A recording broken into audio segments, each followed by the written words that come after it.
at all of you. Look at all of you. Who's here? Who's here to say hello to me? Chris, what's up? Quispy, what's up? Hold action. Milky boy, how's everybody doing tonight?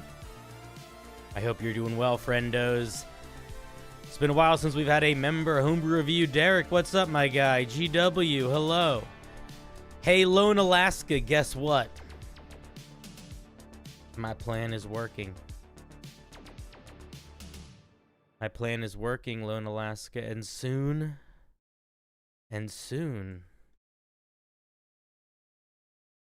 you're gonna be mine.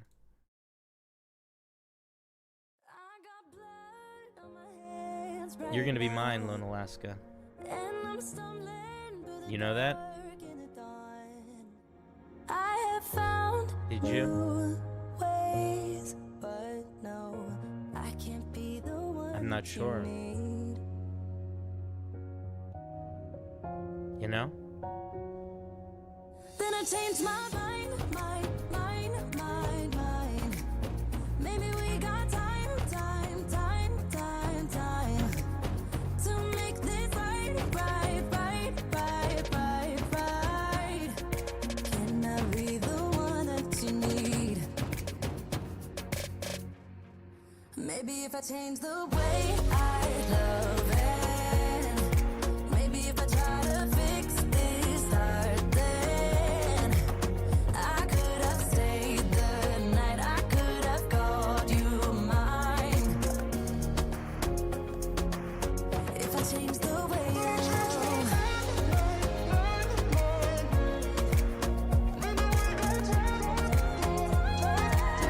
if I change the way I love.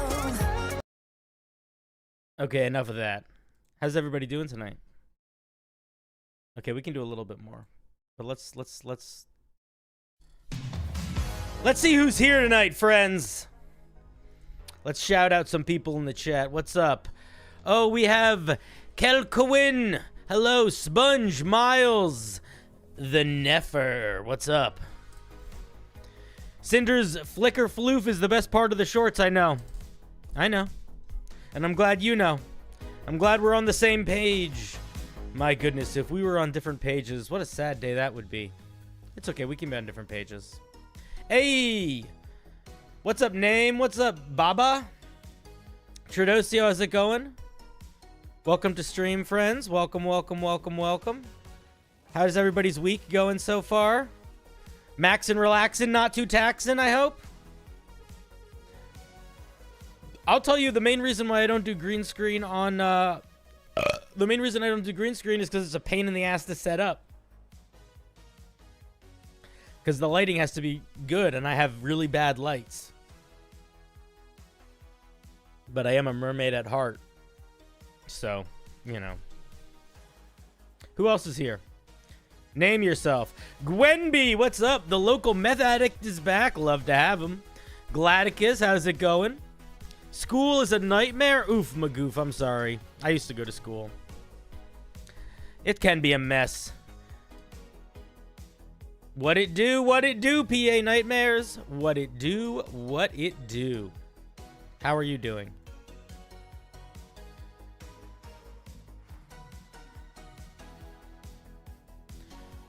You realize you weren't subscribed? Well, welcome, Tackle 50 Cal. Oh my goodness.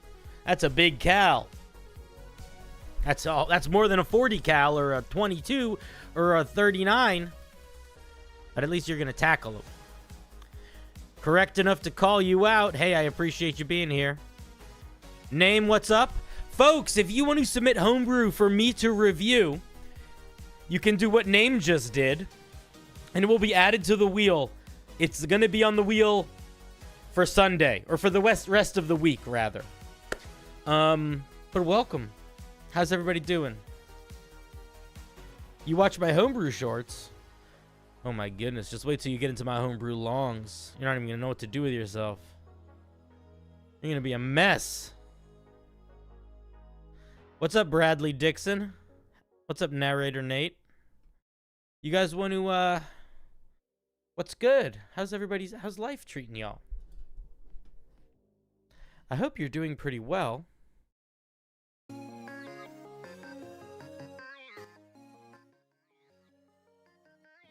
Music feels too loud. Alright, we're changing the music. You know it's going to be a good stream when you got to start with the music change immediately.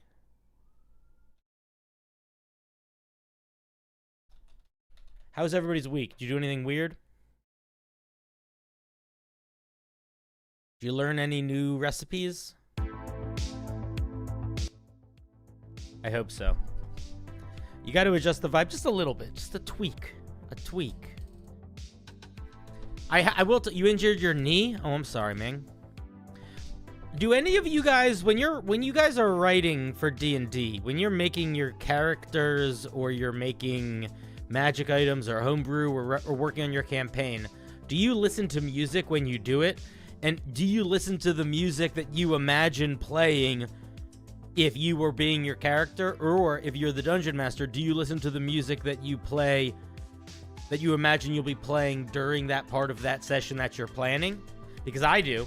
And I don't know about the rest of you, but a lot of my planning is just me sitting and listening to music. I'm not even doing anything. I'm just listening to tracks, and I'm like, oh, I like that track. Oh, what would make this track really cool? What could I do with this? Yeah, it's weird because I don't listen to music. Oh, I gotta move around in my chair a little bit. I don't listen to music that much in the real world.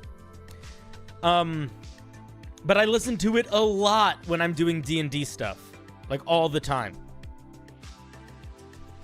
But whenever I'm doing any other thing that would be like, oh, this is a good time to listen to music, I'm listening to a podcast. Like clockwork.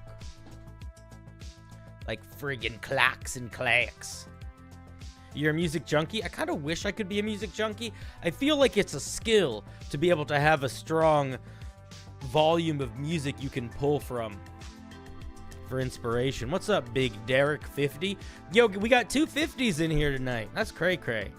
You guys add together, you need a whole other digit to take care of that. That's bananas. Bananas in pajamas. So, tonight, friends, tonight is Homebrew Review Night Member Edition. So what does that mean? That means if you are a YouTube member or you are a lovely patron, then throughout the week, you can submit Homebrew for the Thursday night stream. Thursday night stream, everybody can partake in the stream together, but the reviews are just of the member things. And oftentimes people get gifted memberships because we have some ridiculously generous people. So sometimes people are like, hey, I just got one. And you get it for a month. So then you get at least a handful of these. But so it's always a few less reviews. But here's the other thing. And this is, I think, the bigger side of the coin. If you are available, you can come on stream. So instead of me just reading your piece, we actually talk it through. We talk about it. I probably will still end up reading most of it, but we can, like, bounce ideas a little bit. You know what I mean? And we're going to change the way we're doing that a little bit. So in the past, what I've done is I have had the member wheel and I would spin it. And if it got to somebody who was waiting in the stream waiting room, then they would come on stream. Quispy Giraffe. Oh my goodness. You are pretty cool, my guy. You're more than pretty cool, but I appreciate you being pretty cool for me. How was PAX? PAX didn't happen yet. PAX is in December. PAX is at the end of November, beginning of December. But here's what I was going to say. If you are a member or a patron that has submitted Homebrew for tonight, go into my Discord. There's the rule. You just do that to get to it. And then go to the stream waiting room. Because the way we're going to be doing it tonight is I'm going to start the member wheel by not spinning it. I know it's crazy. But I'm going to start the member wheel by pulling people that are in the waiting room. We're going to do all of the ones where we have people available first, so they don't have to wait the whole stream. I feel like that's kinder. It's also a little bit of like a, you're here, I'm here, let's make this happen. But we are also still going to spin the wheel. But if you are somebody that is here and available to come on stream and chat about your piece with me, you're going to be bumped up. Oh my goodness, Quispy gifting 5 subs. That is very kind. Very kind. I still use Twitch language. They're memberships here. Memberships. Can you ask to be on early so you can go to bed? Yeah, man. You can. Here, let's see what we're looking at tonight. Boom.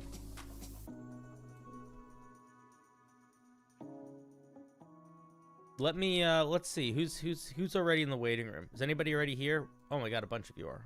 Wonderful. All right, yeah, Derek, we're gonna start with you. Hey, Derek, what's up?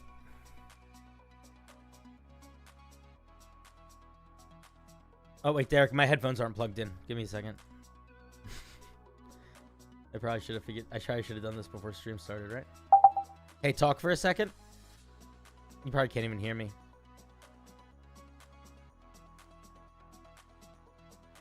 You can't. You definitely can't hear me. Now you can hear me, but can I hear you? Not yet. Now I can hear you. Hey, how's it going, buddy? I made a clever comment and you couldn't hear me. I know. I didn't have anything. Okay. I didn't have anything set up on. Can I tell you? Can I be very honest with you? Yeah. Do you know what happened to me tonight? No, I don't. You haven't told me yet. My computer, I would say about 10 minutes before stream was supposed to start, my screen turned bright blue, and then everything turned off. So I had to was doing a little bit of a rush job. That's fair. When we started, yeah. So I'm a little. I didn't have any of my headphones or anything plugged in correctly. But either way, Derek, how are you doing today? I'm good. What are we looking at tonight? The couple, as many wands as you want. These are which one either gave you the most trouble or are you the most proud of that you want me to look at? So they're in order of review preference. Okay, perfect. And the review notes says this, but this was based off of Reaver noticing that there was a gap in the power level of like wands and staff between the common ones that are just flavor and the rare ones that are like just straight buffs, like +1 stuff. Mm-hmm. So you're going for a little bit of an in-between. Yeah. Most of them are uncommon. I think there's one rare. You know what I noticed, Derek? We're going to review these, don't worry. But I feel like that... It's interesting how different people are, like, encouraged or emboldened to make homebrew for different reasons. And I think most people don't think about it that way because it's just like, oh, I want to make some homebrew. But fairly consistently, you come to the table with homebrew where the goal is filling a gap. The goal is like, there is something missing and I can make it not missing. And it's an interesting thing because I think it's not, it's like it's almost, that is a way that either people are or people aren't. And it's very little in between with that one, I think. It's very interesting. I'm not a gap filler. I'm more of a, I want to be a Spider-Man. Which I don't think is as helpful in the long term, but it drives. Yeah, I think probably what that is that comes from me not making homebrew primarily for myself, but me making homebrew primarily for its own sake. Yeah, that makes sense. Wait 1 second. Is Derek too loud? Somebody said you're loud. I can yell if that'll help. No, I made you quieter. Okay. Yeah, that makes sense. I think also I'm not running that many D&D games right now. And I think if I was running more games, I would be more interested in like, oh, here's a problem. All right, let's take a look. So the scoped wand is the first pick. Uncommon. What does PL mean? Don't worry about it. I will address that eventually in a review later. I'm going to say that it means Pelican Landing. It means power level. Okay. Pelican Landing 2. Alright, we'll see how many pelicans can land on this wand. When you cast a spell with an attack roll while holding this wand, its range is doubled for this casting. Once you use this feature, it cannot be used again until the next day at dawn. Ooh. A once-a-day double range of an attack roll spell. That's pretty solid. Are there any attack roll spells that come to mind that make you hesitate with this?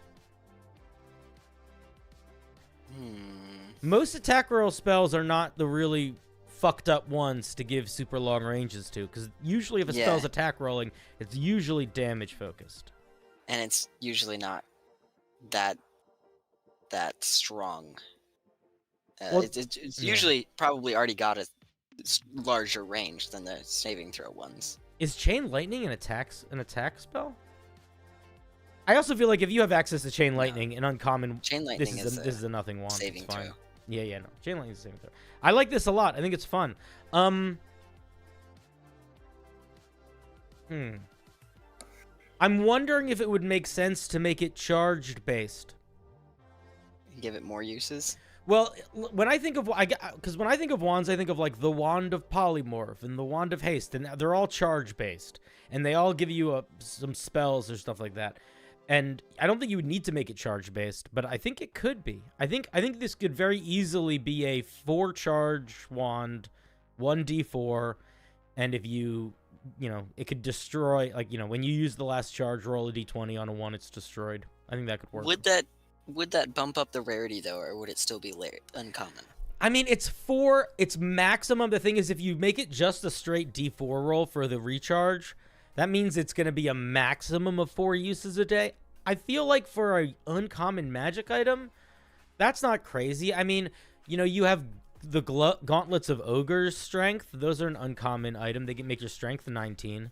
Don't compare to anything that requires attunement. All right, fine. Because this is intended to be a lower. Oh, I see. Lower half uncommon. Power level is. Yeah. If Okay. it's an even number, then it's the okay. lower half Okay. I accept. Leave it as is. Leave it as is. Okay. I accept. I won't compare to things I shouldn't compare to. Derek. Sorry. Don't apologize. You listen. Why are you apologizing? That was the thing that you just said to me is a thing that I would have said to me. Okay. Yeah, you don't have to apologize. That was good feedback. You know what that was? That was feedback. We're getting meta. All right, let's look at the dual cast wand. When you cast a cantrip with a casting time of 1 action while holding this wand, you can cast it twice as part of the action. Once you use this feature, can't use it again until the next day at dawn. This is pretty good. The only thing that I'll say about this is it's one of those things where whenever you empower attack cantrips, you just have to like keep in mind it's always the best on Eldritch Blast. Yeah, it is always the best on Eldritch Blast. I accept that. And I don't know if that's an issue or not. It's because that's the thing is it's one of those things where it's like once a day, getting to extra attack with a cantrip, I think is I think is a really solid magic item. I feel like it. Mm-hmm. Yeah, it's one of those things where it's like, oh, Eldritch Blast. You make writing homebrew tricky sometimes. Yeah, I mean, yeah, on Eldritch Blast, it'll increase your burst damage if that's what you're building for. Do you think it's good? Do you think it's good that Eldritch Blast sits in that space? I don't know. I think it would be a lot better if they did what they did in one of the playtests and had Eldritch Blast only scale on Warlock levels. That would eliminate a lot of the issues. Do you think it should only scale on Warlock levels, or do you think it should just be a Warlock feature that no one else has access to? Either way, honestly. Have you ever seen any of the homebrew where people redesign the Warlock, like base Warlock redesigns where... I have not. So I get very bored with them these days, but I used to be really interested in like base reworks. I thought it was kind of cool to look at them. But the coolest thing I saw for like a base Warlock redo had kind of nothing to do with rebuilding the Warlock, but it just added a feature, which was that depending on what your patron was, it changed your Eldritch Blast. And I thought that was really cool. That's why Eldritch Blast should be a Warlock feature. Because wouldn't it be cool if you had a Fiendish Eldritch Blast or a Fey Eldritch Blast, and it maybe got like a little bit of something spicy? That'd be so cool. Mm-hmm. Fucking Eldritch Blast. All right, let's look at one more. Overcharge wand. You skipped one. You skipped the quick draw. Quick draw wand. Another Pelican. What is it? What did I say? Pelican Landing. Pelican Landing 2. It could also be a pelican launch. It could launch 2 pelicans. Either Indeed. way, whenever you can... Well, we can talk about why that if it is a pelican launch, something's wrong here. We're going to talk about that in a second. Whenever you cast a spell with this wand on your person, you can draw it as part of the same action, provided that you have at least one hand available for it. Okay, mechanically, what does this mean? What's the intended goal here? Actually, I asked the opposite question that I wanted to. Not mechanically, what does this mean? I'm thinking this is like a wrist holster, something like that, where it's just always ready to hand whenever you need to use it. Do you think it would make sense for it? Is there? I'm just trying to think, because realistically, in the action economy, traditionally, you can do one free object pickup and put down. Like you can arm a weapon, drop a weapon. So this bypasses that specifically. But yes. I'm just wondering, like, who that would matter for. Like, when would you be doing so much picking up and putting down that you would need that extra pickup? I don't know. I'm not asking because I think it's wrong. I just genuinely don't know. So, I tend to play characters that are doing a lot of object interaction, or that kind of thing, so that it might be helpful on one of my characters, or just any character that's trying to interact with stuff in addition to the regular actions of like magic, casting spells, and attacking. I think this needs something else. I think it's almost a common item right now. That's fair. If I were you, I would give it some sort of hidden blade feature.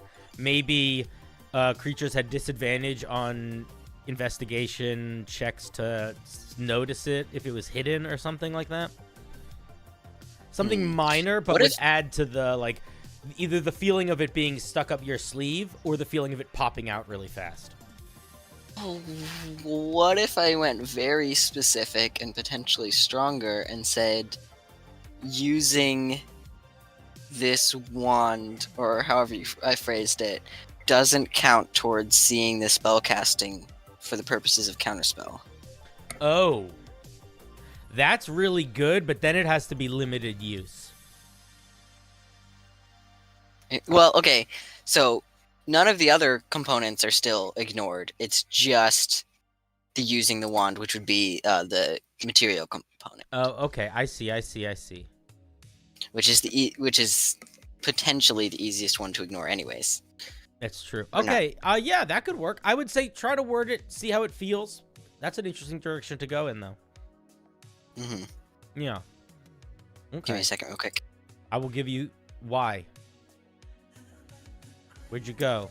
Did you just I needed to say goodnight to my little sister. Oh, that's very responsible and kind of you. You're such a good... Oh my god, you're such a better older brother than I was. I'm still an older brother, but I'm a really good one now. I just wasn't a great one for a while. That is... I don't have much more to say. I think the only thing that I would add on the quick draw is I feel like there is space to play around with what you give it. Your suggestion of going a way to hide the material component of casting a spell, I think is solid. Mm-hmm. I would push back, though, and say I still think it sits closer to common than uncommon. Okay. Compare it to this. There are common items that can, like, you know... I'm thinking of, like they're not crazy ones, but, like, the Dread Helm is... It sort of has the same sort of vibe as that, where it's, like, mechanically, I'm not sure what it's going to do, but you feel like it could have some influence. I think it could just use a little bit more of a punch somewhere. Maybe. But overall, I like it. My favorite of the three is the scoped wand, because I like the idea of imagining this little, like, ka-choom, almost like slingshotting your spell farther. That's a visual is very fun in my brain. Cool. Derek. Indeed. Do you have any final thoughts, questions, answers, wonderings? Oh, I did have a question for you. Sure. I've been listening to Unbalanced Encounters all day. Oh, have you enjoyed it? I have loved it. Oh, The I'm so episode... I don't want to get much into spoilers. Whatever. Okay, whatever, spoilers. So the episode where you guys are in that one village in Arc 3, it's episode 5, where you're in the one village where things happen. Who picked the soundtrack for that episode? What happens? Is that the one with the puppets? Yes, that's the one with the puppets. Oh my god. I'm know? gonna be honest, I don't remember. But if you ask Patrick, Patrick will remember. Okay, that's fine. I think the soundtrack for that episode is so good. I picked up somewhere.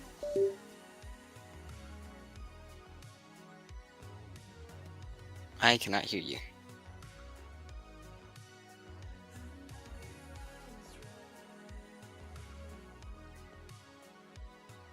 You just like broke up and then cut out.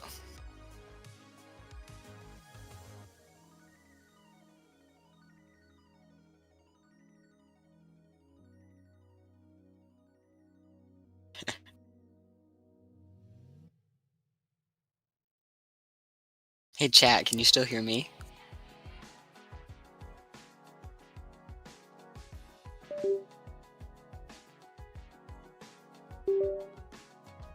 Ha! Yes. Okay. Okay. I can I'm just back. say whatever I want. I'm back. Oh wait, no. I'm back. That took too I'm long. back. I'm back. It's me. I'm back. I don't know. Everything's breaking in my house. I'm gonna. My computer froze. My fucking little box for my microphone just froze. Everything's falling apart. I don't know, but if you ask Patrick knows who did the music. Okay. I did the. Like, I picked up somewhere towards the end of Arc 1, I think, and then I stopped doing it somewhere in Arc 3, and I don't remember where. okay, because like when you guys were leaving the village, the music was just so good. It was so fitting for the moment and for like the tone.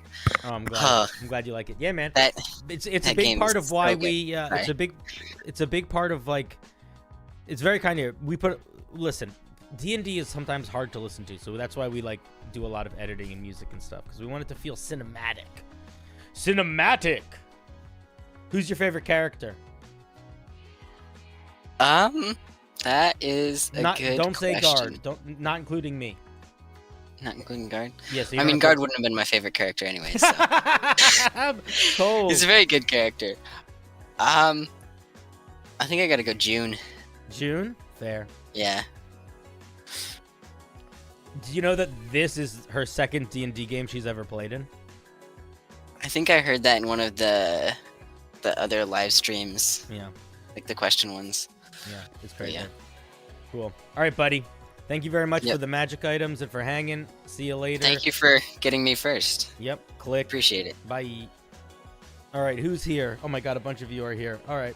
Let's just okay, so for folks that don't know, what we're doing is we're grabbing people from the wheel that are kind enough to join us in the waiting room, and then we're going to spin the wheel with who's next, and we're just going to go through it, and I'm going to close my eyes and move my mouse around, and I'm going to pick someone at random. Okay. Next is going to be Gladys. Let me grab Gladys. Hello. Hi there, 1 second. Yeah. How's it going? Good, I'm just trying to meet the stream. I don't even need to have the wheel up. I could just look at here. We'll do the wheel in a little slice. Right, that works for me. How's it going? It's going pretty good. How about you? I'm doing very well. Oh my goodness. Can I just tell you something? Sure. That document you put together, that new form for submitting Homebrew is so. I felt ashamed at how bad I am at making forums. No, don't.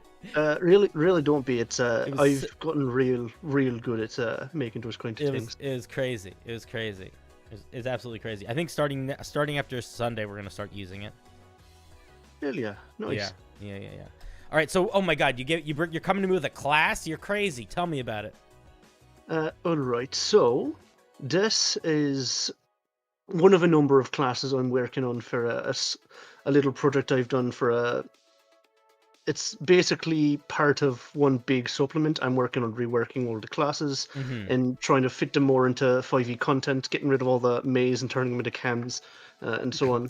You know what? I did read some. I did see some D&D third party. Taldore. If you like Critical Role, they use May and not Can. I was reading some Taldore stuff, and they use May all the time. So do whatever you want. But I'm gonna still argue for Can. But, that's fair. I have been using Can more, and I've been getting better with that. I think it is a style thing more than anything else, but it's my style thing. Mm-hmm. But yes, so this is the first of the classes, the Scion. Think of mental spellcaster kind of thing. So we're an intelligence caster. We're very wizardy to start. We've got a D6. We're a full caster. What is making us different than wizard? What is the main, like, if I want to play, why should, like if I'm picking my class, what is making me pick Scion for my character as opposed to wizard? And I don't mean in a competitive way. I mean like just in terms of like a different sort of way. Yeah. So the two main differences between Scion and wizard, obviously, are the different abilities you get.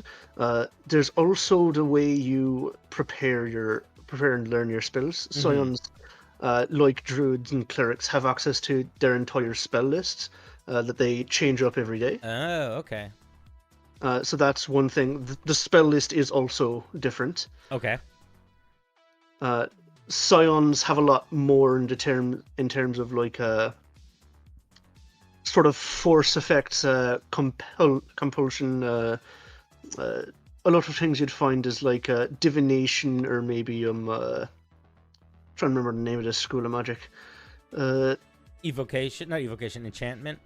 Yeah, like enchantment, and some evocations that are more like psychic based. Yeah. And at second level we get telepathy, and that's just pretty much telepathy. You base it off of a number of creatures equal to your intelligence modifier, and then as long as you're within 20 feet of each other. Did you intentionally make it 30 feet and then 20 feet? Yes, so 30 feet's the initial what you can connect to, and then 20 feet as you level up increases with range. I see. Okay. Doesn't last that long. Alright. I based it for time-wise off of the Aberrant Mind Sorcerer. Why did you go with a sort of like a social telepathy as opposed to just you are telepathic all the time? The main thing for that is specifically one of the subclasses that's working off of this gains and improves upon the telepathy, using it as sort of more of a core feature, as well as it also works into Mental Torment, which is the second level feature. Let's look at Mental Torment. So at first level, we have some cantrip. We have basically spellcasting and telepathy. Let's look at second level. Mental Torment. At second level, you gain a deadly insight into the minds of others. As an action, choose one creature within 60 feet of you, or one creature connected to you through telepathy. They make an intelligence saving throw or take 1d6 psychic damage. Interesting. A creature connected to you through telepathy has disadvantage on the save. On a failure, a telepathically connected creature can repeat their intelligence saving throw to end the connection. Can you can force the connection? I didn't notice that. Yes, so at the very end of telepathy, unwilling creatures get to make an intelligence save to avoid being connected. Oh.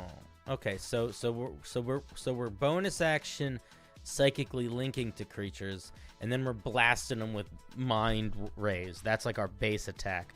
Does this damage improve ever, or is it 1d6 forever? Yeah, so it goes off cantrip scaling. Okay.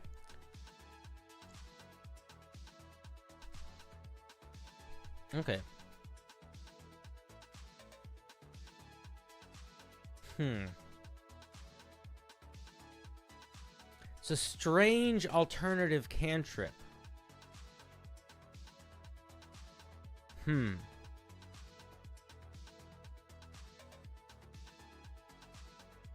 What a... It's an interesting mechanic. It's like... Okay, I want to look at reasoned attack. The thing that I'm thinking about mental torment that I'm thinking is... Mental torment plus aspects of telepathy feels... I'm wondering if they could be expressed as cantrips. And I'm not saying they should, but they're so almost just a cantrip.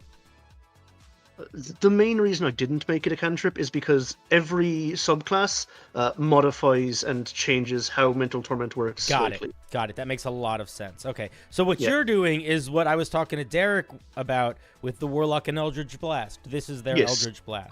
I just actually implemented it as a class feature. Gotcha. Okay, let's look at reasoned attack. At second level, you can more carefully target your attacks. Whenever you deal psychic or force damage, you can add your proficiency bonus to the damage without spending an action.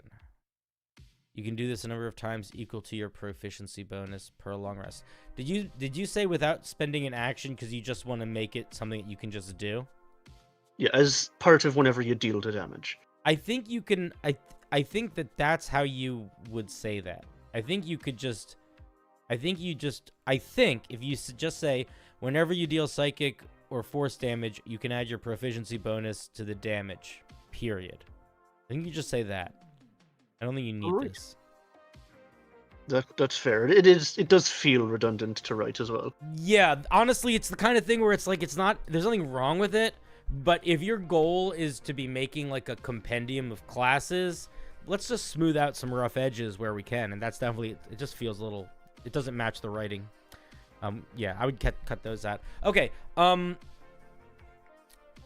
so by second level, we've got our mental torment, we're reasoning attacks, we've got some cantrips, we've got some spells, and our psionic path is third?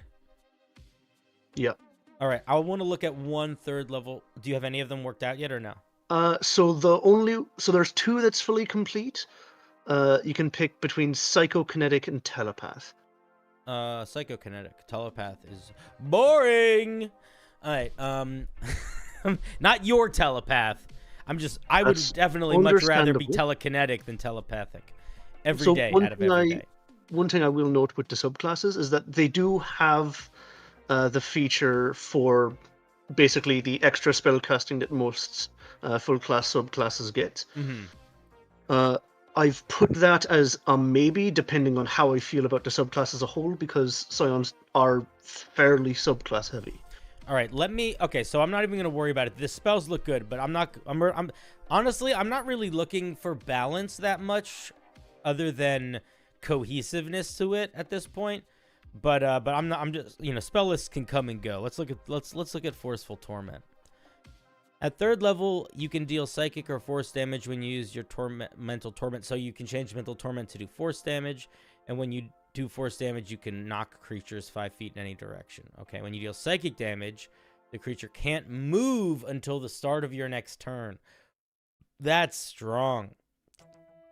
That's really strong. I might...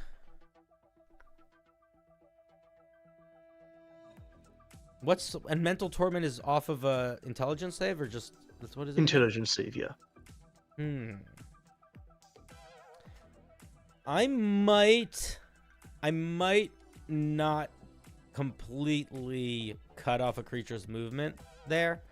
Being able to essentially with a cantrip make a creature's movement 0 on an intelligence save is pretty dang strong. I might make it a movement reduction. Or I might make it a penalty of some sort, like a debuff on a next thing they do. I had originally had it so that the next attack they made was at disadvantage. Mm-hmm. But after working on the some of the other subclasses, I've found that it does kind of step on a bit of toes. How would you feel about it being a movement speed reduction, but not a total stop? That is perfectly fine with me. I'm more than happy to do that. I would suggest one of two things, depending on how important it is. If it's not that important for the totality of the thing, I would probably make it reduce their movement by like 10 feet or something like that. That works for me.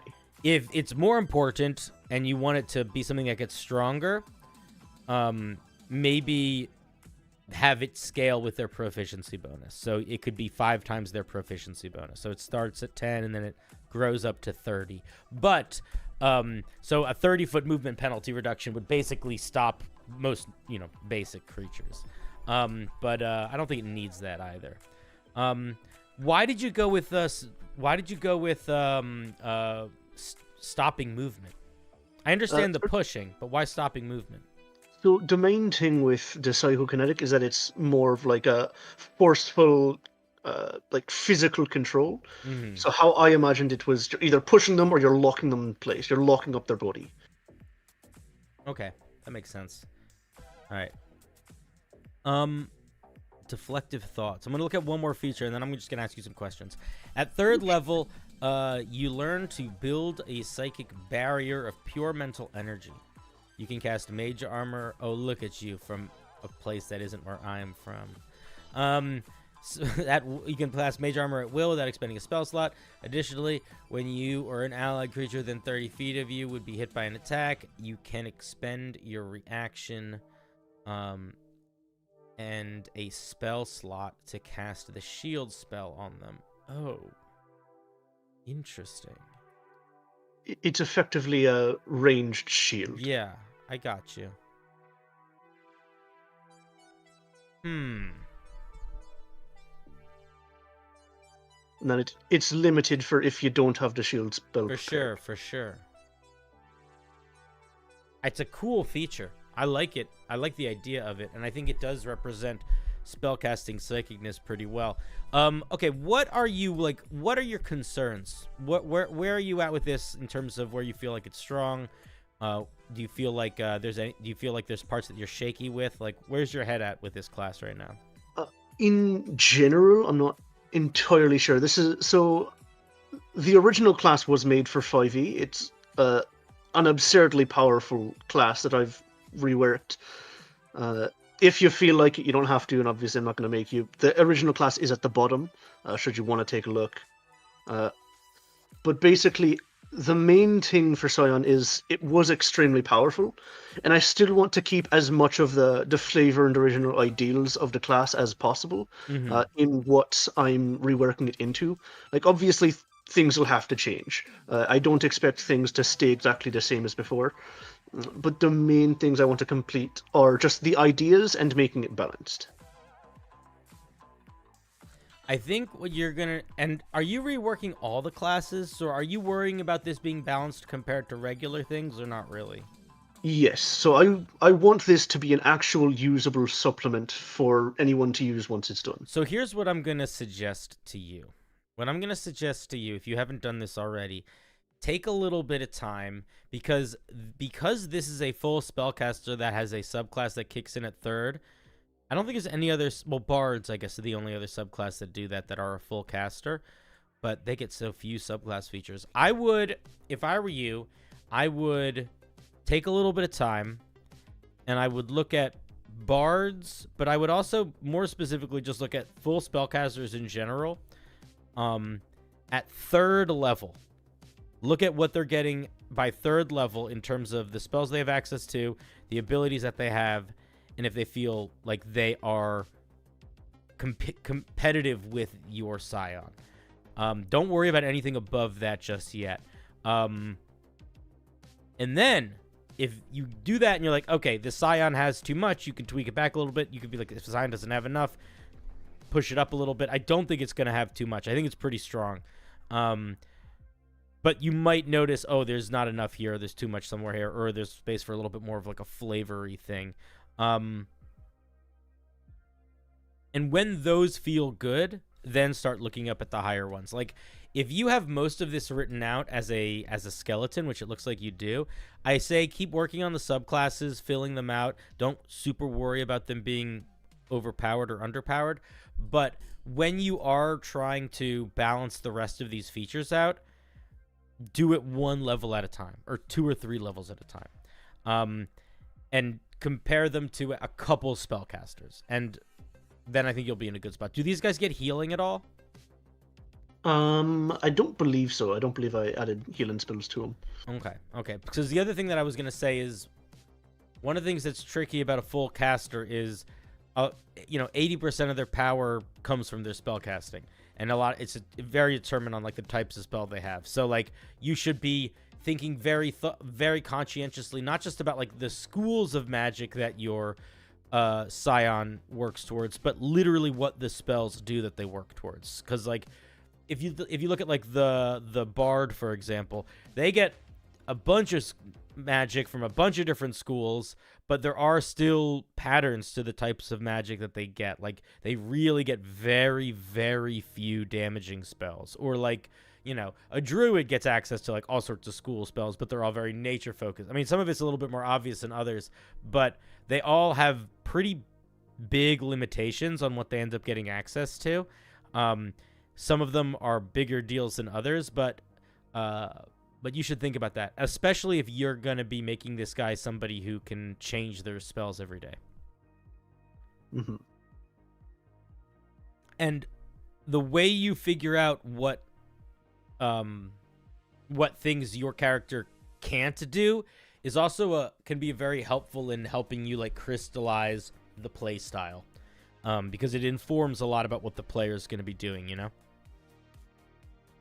Mm-hmm. Like if you're like, okay, so like Bard, if you look at the Bard spell list, it screams support.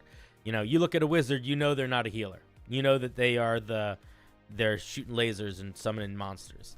You look at the cleric and you're like, okay, they do everything. Whatever. Shut up. Yeah, I don't really have many other thoughts right now. I'll be honest, the first couple levels look good. I do feel like there's a level of like almost like connects Legos going on with the first level and the second level feature that feels a little bit overcomplicated for what it's accomplishing. I don't necessarily think that's a bad thing, but I do think it's worth thinking about at least a little bit. And I'm wondering if there are ways to still accomplish the goal of you can talk telepathically with creatures, you can make creatures do a saving throw to take damage, and then sometimes you can make a creature take more damage with that saving throw under the right circumstances, without needing to have the features so sort of building blocks-esque in a way that it's almost like a puzzle to solve. Not a puzzle to solve, but a weird little back and forth loop. Yeah. Mm-hmm. All right. Do you have any questions? Given what you've read and what you've seen, would this be, like, obviously once finished and like fleshed out, would this be a class that you'd be willing to play? I would get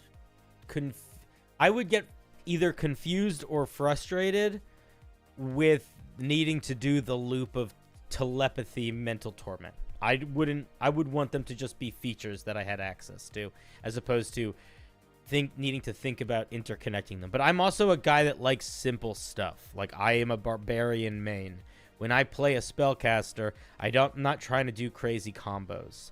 So that might be a me specific thing.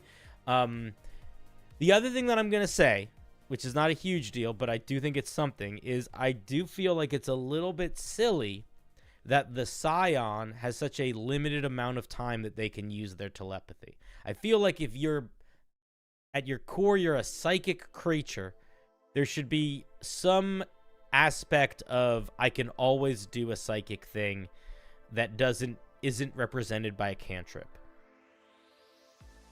Mm-hmm. That's the only other thing I would add. Yeah, there initially wasn't a time limit for it. I added the time limit because of the implication that it could now be used in combination with your mental torment and later down the line with What if it was, I mean, this might be getting silly, but what if it was like a certain range that's not that far? So it could be like 30 feet, it could be 20 feet, it could be 5 feet, it could be very little. What happened? Did my mic turn off and on again? Oh boy. No, you're still here for me. They can hear me. I was gone for a second, they said. I gotta figure out what's going on with my computer. I lost my train of thought. What was I saying? Oh, so they could be. What if they were telepathic to a short range, but they could limited time per day do something where they could like tag people, and then the range on it would be far bigger than that limited range for a short period of time, and that could be used as an attack defense thing or attack utility thing. I don't know. It's not the biggest deal in the world, but I would argue that the main thing that I see as a difference between like a Scion and a wizard in terms of what I want to feel them is I want to feel that psychic. And I think that I don't want my main resourceless feature to be cantrips. Or if they're going to be cantrips, I want something that makes them feel different than just being a wizard and having cantrips. Mm-hmm. All right. I like the idea though, and I do think that like it's going in a good path. I like you're building core gameplay loops, and that's kind of an important thing that people don't think about. Like the having mental torment that like ties with every subclass, like that's a really nice, clean idea of like you get this cool core class mechanic, and then it branches in these different ways. It's a great idea. Cool. Excuse me. But I also love characters that are creatures, player things that are a little bit monstrous, and I do feel like the Scion feels a little bit monstrous, you know? Mm-hmm. Yeah. All right, Gladys. I don't have anything else for you. All right. Well, thank you for your input. It's been very enlightening. I've got some ideas now to how I can change things up. So It's looking pretty good though, man. For a class, it's not frustrating to read, and classes often are. Well, to be fair, the class did already exist. I just kind of fixed it up a bit. Oh, okay. I accept. Alrighty. See you, buddy. See you. That was Gladys. All right. Who else is here? Are all of you people that are on the board? All right. I'm closing my eyes. Here's what I'm gonna do. I'm gonna close my eyes. Is Suki here? Nope. Who's near Suki? Sea Slug? I think Sea Slug's here. Let's grab Sea Slug. Hey, Sea Slug. 1 second. Let me mute the stream so I can. Sure. Wait, I can help. Row, row, row your boat gently down the stream. Thank you. I think it's done. Thank you so much. Merrily, merrily, merrily, merrily, life is but a dream. Sure is. How's it going? Pretty good. I just got all the information to start an internship, so that'll be fun next semester. Oh, that's cool. What kind of internship? At a counseling place. I'm looking at this one place down the street from me. It's like an addiction center. Mm-hmm. And I want to go there because they pay their interns. Oh yeah, that's a good reason to go. So we're looking at an artifact? Artificer. Oh, artificer. Ooh, okay. Yeah.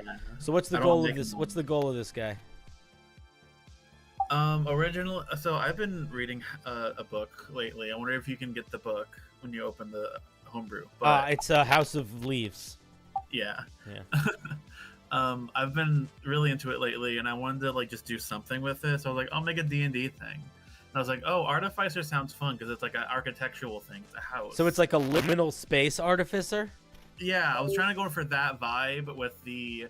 I was trying to find like D&D words to make focus, and I went for like illusions and traps. It was kind of like my two like D&D vibe words for this one.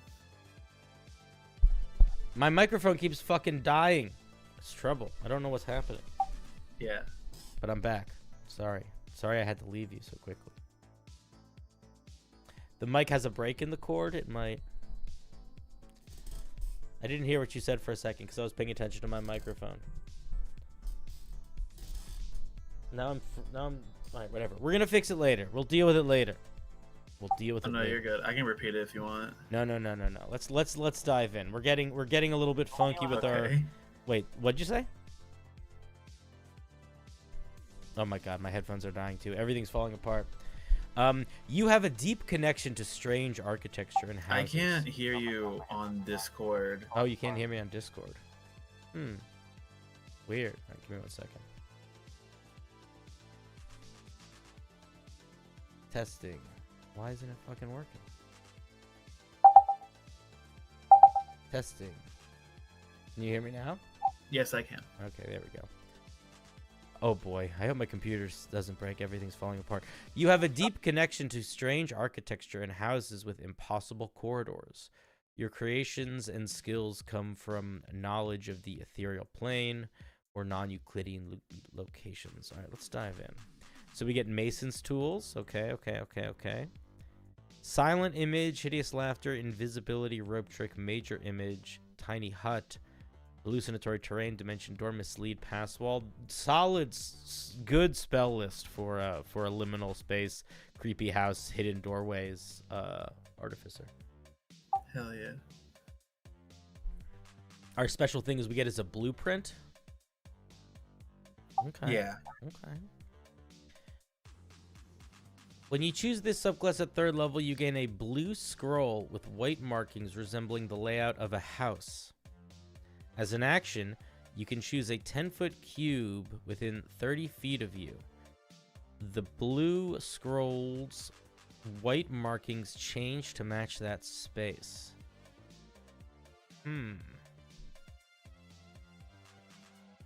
can only have one space at a time. Any creature that starts its turn in the area or enters it for the first time must make an intelligence saving throw or become lost in a mental labyrinth.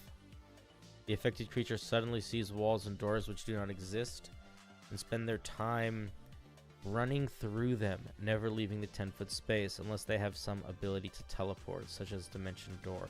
Did you look at spells like Phantasmal Force for getting the wording for this? Or I did not. That's a good idea, actually. I did not do that. There's, I forget if it's Phantasmal Force or another one, but they're Mental Prison, maybe. There are spells that are like illusions that you can get trapped within that like can affect you psychically. I would not necessarily copy that language, but I would look to it for guidance.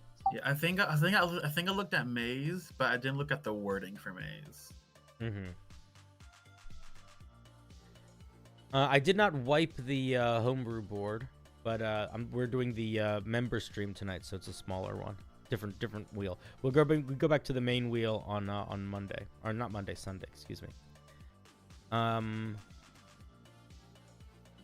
Okay. So they're blinded and they're stuck. They can make the save at the end of their turn.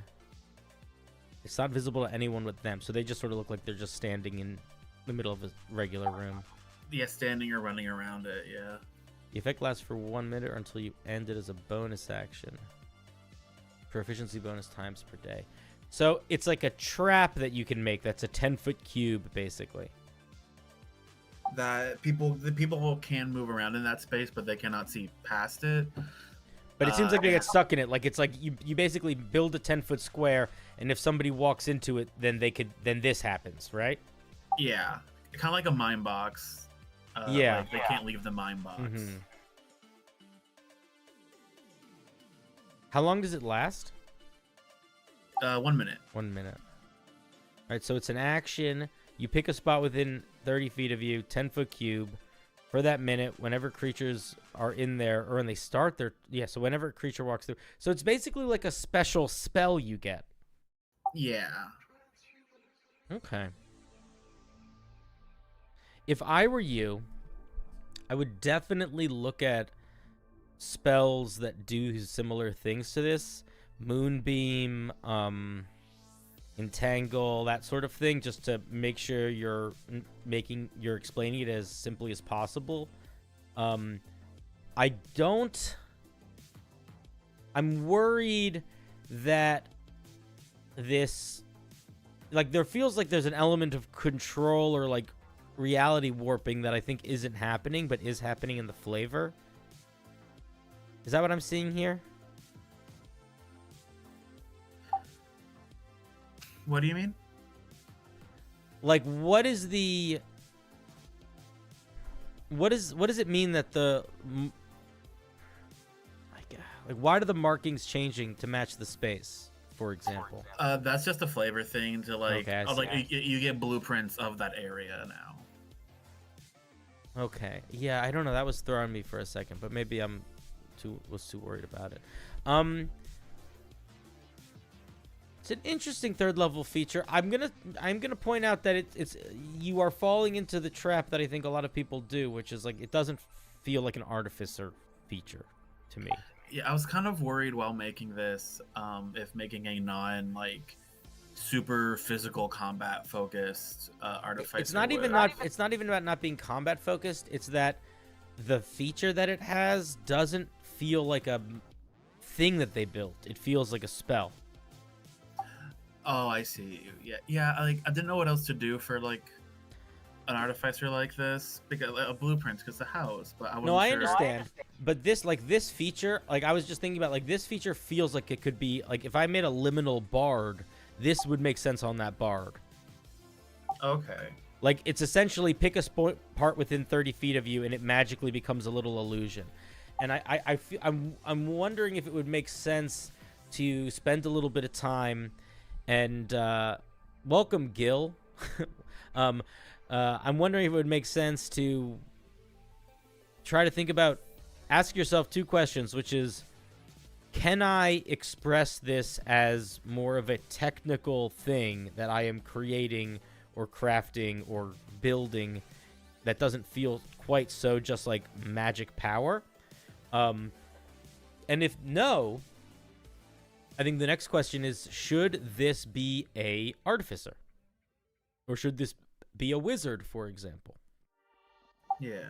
I just kind of like just now had the idea that like, what if it was like chalk and the action you spend is have to be a space within 5 feet of you and you like have to like draw out the space kind of. You could do something like that. I still think it's sort of, you know, it still sort of falls into that thing where it's like, and this is really my opinion, but I'm very loud about this opinion, but I feel like it's like most artificers, they like build a special device. Died again. Yeah. Can you hear me? You probably Yeah, can't. I was looking at some artificers when doing this, and I don't know. Blueprints made sense to me, but you don't really make the blueprints. I even put down that you kind of get them.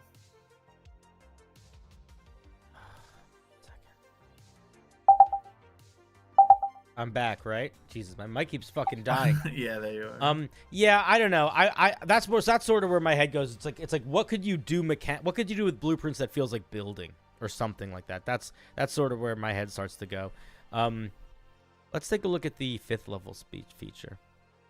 Chat, help me get, I need to get new microphone stuff. Is it this part of the wire that's like sort of jammed? Because it normally is fine. Is it too tight or something? I don't know what I'm doing with my life. I don't think it's this part of the wire, but I'll do this anyway, in case it is. Okay, let's look at the 5th level Let's look at the 5th level feature. At 5th level, when you cast an artificer spell that deals damage, you can add your intelligence modifier to the roll.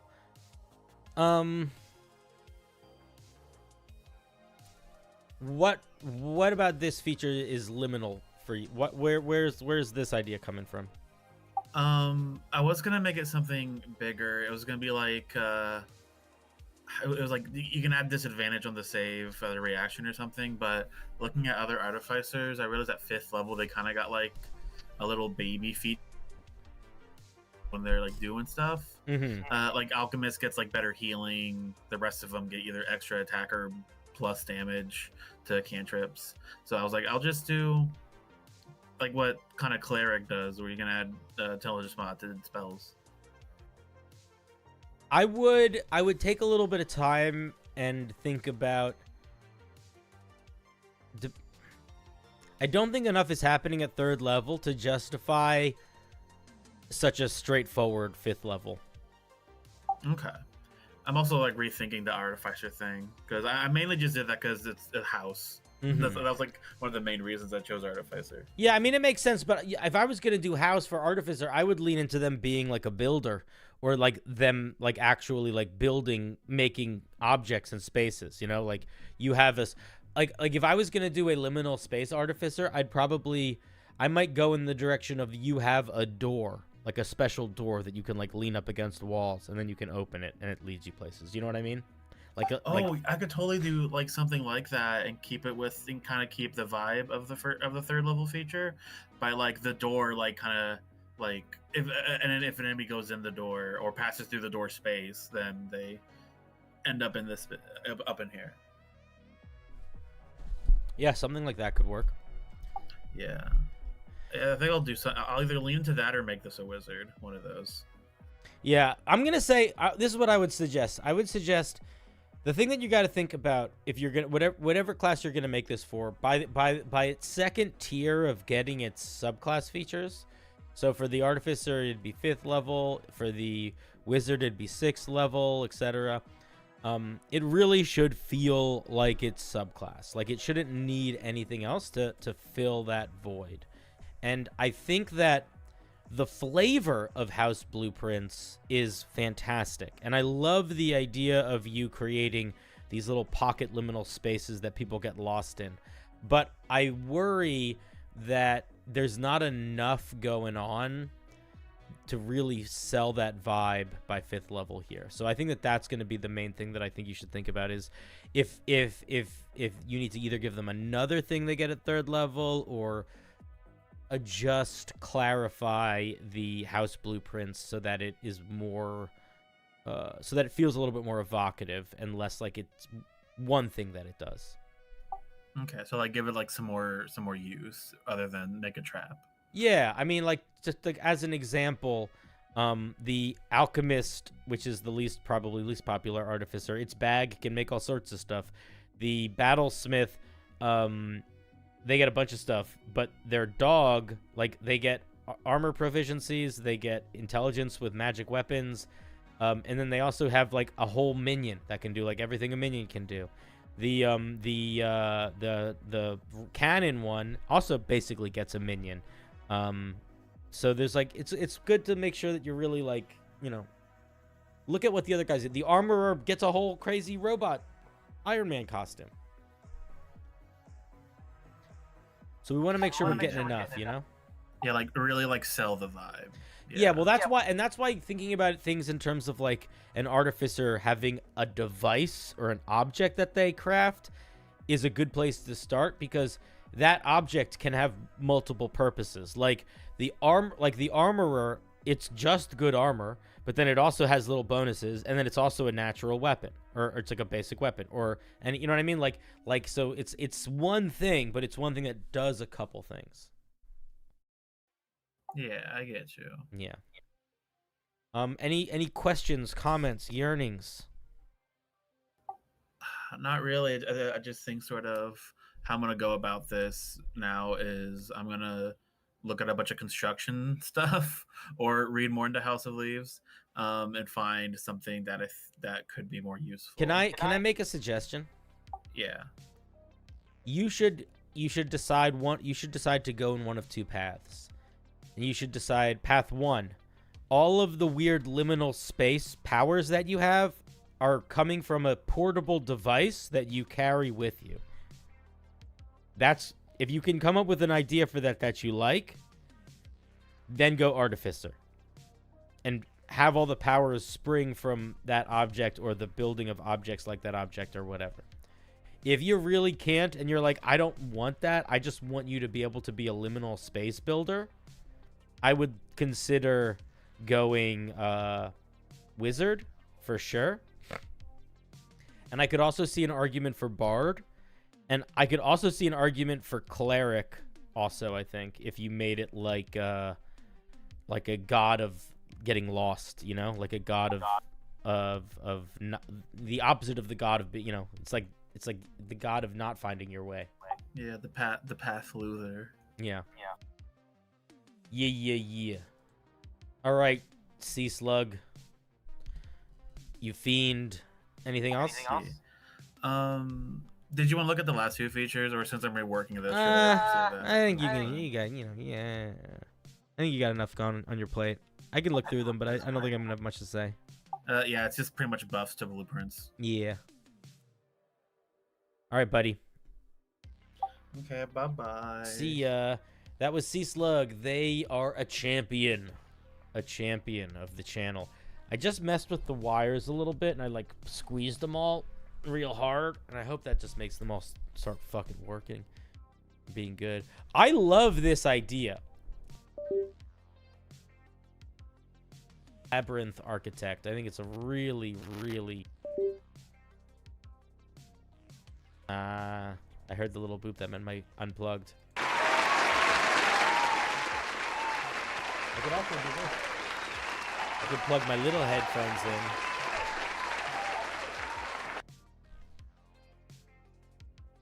You're getting tired? All right, Quispy, let me do...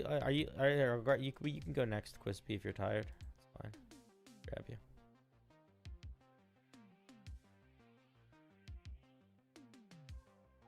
The thing about the member review is it's not a lot of you, so I can just like, just do this. Hey, man. Oh, hello. How's it going? It's going all right. What are we looking at tonight? I honestly cannot remember. That's a good or a bad sign. This is called a Goat's Dale. Oh, I remember this. Oh, I love this one. Well, okay. What is it? What are we working with here? Okay, so you know goats, Yeah, I've heard of them. You eat them. and you know Clydesdale horses. Yeah, that you also eat them. Yeah. What if a goat was a Clydesdale? Perfect. All right, let's take a look. It's a large beast. Let's see. I am going to point some. You might need to make it not a beast, unfortunately. But let's see what it. Yeah. For druid reasons. Yeah, 100-foot move speed. Yeah, this can't be a beast. Also, why does it have 100-foot move speed? Clydesdales aren't fast. Goats aren't fast. Clydesdales are big. Yes, they're big. They're bulky. They're beefy. This is what I would do if I were you. I would drop the movement speed to something reasonable for a Clydesdale, like 50 or 60 feet. And then I would give them powerful build. So even though they're large, they can move things like they're huge. Good idea. Let's see. They got trample. They do so little extra damage on their trample. Just 1d6? I don't think I beefed it up enough from what I was basing it on, but yeah. Yeah, because they're a big horse with horns. You make it at least 2d6. Elijah Mitchell, thank you for joining. I appreciate the support. Okay, sure-footed makes sense. Expert leader. The goats. Oh, leaper. I flipped it upside down. The Goat's Dale can use up to half its movement to jump that distance in any direction and land in. Yeah. I see what you're going for here. This is a really fun creature, but it's not a. I don't think it's a Goat Dale, but I do love it. I'll tell you what. It could be a Goat Dale if it's a crazy jumping thing, but it really can't be a beast. It's got to be a monstrosity. Yeah. That makes sense. But I will say this. I love Expert Leaper on a creature with 100-foot move speed. That's really fun and silly. Yep. Tradosio says size category often increases damage dice size. That is a good point. Yeah, you could probably buff these up to D8s. That might be already referencing. I'm not sure. And then you get hooves and a ram attack. The ram attack knocks creatures back. This knocks creatures prone. I mean, it's a pretty straightforward little guy. Here, yeah, for Druid wild shape reasons, and yeah, Druid wild shape reasons, I probably would make it a monstrosity. But I like it a lot. He's a fun little creature. Here's a fun thing that you can also do. Here's a little trick. Yeah. Little trick of the trade. If you want to make a beast that's a little bit stronger at lower levels in some ways, but you don't want it to break druids, you can give it flaws, because when the druid becomes them, they have to take on those flaws also. That's true. That's so like idea. For example, a monster that I made a while ago was like a turtle giraffe thing, and it's pretty good. It's basically similar to like a camel or a horse, but a little bit better AC and a couple other things, but it has a power called Placid Mind or Dim-Witted or something, where it basically has disadvantage on any any mental things that is disadvantage on. So like if you polymorphed into one, you would definitely be like moving fast and having a good AC and being like, this is a really good creature, but you're gonna have disadvantage on all your mental things. All right. So I'll try to think of something do that stuff could like that if you wanted fit. to. But if you don't care, if that's only if you really care about if you really like want to die on the hill of it being a beast. Yeah. I'm probably gonna make it a monstrosity because it's mostly intended as a non-player option. So. And then if you make it a monstrosity, you can keep the movement speed stupid high. Although I do still think you should lower it from. I think 100 is still too much. Yeah. I'd probably make it 80 or 60. 60 is like if you want to make it like a horse. 80 is like if you want to make it weird. All right. Also, yeah, people are pointing out 12 intelligence is very high for a beast. These guys normally have intelligence of 4 or lower. That's true. All right. Yeah, I think that a good rule of thumb, I think, is 6 or higher is sentience. 6 or higher is like I have a sense of self. Okay. Yeah. All right, cool. Any questions, comments, yearnings? I love. That's how you do it. That's how you are a good listener. You say you love me and you hang up on me before there's any chance for anybody to do anything in the whole world, and I love it. All right, who else is here? Who else is here? Folks, if you're just getting here, if you are a member or a patron, go to the stream waiting room. I'm going to be pulling people in. All right, we're doing the spin. This kind of spin. I'm closing my eyes. All right, Undeen. Is Undeen here? They are. Let me grab them. Hello. Howdy. How's it going? I'm going pretty well. How about you? I'm doing very well. What are we working on tonight? What are you looking at? I think it's a Barbarian subclass, but I actually haven't checked since like Tuesday. Okay. Tradosia, we are not spinning the wheel because I'm prioritizing people that are in the waiting room first, because it's better than doing the opposite of that, which is what I did last time. So sorry, I'm a little sick. That's okay. I listened to you do Barbarian subclasses before, Mhm. so I actually edited this like a week ago or two, and decided to send it in. Okay, cool. Let me take a look. Let's dive in. Tradosia, don't worry. We're still going to get to you. Don't worry. I'm just pulling in some people that are in the waiting room. Don't worry. Calm down. I'm not going to see your piece. I love you. Don't you think I'm going to let you sit at work all alone? Not have me look at your homebrew? That'd be crazy. All right, let's take a look. So it's a Hell Fury Barbarian. Yes. They're burning hot, and they seek only to drown their enemies in fire, fury, and fright. Okay, that's fun. And fun also. They've seen hell, either literally or figuratively. Blah, blah, blah. Okay, let's see. They get an aura at 3rd level. Starting when you choose this path at 3rd level, the heat of your rage burns out around you. While raging, you gain resistance to fire damage. Cool.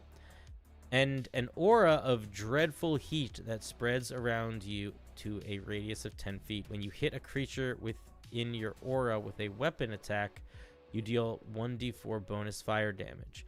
In addition, you may pulse your aura as a bonus action, dealing 2 fire damage to all creatures other than you within it. Is this intended as a replacement for the Storm Herald Barbarian?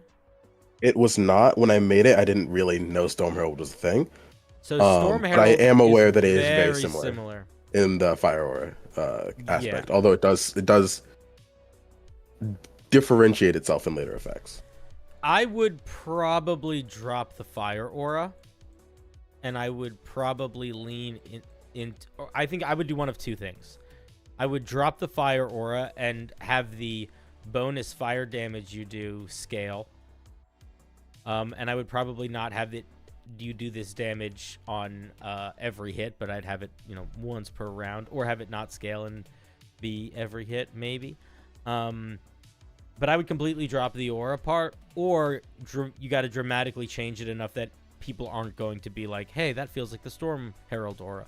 It has to just The be other something genuinely different. alternative, because what I wanted to go for was something that was not Karlach. necessarily crowd controlling, but kind of crowd controlling. Karlach, what's her name? Yeah, from Baldur's Gate. But this is a little older than that. I think she's old. The other alternative I had was, the other alternative I've considered is when you hit somebody, they and everybody within like 5 feet of them, excluding you, take a little bit of fire damage. Say that again? When you hit somebody, so like when you attack somebody with a weapon attack, they and everybody within 5 feet of them, excluding you, take a little bit of fire damage. I think that was the other alternative. I think that's a fun idea. You have to be a little bit careful with that because that turns into a thing where it's more or less powerful depending on the size of the monster you're fighting, which is a little weird. So I probably would make it more like Green Flame Blade, where fire bounced to a specific number of creatures, not any creatures within range, or you could have the explosion emanate from you and not the creature you're hitting. And I still would probably make it once around. Okay. That could work though.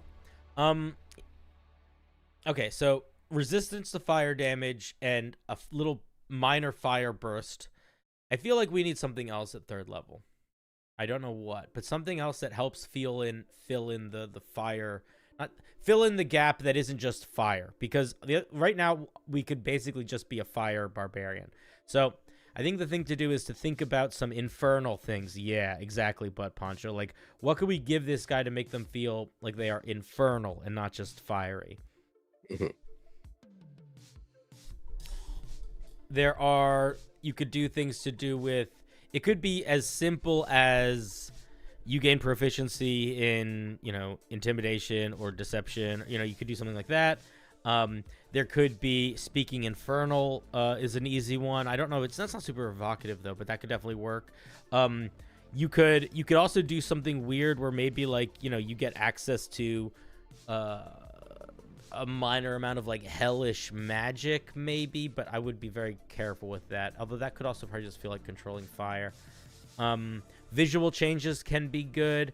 I think if you're going to do another thing at 3rd level, it's got to be medium good, very situationally, or mostly just flavor.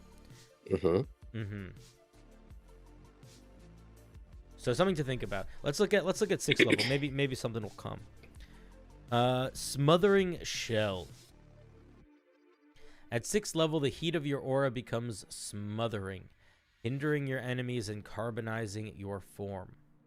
Your aura counts as difficult terrain for all creatures other than you, and whenever you pulse your aura, you gain temporary hit points equal to your aura's current damage.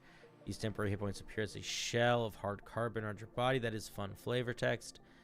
Further, your rage molds even the calmest portions of your constitution, allowing other creatures to feel a hint of the aura at all times, granting you advantage on intimidation checks. I would probably drop the last part. Yeah, I'd probably I was considering turning that into proficiency instead. That seems more balanced. I would give you that at 3rd level. Okay. 6th level, allowing you to have a little area of difficult terrain around you is pretty good. Getting temporary hit points every time your aura does damage is pretty good. I almost feel like both together might be too much. Okay. Difficult terrain aura would be frustrating for your allies, that's true, but I don't know if it would be more or less frustrating than like darkness as a spell. I guess it's a core class feature, so like the intent of this class, dealing with it forever. Yeah. The intent of this class is to be, especially with the almost hell connotation, it's something that nobody wants to touch. The way you support your allies is by being the bulwark. But that's not an excuse. That's not like a reason to hand wave thinking about it being tedious. Like, it doesn't matter what the goal is. You still have to account for, like, you're gonna be walking in hallways. You know what I mean? You're gonna be going through a dungeon where there's not enough space to not be up against each other. Like, it's not so strong that it merits messing with players, and because you're going in the direction of aura stuff, you can't really make it too strong without it becoming way too strong. You have to ride that line real carefully. Yeah, D&D is a multiplayer game. Yeah. I like the temp hit points, and I like the you dealing damage and getting temp hit points. Mechanically, it's very strong. And it's the kind of thing where it's like it's little bits and pieces, but each of those little bits and pieces will matter because you're raging, so all of them are doubled. Yeah. I'm gonna ask another question here, which is, does this feel like a? I'm gonna be honest. I think you need to just change the name of Path of Hell Fury to like Path of Volcano. Like, because Smothering Shell, this feels like a volcano barbarian feature. You're literally like covering yourself in like ash and stuff. It doesn't ring. It doesn't say devil to me or fiend to me. It does say like lava volcano though. Then you're not gonna love the next feature either, but it does kind of pull in slightly more on the last one. It's not. Listen, I like it. I just think it's worth taking a step back and thinking about. Yeah, Path of Magma. It feels like it's Path of Magma. Let's look at 10th level. Hell hath no fury. At 10th level, you've mastered the ebb and flow of your rage, allowing you to release and reignite it with explosive force. As an action, you can end your rage, simultaneously expelling a wave of fire from you in a 20 feet in all directions. All creatures have to make a saving throw. On a failure, they take 6d(x), where x is your health fury die. I wouldn't do that. What I would do is I would make it a set number of die, and then I would probably you could do it I would do it like the cleric. There's a cleric that has a feature like this, and it's like it does. Everybody in it takes like 2d10 plus half their cleric level damage. I think that's a cleaner way to scale. In addition, if your explosion reduces anyone to 0 hit points, you can use your reaction to reignite your rage. That's cool. I probably would not. I understand what you're going for here, because your initial idea is to do this like you don't want to be near this guy. But if you did want to change it, I could also very easily see you making this like a 30-foot cone as well. Like if you wanted it to be more controlled. But the idea of the ability to end your rage to do like a fire explosion is cool. I like that a lot. The idea was essentially dropping a fireball on yourself. No, I get it. I like wild magic sorcerer. You know what? You know what's ironic here though? Can I just point something out? Shoot. You know what you could call this feature? What? Eruption. And then it's just another magma barbarian feature. Just saying. I've been had. Just saying. But so far, it's an interesting thing. I'm going to be honest. I feel like I really like Hell Hath No Fury. I like this feature a lot. I don't even think you need to change it. I think you could change it. I think you need to do a different thing for the scaling of the damage die, but that's just an opinion thing. Let's look at 14th level, but I like 10th level a lot. Yeah, I want a different 3rd level. The first half of it's fine, but it's not exciting, and the second half of it needs to change. So, but man, the 6th level is pretty solid. 10th level is pretty solid. Let's look at 14th. At 14th level, your Hellfire becomes what the fuck is this word? Ferocious. Oh my god, I'm so dumb. Why do you take advice from me, guys? Your Hellfire becomes ferocious and frightening. Fire damage you deal ignores resistances and treats immunity as resistance. Everybody does this. I'm fine with ignoring resistance. I wouldn't treat immunity as resistance. I feel like that's weird. I don't like, it just feels weird that like a fire elemental would take fire damage. I don't know. In addition, that's definitely an opinion thing. In addition, whenever you deal fire damage to a creature with or through your aura, you can force it to make a wisdom save or it becomes frightened of you until the end of your next turn. If the creature saves is successful and ends the effect, the creature gains advantage on further saves. Okay, so this right here is where you get Hellfire. This is where it becomes devilish. Because then you're doing magic fire and you're scaring people. But there's a big problem. You've built a really cool magma barbarian. So I feel like we need a new 14th level feature that feels more magma barbarian. or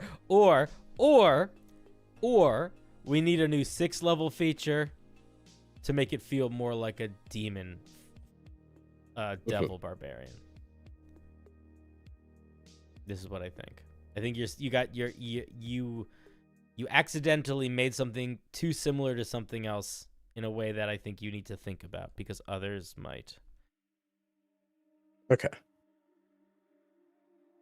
It's an interesting So- idea. I think if I can encourage you in any direction, I would encourage you to lean into the magma volcano stuff only because I feel like you are, or if you really are like, man, I want this to be an infernal guy. I don't care about magma. Shut the fuck up, which is a fine thing to feel. You need to get this guy out of the realm of just fire related stuff. And if you want a little bit of inspiration, I wouldn't copy any of these features, but like the Fiend Warlock, this is a devil demon warlock, and they get access to some fire spells, but none of their features have to do with fire at all. So you can get out of the box with devils and demons and the infernals and the 9 hells. You don't have to stick to fire and brimstone. And a lot of the time, fire and brimstone, I feel like, is not the move. Yeah. Okay. What about doing a cool eruption that splits the earth? That could be cool. Although it's only if it's going to be a magma barbarian. And our job is not to tell someone what to make their barbarian. What about Hellfire doing necrotic damage? That's an interesting idea. That would make sense. I would probably make it do half and half. Yeah, that seems like to mix in the actual hell and then I wouldn't have to go with the treats immunity thing because there would already be something to get around that built into it. Yeah. Hell hath no fury instead of doing, whatever. Yeah. You can do all sorts of stuff with that. It's an interesting idea. Are you going to keep working on it? Oh yeah, of course. Do you have any questions, comments, concerns, yearnings? No, I already took notes. Okay. Oh, I'll see you. Listen, Undeen, did you hang up yet? No. This is the second or third piece I've seen of yours. Do you remember?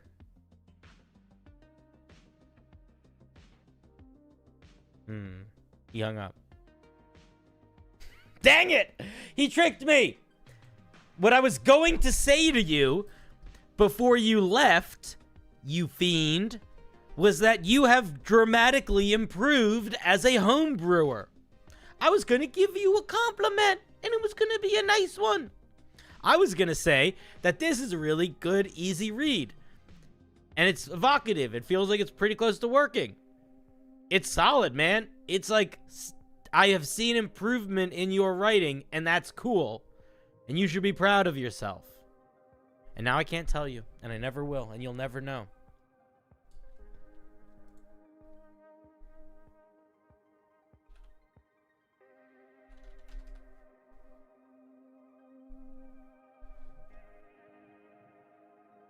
All right, we're going to spin the wheel because I feel bad for the people that were complaining about me not spinning the wheel. And then we'll pull some people from the Discord. We're going to go back and forth, okay? Although I think Baba's in the Discord. So that's fine. Let me get Baba. Baba, Black Sheep, have you any wool? Yes, sir. Yes, sir. Actually, Baba's not. Baba. You need your stuff reviewed in 2 hours or you'll have to leave? All right, we can do you next. Done. I got you. I'm not a big streamer yet. I'm still a little guy. There's not enough of us for me to not make exceptions. If you ask me for a thing and I can do it, I'm going to do that thing. There will come a time, in theory, where there will be too many people saying, hey, do that thing. And I won't be able to. And it will be so sad. But until that day, we're kings of the castles. Yeah, I thought I saw him in the fucking thing too.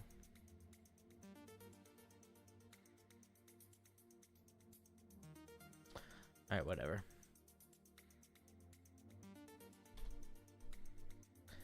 We got a spell for bards.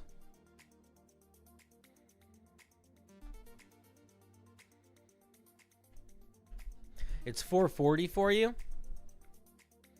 Terrible beauty. You guess when I went to bed last night? Ask me what time I went to bed last night. Let's see. Let's see. First person to get it right wins.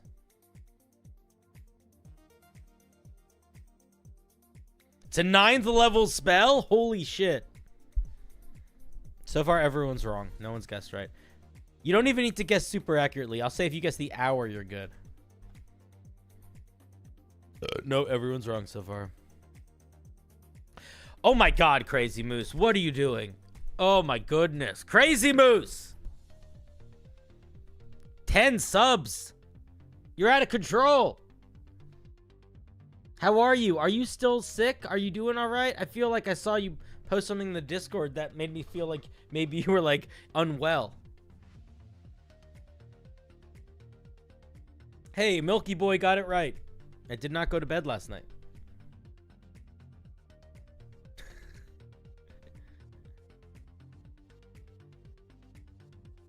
COVID is gone? Yes, that's what I'm talking about.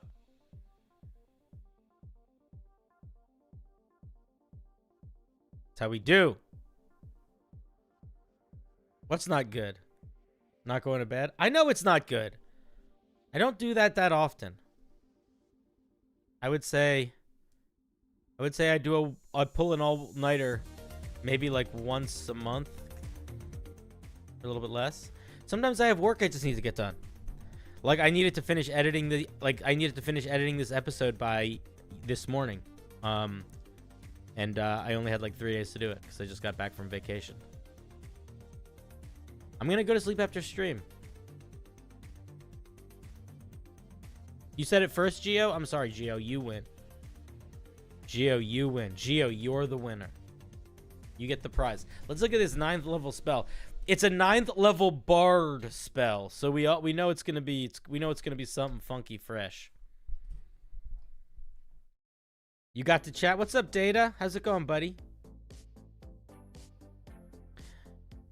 Let's see what Terrible Beauty does. It's 9th level, 1 action, self with a 90-foot radius. It lasts a minute. Now, the fun thing about 9th level spells is you can kind of do anything with them if you want to. You've got a lot of freedom. The closest thing to them in D&D is artifacts. If you want to do a thing that shouldn't work, you can very easily make it a 9th level spell. And that's what you're gonna go to sleep on stream? Me too, man. You transform into a visage of ultimate beauty. When you cast this spell, and at the start of each of their turns, creatures that can see you. I might change the way that's written. I might say creatures that can see you when you cast this spell, or see you at the beginning of their turns. I might say that. Must make a wisdom saving throw. Okay. On a failure, they become stunned until the start of their next turn. Any creature you designate when you cast this spell automatically succeeds on their saves. So you're just stunning people with beauty? You just got an email saying that someone gifted you a sub. You got gifted a sub. Welcome, Prince Quincy. You got a gift from Crazy Moose. We can even give Crazy Moose a little applause. See that?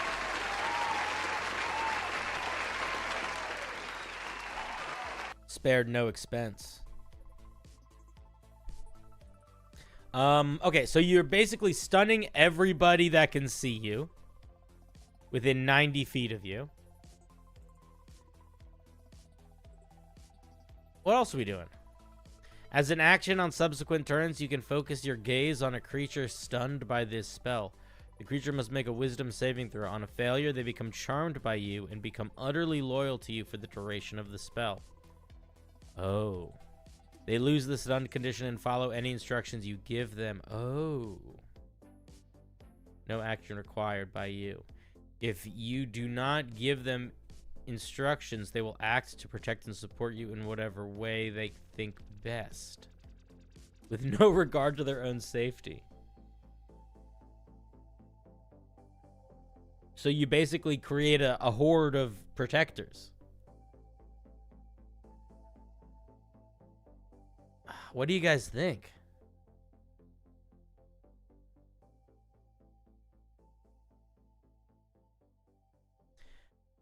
Matt says, I know it's a 9th level spell, but repeatable AoE stun and mass mind control are still a bit too much for a single spell. It's fairly limited mind control. It only lasts a minute. So you can't like make that much hecticness happen, I don't think. But I see what you're saying. It's definitely got some potential to be too hectic. But yeah, it's also concentration. It is very powerful, but is it more powerful than true polymorph? I don't know. This is what I mean. For a 9th level spell, I think it sounds fun, yeah. I will say this. I will point something out. I will point out a little thing. This, in my opinion, and this is not saying it's bad, but this, in my opinion, reads more like a monster ability than a spell. The way that it works, it feels like a once-a-day powerful Arc Fae ability. You know? Am I being crazy? That's what it feels like. You want a bard to be like face-melting performance, where you deal a bunch of acid or fire damage? I have seen a couple face-melting bards before. They can be pretty cool. Who doesn't like to melt some faces every now and then? You know what I mean? Yeah, I think it's pretty solid. I think that the perpetual AoE stun is a lot. I could see an argument for it being an AoE instant stun, and then on subsequent turns you could be pulling people out to like become your minions. I could see an argument for that. Yeah, it does compare pretty evenly to Psychic Scream. I agree. Yeah, I don't think it's stronger than Psychic Scream. It's fun. I would definitely use this on... I'll say, though, this feels like a fun... I would want to use this spell as a... I would want to give this spell to a villain, I think, more than I would feel excited to use this spell as a player. Because you could set some really cool scenes with this spell. And as a player, it's so circumstantial. Yeah, no more thoughts. Thank you, Baba.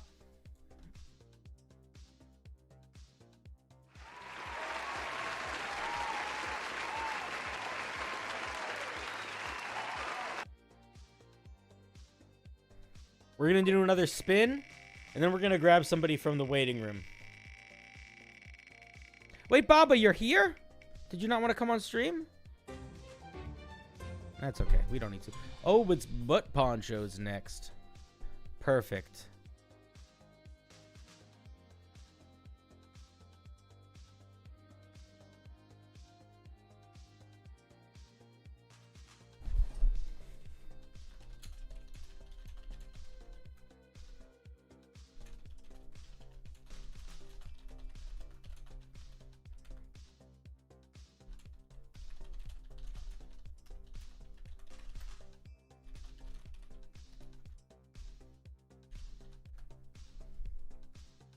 All right.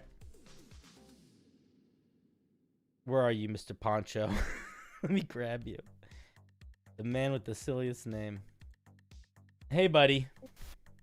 Hi. Welcome back. Yeah, welcome back.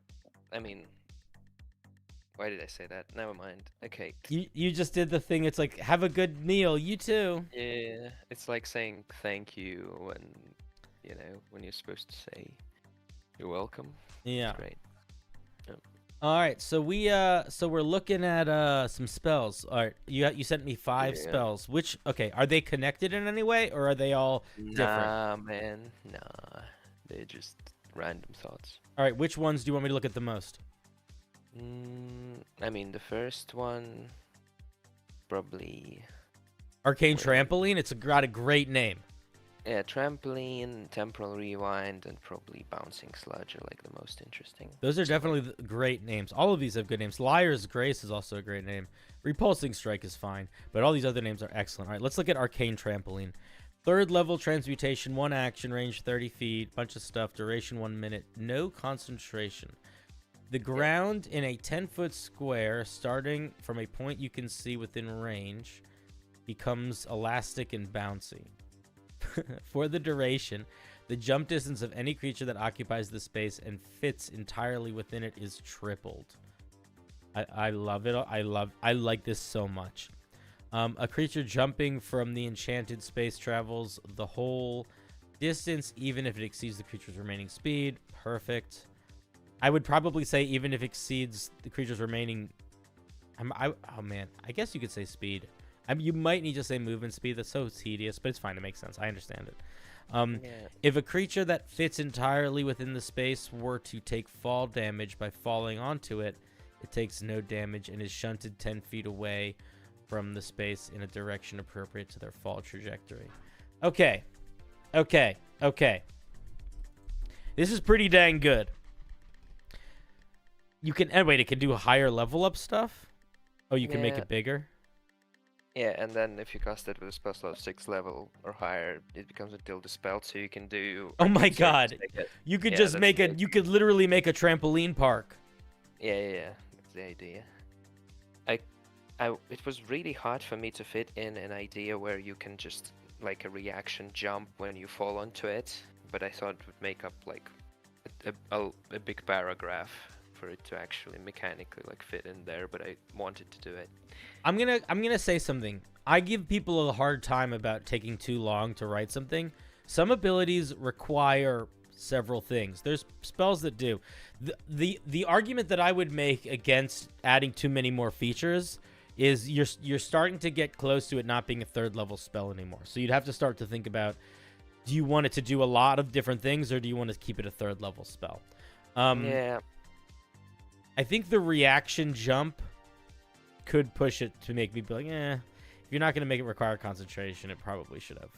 yeah, sure, but the circus doesn't work so good then, because like acrobats can't do like the thing where they jump from one to the other. Mhm. They fall and just shunt it away. But yeah, What if it was, this is how I would probably say it. I would probably say, I would probably change this last if a creature that fits entirely, and I would say, when a creature that fits entirely within the, whatever of the area, falls more than 10 feet before landing on the trampoline, before hitting the trampoline, when they hit it, they can use their reaction to control the direction that they are shunted, and maybe even increase the distance. So, like, if they don't have a reaction, they're just shunted 10 feet away to a random spot. But if they do have a reaction, they can, like, aim it, and maybe they can go 20 feet or something like that. yeah, but I wanted to keep it 10 feet, and Tradosio wants a link in chat. Oh, yeah, I see. I got But you. yeah, I got you, buddy. I kept it 10 feet because there is like different fall distances, and it just didn't make sense for me if someone just falls 10 feet and then they can just like get shunted more than 10 feet after that. This No, is that not makes sense. jumping That makes sense. for That me. makes sense. Yeah, I got so you. it was, It was hard, like Yeah. logical problem. Yeah. I like it though. I think it's a really fun spell. This is a genuinely good example of what making something just new in the game feels like, as opposed to making something that is just a better version of an old thing, or a whatchamahoo's it, that's like just sort of a carbon copy of something else. All right, let's look at Temporal Rewind. I really like Arcane Trampoline. I would consider putting this spell in my game pretty easily. I would definitely make it a magic item. I might not make it a spell, but I might put it on a magic item. The ramifications of being able to have it cast until it's dispelled are so silly. Like, wonderfully silly. All right, let's look at Temporal Rewind. Casting time, 1 reaction. I forget stuff all the time, Obelisk. It's okay to remind me. What reaction would you take when a non-magical object that is medium or smaller that you can see within range is destroyed? Huh. You weave magical incantations to undo damage done. The object is reconstructed. I think you this stuff you still kind of need to say in the actual spell. But I've checked reaction wording, and many of the reaction wording includes the whole trigger into the one reaction which you take when da da da da da da da. So it's And they don't kind have any of it down in the description.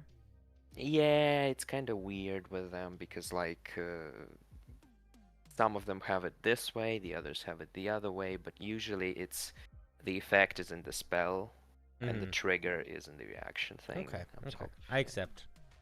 The object is deconstructed with a number of hit points it had before the triggering damage occurred. It's a simpler one. Mm-hmm.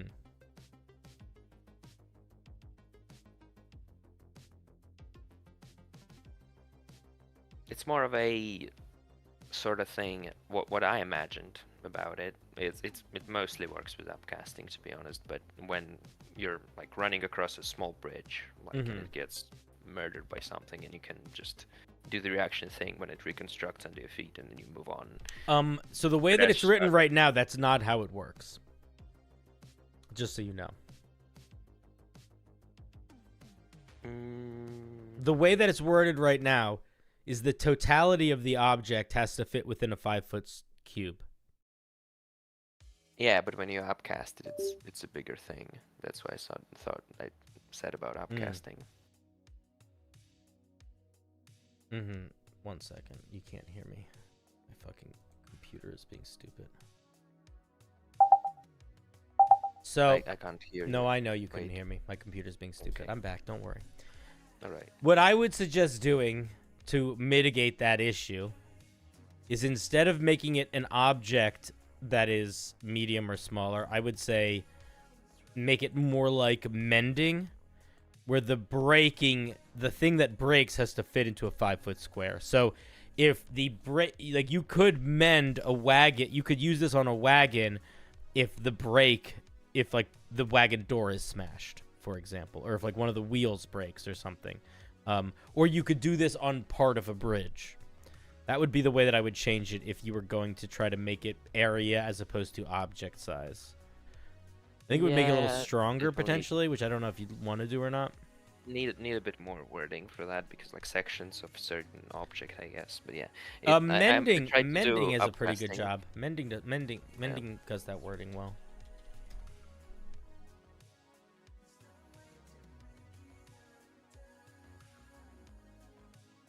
Yeah, it basically describes the break as being, it repairs a single break in an object as long as the break is no longer than 1 foot in any dimension. So you could just change that a little bit to make it 5. It makes it a different spell in a lot of ways because it does significantly change the potential of what it can do, but worth thinking about. Yeah. All right. All right, let me let's wait, where did your spells go? I want to look at Bouncing Sludge because it's such a weird name. 3rd level, self 100-foot line. You create a large blob of acidic sludge and hurl it in the direction of your choice. Choose up to 3 points on a solid surface along a 100-foot line. It bounces. Oh, that's fun. Excuse me.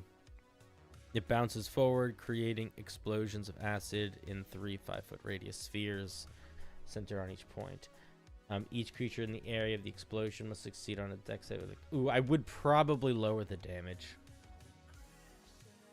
Yeah, I have reasoning. I'm gonna wait for you to read all of it. All right. Yeah. But yeah. It's the reason why I would lower the damage is I have 2 reasons why I'd lower the damage. The main reason is acid is a lot stronger than fire damage, like at a base level. So comparing this to fireball already, it's like this is very strong. The other thing is I would argue that the area of fireball is useful and very powerful, but it is also a huge detriment. And being able to pick 3 points along a 100-foot line, I would argue, is as good, if not better, than being able to pick 1 point with a 20-foot radius. You have a lot of control going on there. And I feel like the amount of control that you get, it makes sense for the damage to be a little bit lower. But I do want to hear your thoughts. The thoughts were, well, I mean, it's still better than Lightning Bolt in a way that I wrote it, so I think the damage still needs to go down. And Fireball is kind of supposed to be stronger than the other damaging options at 3rd level. That was like the design philosophy behind it, right? Since Fireball and some other spells are just meant to be like the prime spells, I guess. And that's why it does 8d6. So yeah, lower it to something like 7 or 6, probably. Yeah, alright. 6 just feels a little like small, but 7 is almost 8, so gonna have to work on the numbers. I just don't want to use d4s. I know Acid uses d4s a lot. I just hate those dice. You don't need to use things you hate. You don't need to use things you hate. Yeah.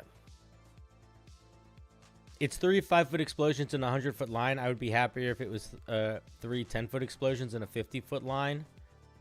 That's I could see that also working. I think, but you can't really overlay them where they wouldn't have spaces between them if it's a 50-foot line and you have 20 feet each explosion. It's more than 50 feet, so you need to really work on that. And I wanted to make it so it's smaller explosions themselves, because 5-foot radius is still at 10 feet. Like you're still hitting a bunch of stuff good. potentially. Yeah, I agree. Yeah, so I thought it was alright. And I thought about the wording, because I was like, it's a line that comes from you, and it's like not said in the Lightning Bolt, but like straight line is not implied, sorta.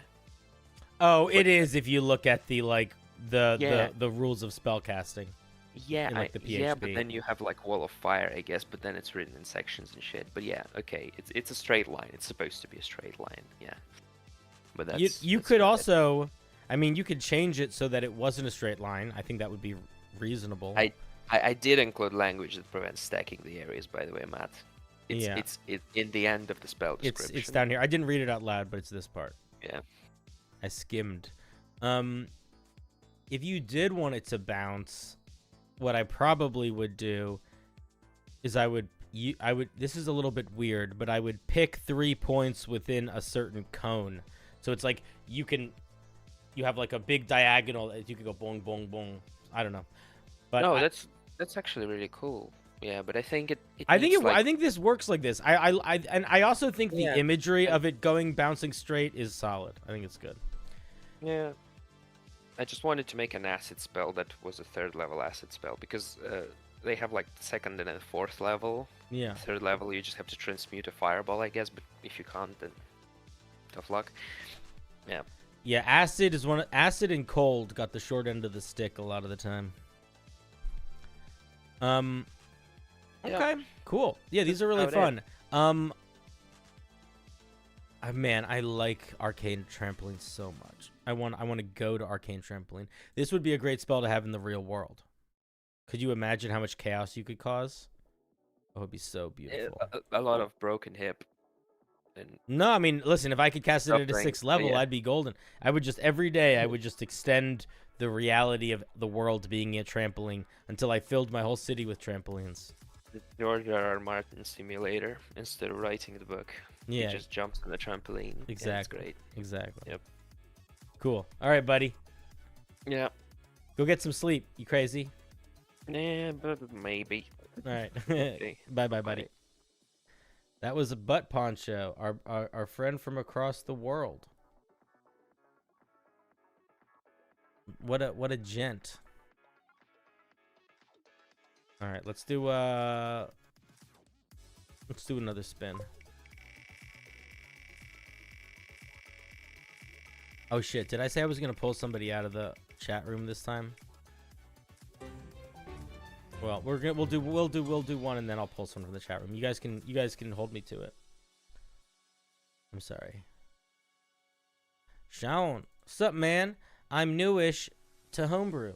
Tried to make a fighter subclass that fit the aesthetic of a crossbow cowboy character, like an old gunfighter of the West, but 6 shooters and lever action rifles.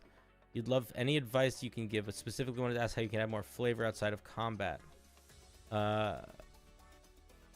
You've been in a dark place, and my shorts and streams have helped tremendously. Oh man, that's very kind of you to say. I hope that you find some light, climb out of that dark place. Dark places are rough, but I will also say, I'll say something about dark places. They're rough, but they can also be very introspective in ways that can, I think, lead to you being a much more self-aware and empathic person towards others. Going through a dark thing is not a bad thing to do. It sucks going through it. It doesn't feel good, but it's a good thing to get through.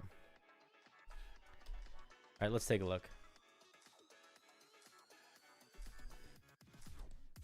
Crossbow slinger. Okay, so the thing that I'm gonna be looking at here is that there is already a couple. Oh wait, I'm on the wrong fucking page. I'm so dumb. There we go. There it is. The thing that I was gonna say is there's already a couple things that I feel like are pretty good crossbowy people in D&D. So the ones that I would say are pretty good at that would be the Battle Master, the Arcane Archer, and then there's the Gunslinger. So we're just gonna look at those a little bit maybe as we look at this. We have a lot of good gunslinger types. Yeah, I mean, I would argue that in my opinion, I feel like the Warlock is probably the best gunslinger.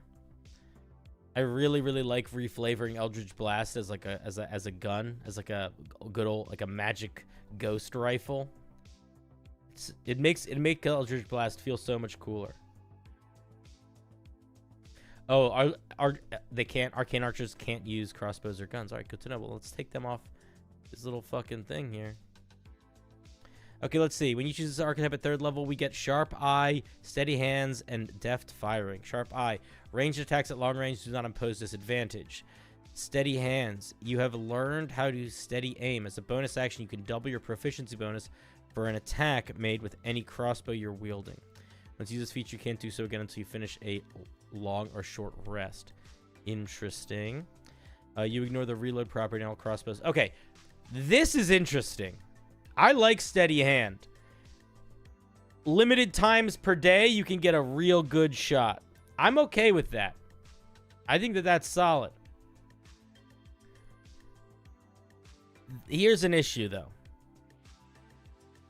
Sharp Eye exists in a feat. This comes with Sharpshooter, which is probably a feat you're going to be wanting with this subclass. Deft Firing. This comes with the Crossbow Expert feat.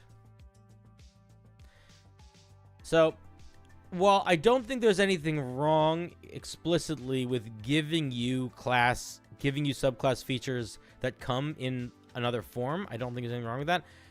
2 out of the 3 things we're getting at 3rd level shouldn't be so easily replicable.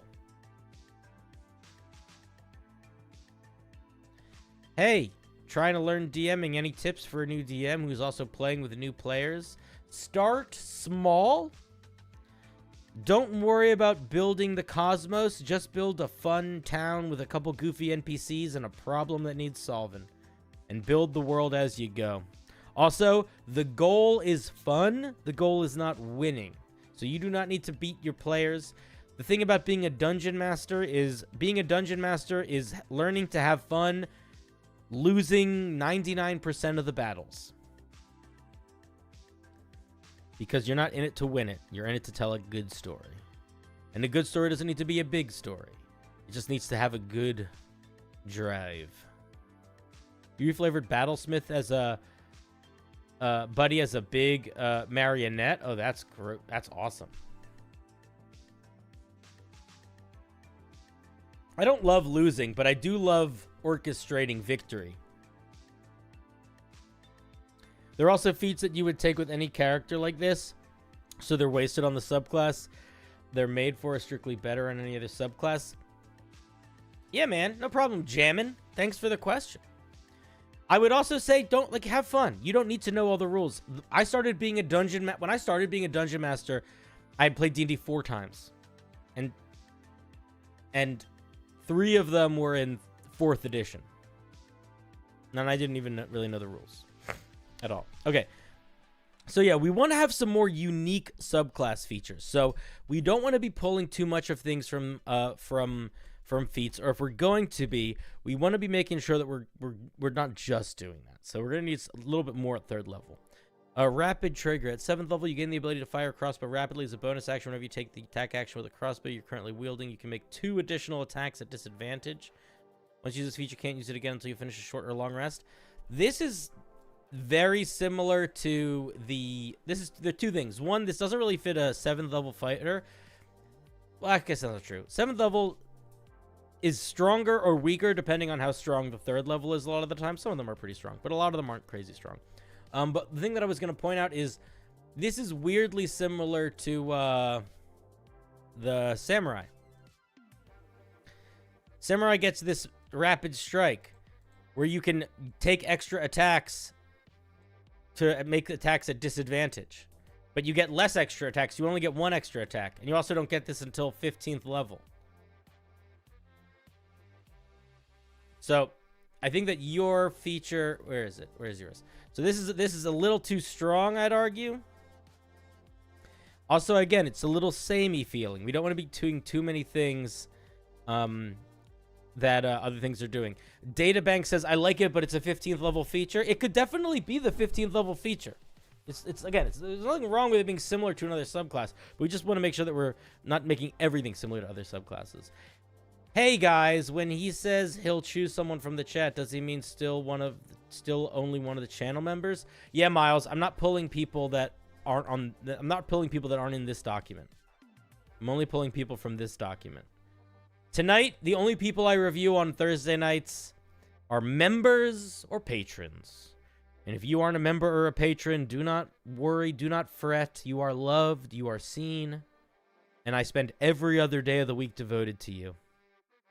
But we must give a prize, a glory, we must give back to those who so generously give me coin, because they pay for me to have food and to pay my rent. So we do these sorts of nights. Okay, let's look at 10th level. Whenever you use Indomitable as a reaction, you can make an attack against the creature with the crossbow you're currently wielding. Now, I have mixed feelings about this. And I'll tell you why. I love subclass features that link back into class features. I think it's really good to do that. I think it's really fun to do that. We aren't getting a lot. This is just the same as this, but different. Like everything we're getting is exactly the same. So you had mentioned in your thing, you were trying to think of some non-combat things. So the question to ask yourself is, what is a crossbow slinging guy really good at? They probably have very good eyes, right? So maybe they get some bonus to perception or investigation or insight. There's a chance they're pretty quick, right? So maybe it's also like maybe instead of getting perception stuff, maybe they get sleight of hand stuff or other sorts of things. Trodosio, you don't ever have to give me anything. All you have to give me is your wonderful time and the ability to read your homebrew, which I enjoy. Intimidation could also work. Yeah, so there's stuff like that. You also could do stuff that is a little bit mechanical, right? So like, for example, what if you gain a special ability called Trick Shot, where you can make an attack roll against an inanimate object? Like you can throw a coin in the air and shoot it, and you can use that attack roll as a intimidation check instead of rolling an intimidation check. You're not shooting the person, but you're just showing how good a shot you are. You know what I mean? That's gonna be kind of fun.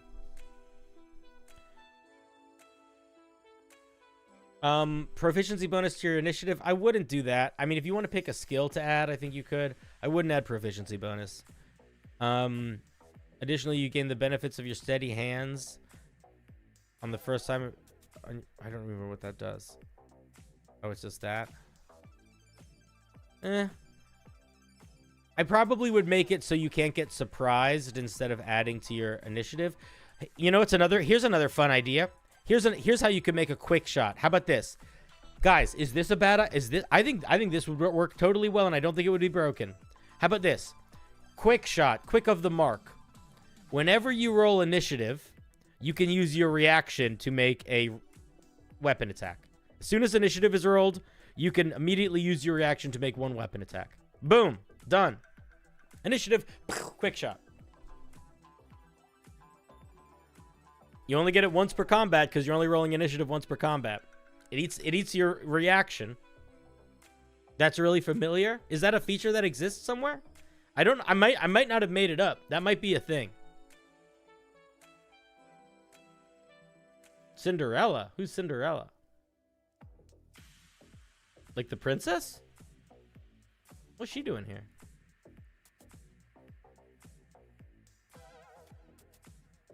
That's your ninja feature. It's the Gloomstalker doesn't get to automatically go when initiative happens. They just get a bunch of stuff the first round of combat. Yeah. Alright, let's look at 18th level. Infallible Deadeye. At 18th level, your accuracy is unmatched. As a bonus action, you can gain advantage on all ranged martial attacks until the end of your next turn. I would come up with something different here. And this also like sort of sits like this is a bonus action and this is a bonus action, so you like can't use both of these on the same turn. I would probably, I mean, if you want to do like a true Deadeye, you should probably do a thing where it's like you can do a special called shot. It deals an extra, I don't know, 10d10 damage. You can do that once per day, something like that. You can do a called shot on a creature. If the creature has 100 hit points or less, they have to make a con saving throw. On a 0, they drop to 0 hit points. You can use that once per day. Or on a failure, they drop to 0. Like, what if you got Power Word Kill once per day as a gun? An attack that never misses? You could do something like that, too. No, you can give Quivering Palm to fighters if you make it once per day and ranged. It wouldn't be Quivering Palm, because you wouldn't get to hold it. You would just have Power Word Gun. Boom. Anyway. Yeah, don't base it off Quivering Palm, but you could do something like that. I might make it like... It might be like you can target a creature if they have under a certain amount of hit points, they just die. If they have over that certain amount of hit points, they just take a bunch of damage. That could also work. Yeah, Power Word Gun. Yeah, for an early homebrew, it's not a bad idea. I'll be honest, you are very good at driving towards a singular goal. But yeah, you got to pull back a little bit from it. The thing to keep in mind is that you want your subclass to do a lot of different things. Even the Battlemaster, which is entirely built around Battlemaster stuff, where they're fighting, you'll notice that aside from all their Battlemaster maneuver nonsense, they still get weird abilities, like at 7th level where they can learn about their enemy because they're Battlemasters, so they're learning about their enemies. So, like, what does a crossbow expert do? What makes them so experty, you know? That's what I would think about if I were you. All right, that was Sean / Spades. Let's give a round of applause to Sean. Or are they just wonderful?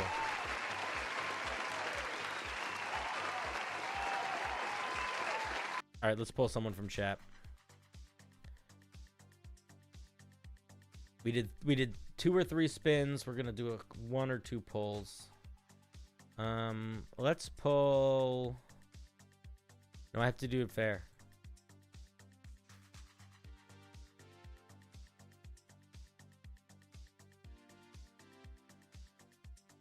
That's not anybody. Josh. All right, Josh, it is. Hey, Josh, what's up? Josh. Hello. How's it going? Good, how are you? I'm doing very well. What are we looking at today? It's kind of a goofy little goth vampire subclass I made a long time ago. Oh, I love a goofy little goth vampire. Are you still working on it or not really? It was from a while ago. I touched it up a little bit before sending it in. I thought the concept was funny. We're doing like a high school campaign, like a summer camp type thing coming up, and I thought I might want to use it. So Cool. So it's the College of Vampirism. All right, let's see. So we get 2 third-level features, a 6th level, a 14th. That seems nice. All right, let's dive right in. Bloodsucker. Most vampires are goths, I guess. When you join this college, the College of Vampirism at 3rd level, you gain the ability to make your weapon attacks steal the very life source of the weak. When you hit a creature with a weapon attack, you can expend use of Bardic Inspiration to deal an additional 1d6 necrotic damage to the target, regaining half the necrotic damage dealt as temporary hit points. You can do so only once per round. It increases to certain levels. Immediately I have some feedback. It should not increase based on this. It should just increase with your die. It shouldn't do a d6. It should just be a roll of your Bardic Inspiration die. Oh, it's based on the Psychic Blades feature from Whispers Bard. Yeah, but does it have to be? No, it's just that's where my thought process was coming from. Okay. Okay. Can I make... Okay, this is what I would do if I were you. I would not make it part of a weapon attack. I would make it a special, unique attack that you just got. I would make it do magic. I would make it do necrotic damage. I would make it use your spell attack modifier, make it a melee attack, and it's a bite attack, and you are biting them, chomp. And it's a roll of your Bardic Inspiration die plus your Charisma modifier. So it gets a flat mod, so it's a flat bonus. So it's a little bit better than just rolling. And then do the temp hit points thing. That's what I would do. But I wouldn't have you rely on a weapon, because you're a vampire. You don't need a sword. You need your teeth. That's true. Yeah. Also, it's really funny if you bully the goth kid and then they bite you. Exactly. Classic biting. Don't we all love it? All right, let's look at Turn the Weak-Willed. At 3rd level, you learn to infuse innocent-seeming words with sultry, sweet nothings, charming fools into doing your bidding. Excuse me. Target one humanoid you can see within 30 feet of you. If the target can see you, target must succeed. You can just say they. If the target can see you, they must succeed on a wisdom saving throw equal to your spell save DC against his magic or be charmed by you. The charmed target regards you as a trusted friend. Blah, blah, blah, blah, blah. Although the target isn't under your control, this is just the charmed person effect. It's literally vampire charm. Lasts a minute. Like, yep. Or bonus action, different plane of existence, or you're getting knocked out. I probably would not give this at 3rd level. I probably would move this to 6th. Okay. Not well. You could keep it at 3rd. I feel like it feels like a 6th level ability more than like a 3rd level ability. And I almost want to suggest. Well, we'll see what you did at 6th level, but I almost want to suggest something more active, because right now you have 2 things at 3rd level. One consumes Bardic Inspiration. One is once a day, and I think it would probably feel better to have one thing that consumes Bardic Inspiration and one thing that is more actively available than once a day, and then keep the once a day thing at 6th level. Also, question. So for the bite attack, since it's expending use of Bardic Inspiration, how do you think it would be too powerful to have it be as a bonus action? I genuinely don't know. I want to say probably not. I think it might be fine, especially if you change it so it's the damage is your Bardic Inspiration die. I would play around with it. My gut tells me that it would be fine. My gut tells me it would be fine. My gut is sometimes correct. Tredosio says bards get the charm and dominate spells already. Yeah, I was kind of thinking that too. One of the things that I think is really good to think about when you're building subclasses for a spellcaster is what abilities do you not need to give them because they can just get those abilities by choosing spells that do those abilities. So when you're so like, for example, that's part of why I think Bloodsucker's a really good ability, because there's not just the spell that just does that. Turn the Weak, this is kind of just Charm Person. Like, it's very easy to be able to do things like this as a bard. So I would almost encourage you to think a little outside of the box there. Maybe some natural boost you get to charm or illusion things because you are more charming as a vampire or something like that. But something that feels a little bit more active and something that can't so easily be replicated by a spell. Why not a mobility thing? A mobility thing could also work. A mobility thing could definitely also work. I could give like a climb speed, maybe. You could, although you don't want to get too close to the Dampier. Yeah, that's true. Because the Dampier also gets a bite and a climb speed. Let's look at Vampiric Mist. At 6th level, you learn to tap into the primordial defense mechanism of a vampire and use them to your advantage once per short or long rest. If you drop to 0 hit points, you can instead choose to drop to 1 hit point and teleport to an unoccupied space of your choice within 60 feet of you. When you do so, you leave behind a swarm of bats that is under your control. They have their own turn. That is very cool. That should definitely be a once per day, not once per short rest. Okay. I would also probably make the bats not under your control, but have them friendly to you and your allies, but act on their own. Okay. Yeah. Also, I'm just gonna point something out. It's called Vampiric Mist. Why don't, when you describe how you move, you just say teleport. You should say teleport in a plume, in a mist. Right. Get that mist in there. Gotta add that flavor. The other thing that I would say is this is a fine 6th level ability. I like it. I think that, well, let's see what we get at 14th level. I could also see a version of this being your 14th level feature, but I would make it different. But let's see. I am not doing live updates for the member wheel because the member wheel is just once a week. I do live updates for the other one though. But that means you can still join us next week, next Thursday. Visage of the Greater Vampire.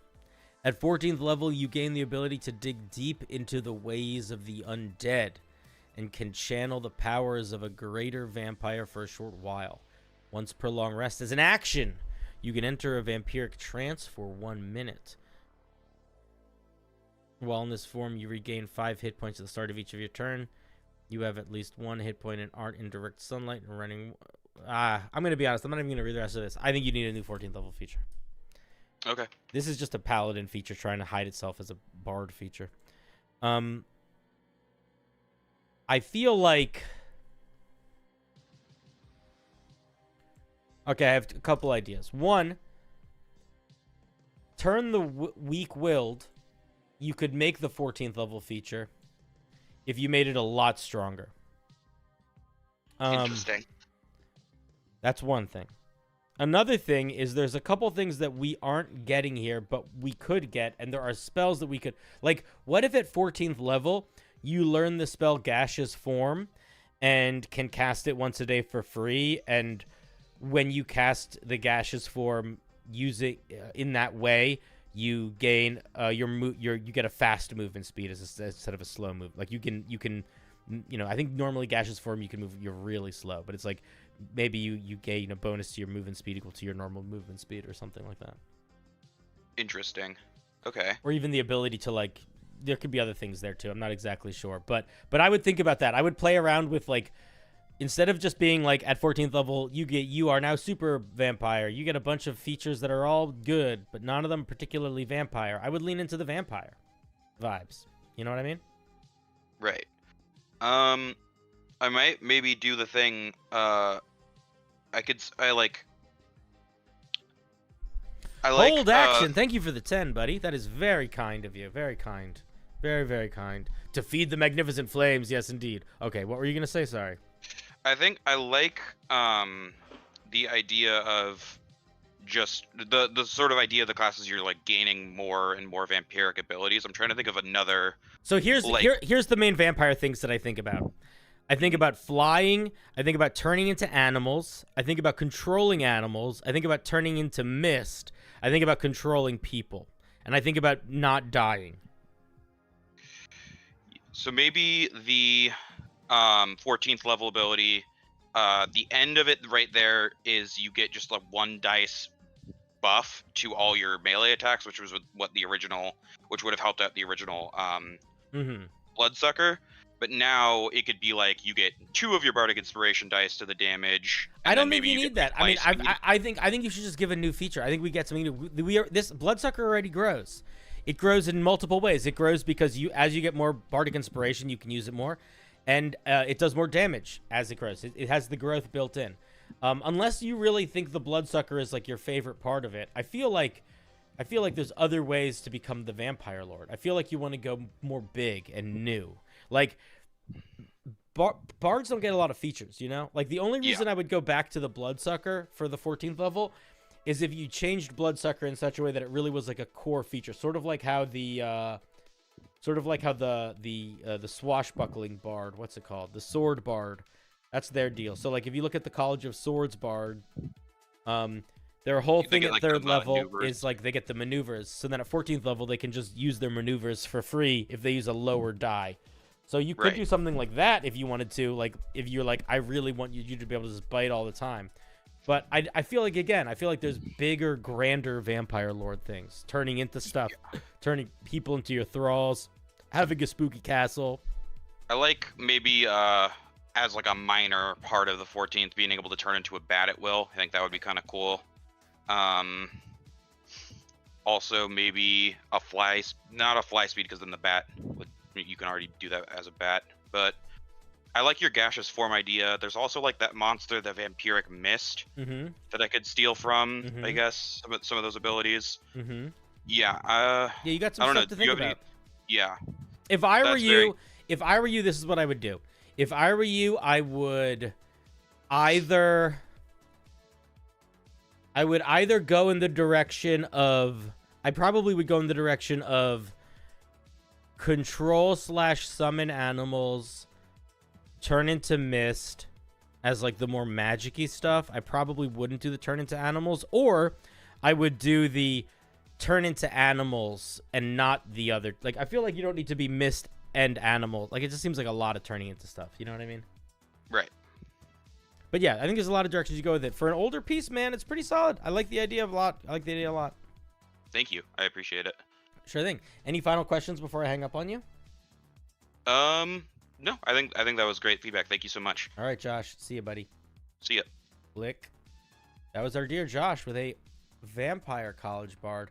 Let's all give a little round of applause to Josh.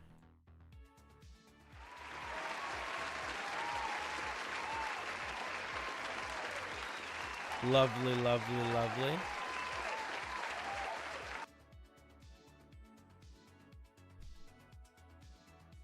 All right, we're going to do another pull.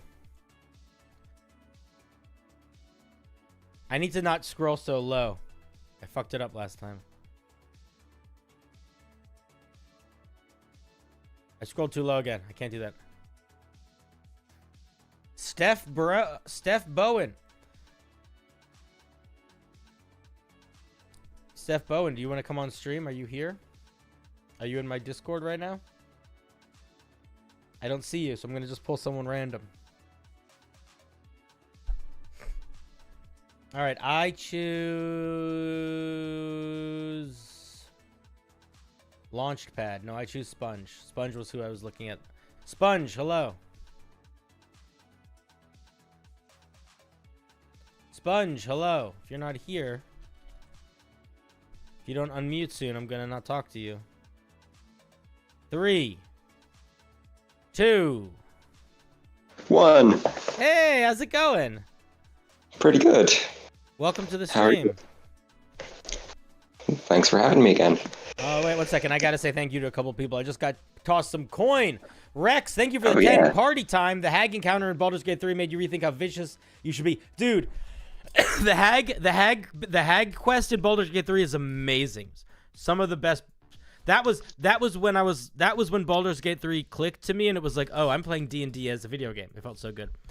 Sixth Sense, thank you for the 5. They said, what's your schedule for streams next week? You're wondering since you're going work on some homebrew. I'm pretty sure next week I'm streaming Sunday, Monday, Wednesday, Thursday. Sunday, Monday, Wednesday, Thursday. Or Sunday, Tuesday, Wednesday, Thursday. One of those days I have my home game. I'll check right now.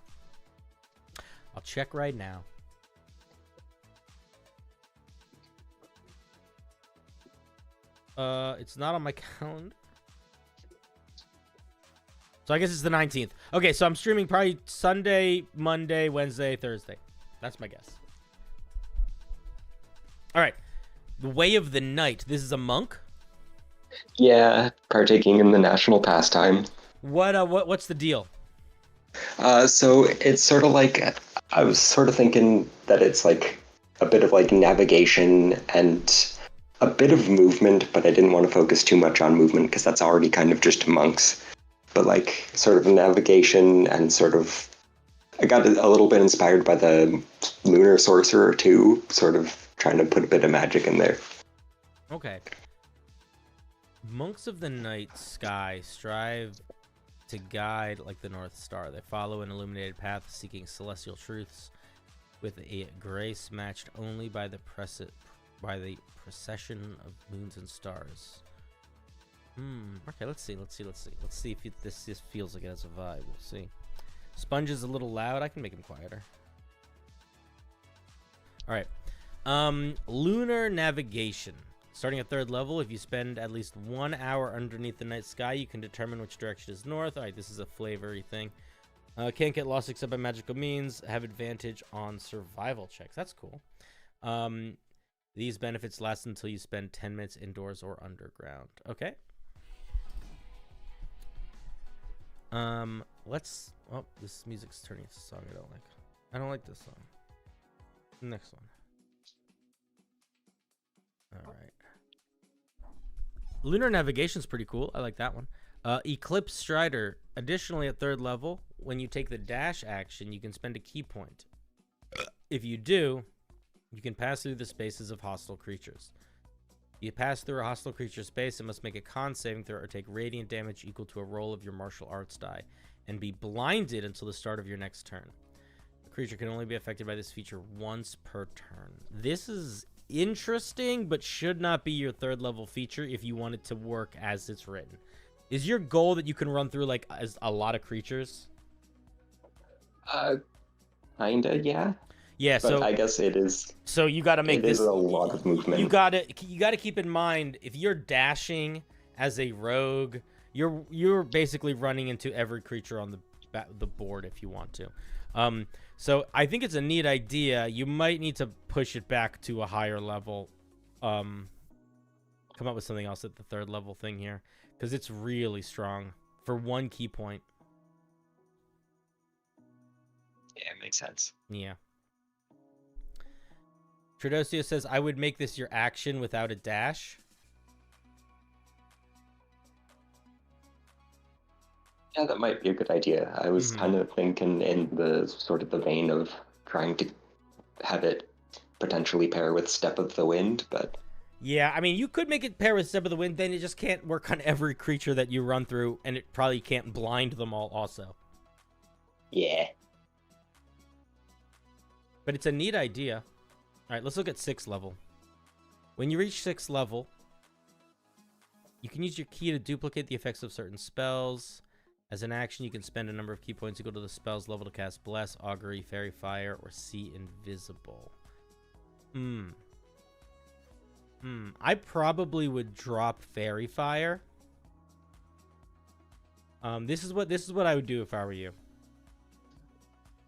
I would drop Fairy Fire, and I would probably give the Moonbeam, first of all.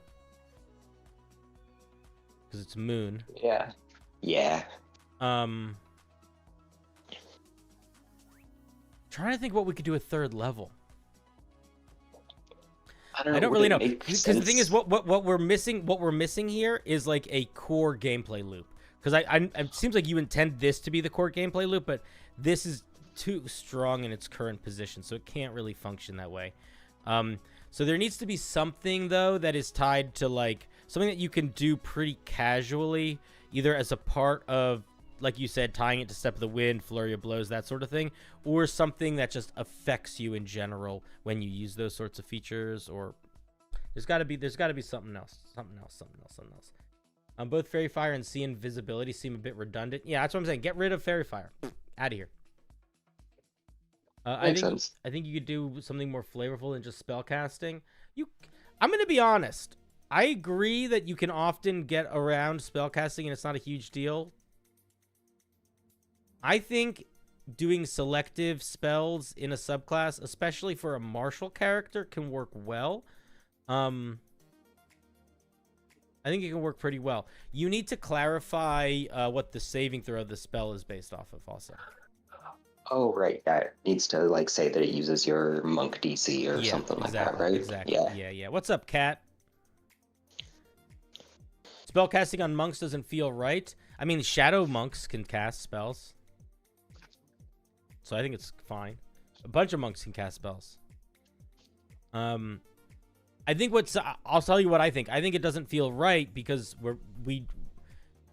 the keystone is still uncertain. Let's keep going though. I'm wondering if something is going to reveal itself to us. Absorb energy. When you reach 11th level, you can use your reaction to absorb the attack. What attack? If you are hit by a ranged spell attack. So turn that around. So say at 11th level, when you are hit by a ranged spell attack, you can use your reaction to absorb the attack or absorb some of the damage. And you do, the damage is reduced by. So it's basically missile snare, but for spells. Yeah. All right, that's cool. Yeah, I like that. I wouldn't do. Actually, the key regain is fine. I think that's fine. I wanted to give a little something, and I figured like 1d4 key once a day it's not too strong. No, it's not. It's not. I think it's fine. Deflect missiles. Thank you, Trudeau. Yeah.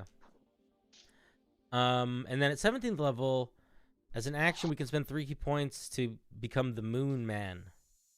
We gain immunity to the blinded and charmed conditions and resistant to those ones. Okay, so here's my so here's what I'm gonna say. 17th level and 3rd level need the most work, in my opinion. I think that I would, if you want to try to work this feature into another level, you can, but I would not try to make this work. I would go back to what is exciting about this. How does this represent Monk of the Night Sky? What sort of attacking could Monk of the Night Sky be doing that feels like it is representing that we could uplift here at 3rd level? And then the other thing that I would say is, what is the pinnacle of badassery for this subclass? And if you want it to be a special mode that they enter for a minute, you can do that.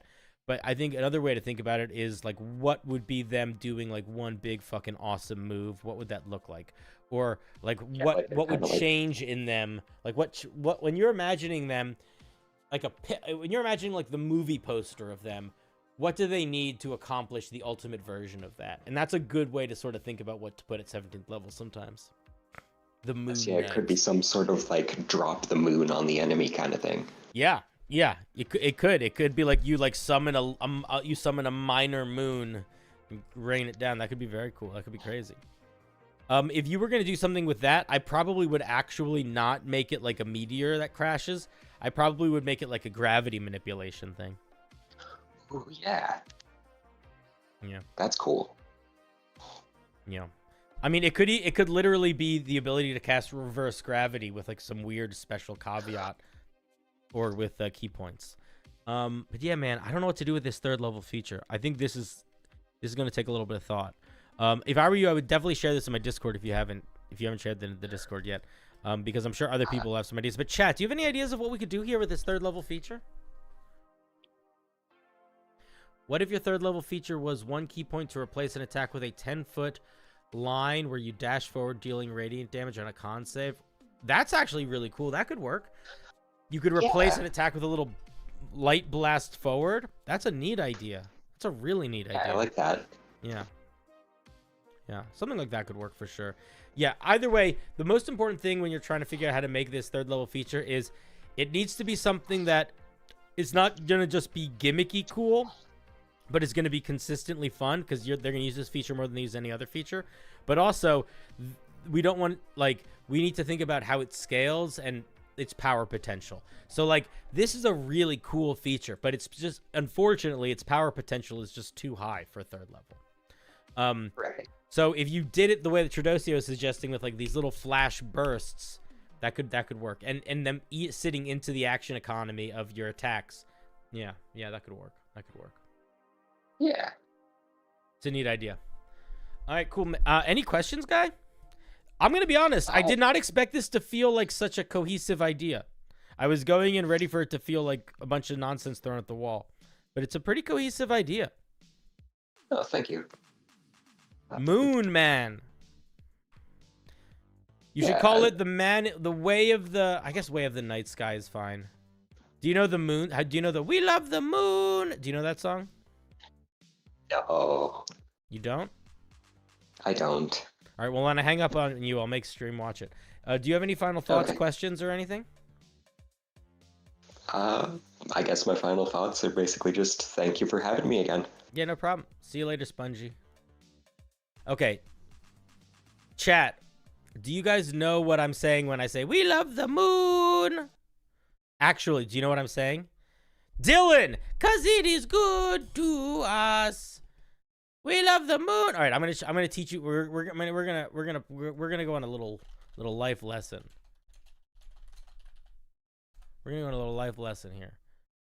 Okay, this is one of the greatest YouTube videos of all time. I hope you guys are ready. We like the moon. Hey, let me make it bigger. All right, ready? Cause it is close to us. We like the moon, but not as much as a spoon. Cause that's why you fuck eating soup. And the focus are very useful on that. And let's see as company vegetables. And then you might be better off with a chopstick. Or like the moon. It is up in the sky. It's up there very high. But not as high as maybe a wicked person in my little lighthouse. And maybe clouds. And probably also I think maybe they go quite high too. Maybe not as high as the moon. Cause the moon is very high. We like the moon. So yeah, it's one of the greatest songs ever written. You're all welcome. You're all welcome. All right, let's put on some different music. Let's put on some like fantasy. Let's go to like the let's go to the magical like the magical forest realms. Here we go. It is internet history. Is it from 2006? It might be. It's definitely old. I don't remember when I first saw it. All right, we're gonna pull somebody else from chat. I'm just gonna pull one. Milky, you're up. What's up, Milky?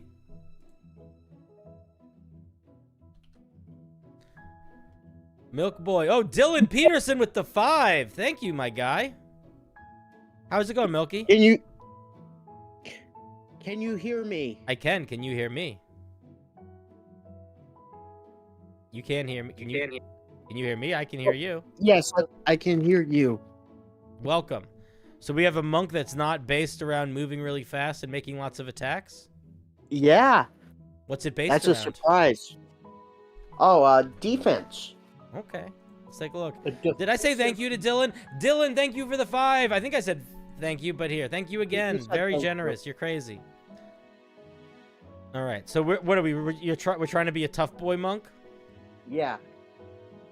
It's a monk heavy night. Yeah, listen, it's always a monk heavy night on my channel. It's the way she goes. Way of the Guardian. Tough guy monk. Those of the Way of the Guardian use their unbreakable will as shields to protect not only themselves but others. You don't need to say as well. You could just say not only themselves but others as well. I guess you could say that. Unbreakable will as a shield, others as well. There's a weird word thing happening here, where these sound similar in a way that is grammatically fine, but like Will and well. But listen, yeah, you know, it's totally fine. Like grammatically, everything's fine. But there's but when you're thinking about like the rhythm of the sentence, like how it sounds, sort of not how it's written, but how it sounds, how the sounds feel, that's something that might feel a little weird. It's fine, but it might feel weird, only because they're very similar sounding. Such a small nonsense thing, but it's good to think about. Okay, many of the monks who follow the Way of the Guardian may practice pacifism, though they know that not every situation can be handled with such peaceful means. Violence is occasionally necessary, and when those times arise, those of the Way of the Guardian provide aid and protect their allies. Okay, the only thing that I'm going to point out here is that you spend all of this to basically say the same thing, which is they are tough, and they protect people, and and that's most of what you say. So, like, for example, I feel like this whole part you could probably get rid of. You want to be careful that you don't repeat yourself too much in the ideas you're getting across. Like, Okay. this first sentence covers them protecting people for the most part. All right, let's dive into the meat of it. That's though. my problem with writing flavor text for these things is I always feel like I can do it in one sentence. Usually can. But then I feel like that's not enough. So here's what I would do. I have this problem all the time too. Here's what I would do. Write the one sentence that you think you can do it in. That's your opening sentence. Perfect. And then what you're going to do is you're going to write a couple sentences that use very specific details where the goal is for them to inspire and excite people to play the subclass. So for example, with this one, let's say you open it with this sentence, okay?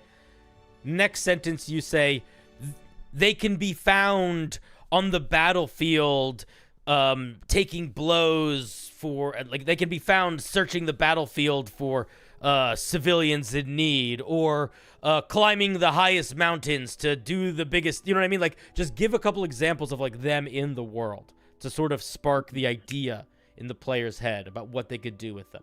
Okay. And that is often a good strategy so that you don't get into the cycle of like repeating yourself too much. Because that is the thing that I think everyone does. And also, the way that we are taught to write essays sort of encourages it in a way that's not ideal. But anyway, listen. I appreciate talking about the outfit, but let's see how we dance. Right. Hold off. At 3rd level, when you hit a creature with an attack made using a monk weapon or an unarmed strike, you can forego dealing damage and instead impose disadvantage on the next attack roll made by that creature until the end of its next turn. Okay? Interesting. When a creature you can see attacks a target other than you, within 5 feet of you, with a melee attack, you can use your reaction to spend a key point to reduce the creature's attack roll by an amount equal to a roll of your martial arts die. If the creature's attack misses, you can make an attack with a melee monk weapon or unarmed strike against the creature. You must be wielding a monk weapon to use this reaction.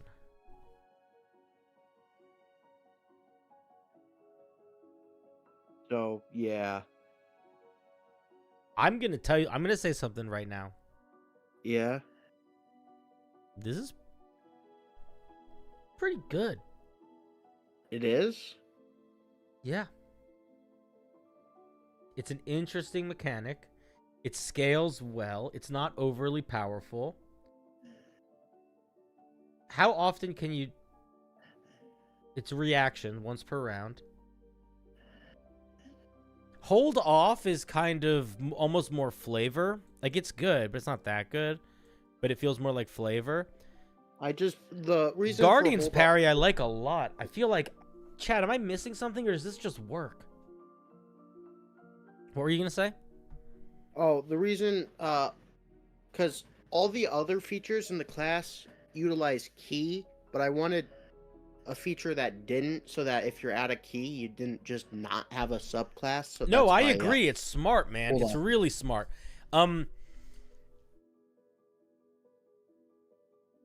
Okay, I'm gonna ask you a weird question. What are these guys like? Like, if you were gonna stereotype these monks, what's their vibe when they're not on the battlefield? What are they about?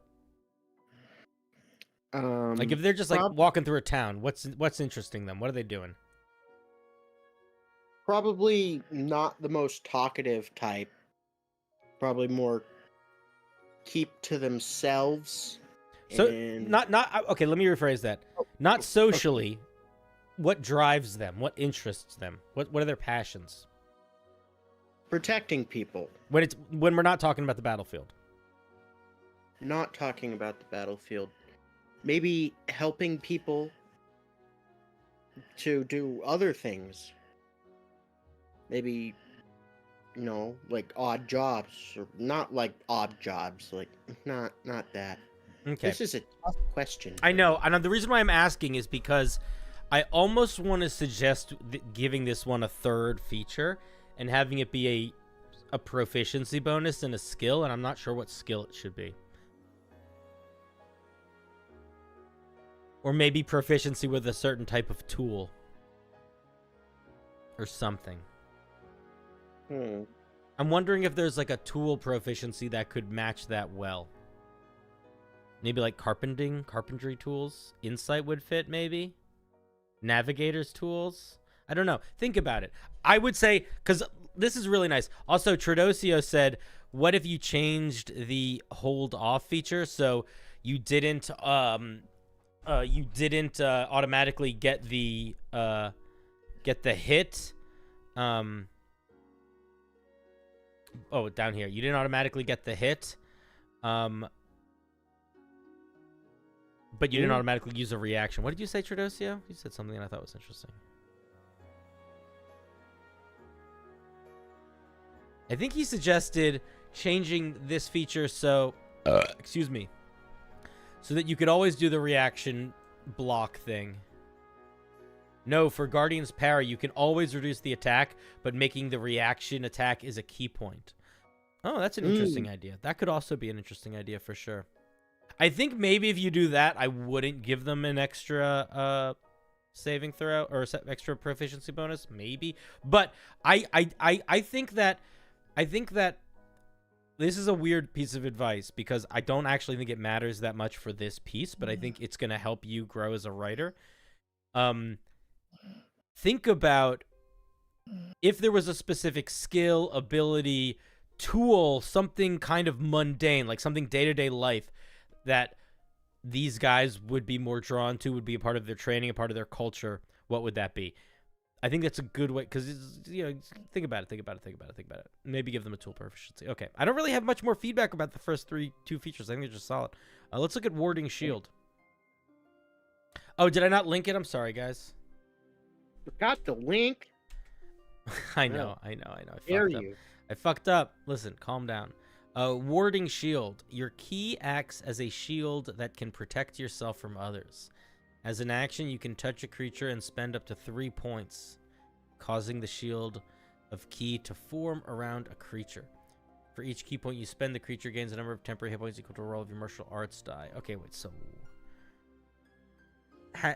so use an action, you touch a creature, you can spend up to 3 points. I would say you can spend 1 to 3 key points. It's a stupid difference, but I think I would still say that. And for each key point you spend, the creature gets no temporary hit points equal to a martial arts die. How long do the 10 hit points last? Do they just last indefinitely? It's fine if they do. I'm just not sure. I mean, I could make it so they last, like, maybe until you finish a long rest or something. I mean, I could.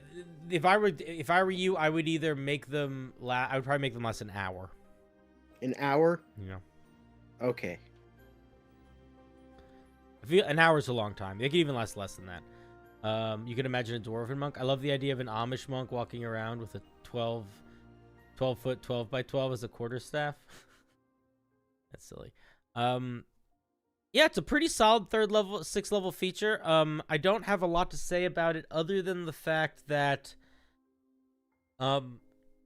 it's doing another version of what Guardian's Parry does, which is okay, but we want to be careful to make sure we are getting a couple things that feel like they are adding to the subclass holistically, not just not super single-mindedly.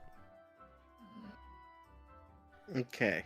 Attack with a monk. A monk attacks as part of the same action. As a reaction, when you see a creature hit with an attack, you can subtract roll a martial arts die from the attack, potentially turning it into a miss. If you spend a key point, you can. Yeah. Tridosio's just writing goddamn homebrew.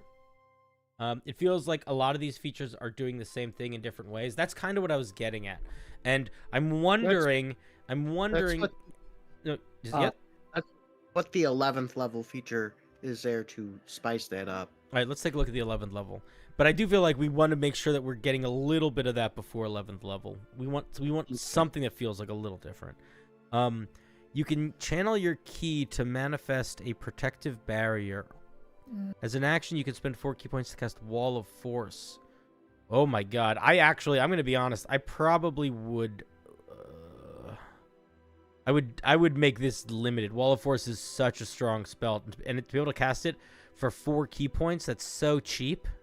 Yeah, because what I was looking at, I looked at the Way of the Four Elements monk. Mm-hmm.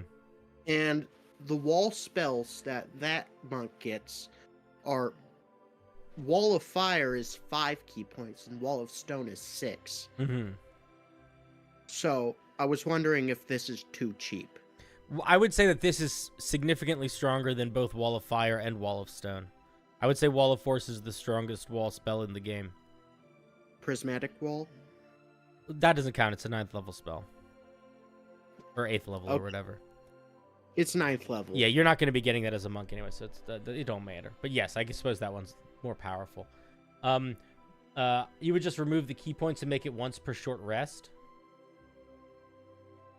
That could work. Why per short rest? Maybe you can do it for free once per long rest, but then to cast it again, it costs like 8 key points or something. You could do something like that. I'm gonna trust Databank's gut here. I would say see how it feels about making it once per short rest. Okay.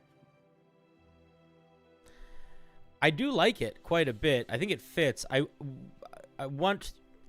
tell you what, it's giving me some ideas because it's making me realize I think what we need to do is we need to figure out how to infuse the feeling of you're not just protecting, there's a magical element to how you're protecting. That's what I think is missing here from the earlier parts. Okay. Unwavering defense, 17th level. Your body becomes as sturdy as your indomitable will. When you spend a key point, you gain the following effects until the start of your next turn. Resistance to those things, you can't be knocked prone. You're immune to any effects that would move you against your will. If I were you, I would probably drop the resistance to piercing, bludgeoning, and slashing damage. And I would just make the other 2 effects on permanently. On permanently? Yeah, you just never can be knocked prone, and you can never be moved against your will. Okay. My problem with that is if that feels kind of shallow for a 17th level feature. Then throw something else in there. Something else. Alright, I'll think on it. I'm not sure what the other thing could be, but I would... I mean, there's a couple directions you could go with it. But I do think that I don't like the key thing just being bludgeoning, piercing, slashing resistance. Like, I don't think that's evocative enough. I think we can get more evocative here. This monk is just blocking and more blocking to you. It doesn't feel evocative. I think I disagree with that. I mean, it's not really, it's doing a little bit of blocking, but it's actually doing a lot of damage mitigating in ways that I think is interesting. But it is kind of one note right now, which is why I think the move is to try to figure out expanding that a little bit. The other thing that you could add to it if you wanted to is if you wanted to lean into like the warding magic stuff, is you could try to incorporate more like magic related things. So like perhaps this guy gets detect magic or dispel or counterspell. I don't know. Things I would think in that direction a little bit maybe. Not sure exactly how I would incorporate that yet, but I do think that that we need to figure out something between 6th and 3rd to give us something a little different. But those are my main thoughts. Any questions, comments, concerns? What if, hear me out, Mm-hmm. instead of making an extra, for Guardian's Parry, instead of making an extra attack, Mm-hmm. it does like a little bit of force damage to imply that it's magical. It could do that. It could do that. You want to make sure that it's. I would just make sure that it feels different from the Ancestral Guardian Barbarian, which kind of says that same thing. Oh, I was gonna rant about the Ancestral Guardian Barbarian. Just gonna rant about that. Yeah, It's such a cool subclass. it is. But the thing is, barely any of it works if you're by yourself. This is true. If This you is get true. separated from your party, you essentially just don't have a subclass. That's a good point, actually. That's very funny.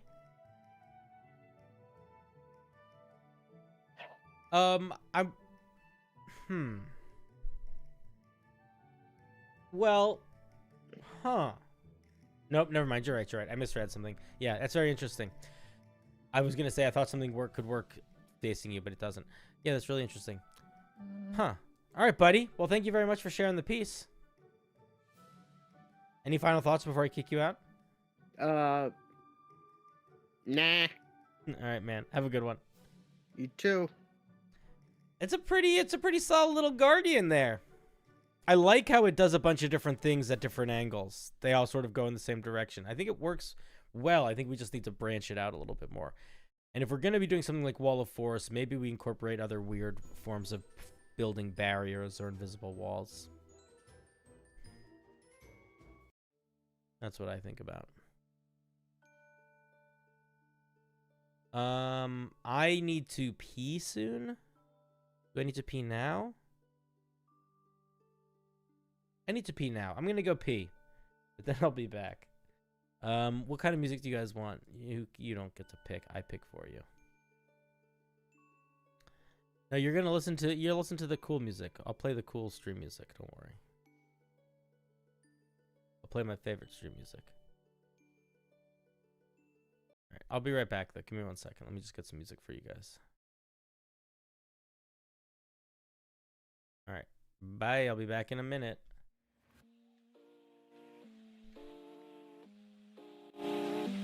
Right now, we'll be back in a minute. 1 second.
Hi, guys.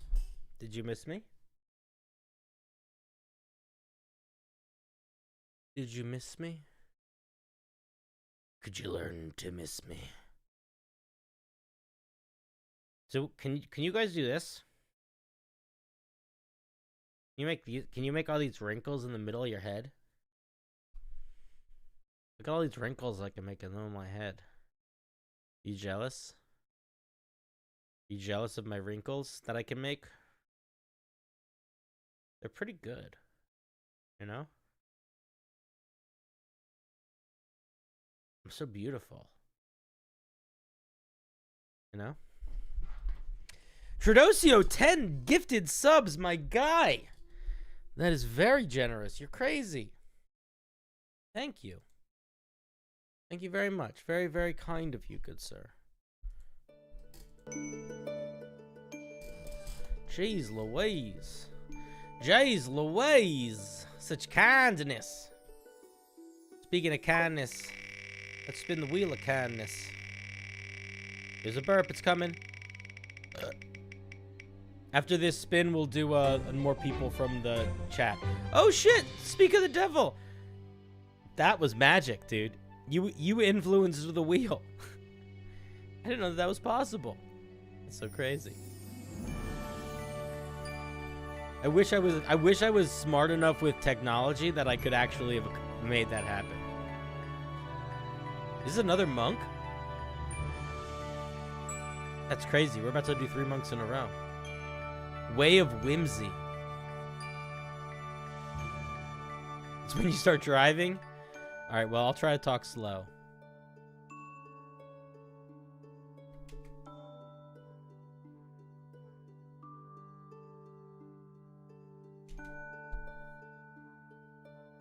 Oh man, I fucking love that the hyperlink just goes right to the right page. So is this a Feywild? I guess we'll see. Guess we'll see.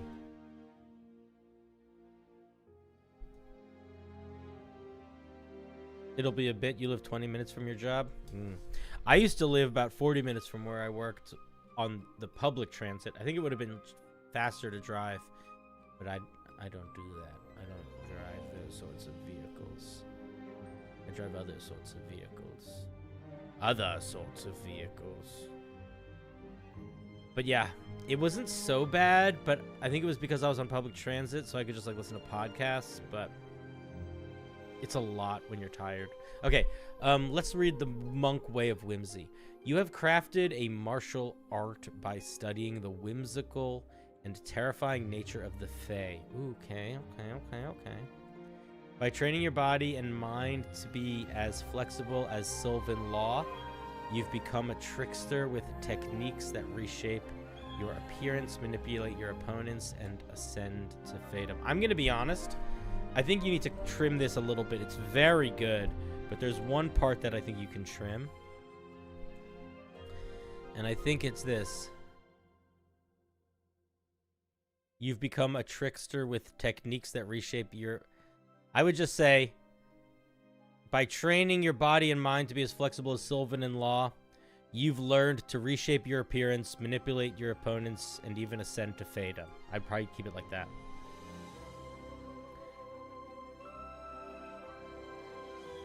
You wonder if Tredosio is a whimsical person. Maybe he played a lot of bards in the past. Wants to bleed it over into monk. Maybe, although I'm going to be honest, monks and bards are very different. And there's a lot of Feywild stuff that doesn't really have anything to do with bards. So, well, let's see. We only get one feature at 3rd level. Interesting. Oh, we get 2. Bonus proficiencies. You gain proficiency in one of the following skills: your choice: deception, intimidation, performance, persuasion. And you can learn to read and write Fey and Sylvan. Or just Sylvan, because Fey isn't a language. At 3rd level, you have learned some of the Fey's tricks. As an action, you can spend 2 key points to replicate the effects of Alter Self. While you are under the effects of the natural weapons option... Wait. Let me read that again. You can use key points to cast Alter Self.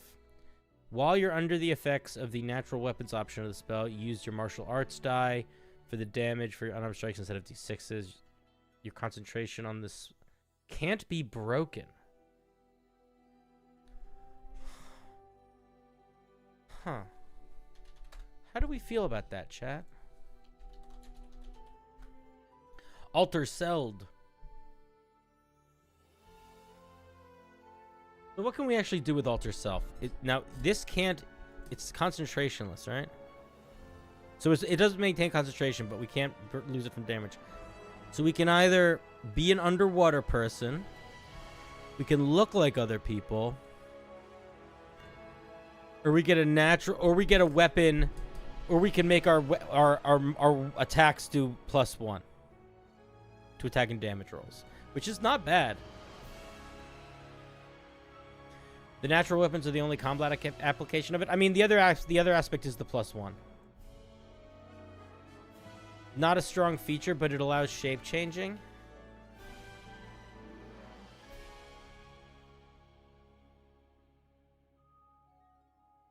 You got a roguish archetype name. What's it? What is it? The natural weapon mod is bad. It's not bad. Literally, all it does is make you add a +1 to your attack. It's not great, but it's not terrible.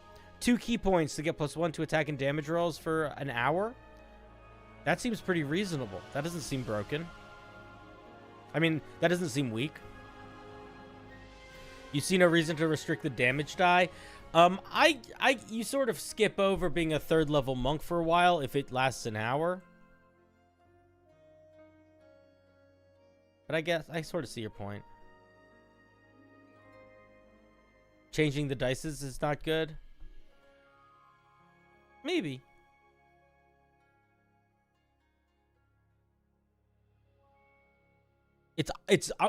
I'm a little I'm confused. I'm not confused in a bad way.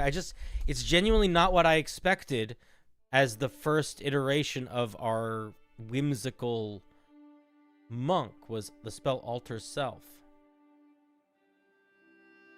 You didn't want to jump a damage die before other monks? No, that's why I get it. That's why I kind of understand it. I understand that feeling of not wanting to do that. This is so odd. Such a strange first level feature. Or first subclass feature. For 2 key points, you can change the way you look for an hour, you can breathe underwater for an hour, or you can get a bonus to your attack rolls for an hour. It's not bad, but it's not what I expected. Infiltrator monk. You wanted the shape change mostly? You could just play a changeling? You could. Let's look at the 6th level feature, and then let's think about it a little bit. Subjective Strike. Subjecting Strike. At 6th level, when you hit a creature with a monk weapon or unarmed strike, you can expend a key point to force that creature to make a wisdom save. On a failure, you choose the following effects the creature suffers. Sealy Influence. The creature is charmed by you until the end of your next turn. While charmed this way, the creature must take the attack action on its turn to hit another creature or object of your choice within reach. You do not choose a target, and they can't see a target. They act as normal. That's pretty dang strong. The creature is frightened of you until the end of your next turn. While frightened this way, the creature must take the dash action. I'm going to be honest here.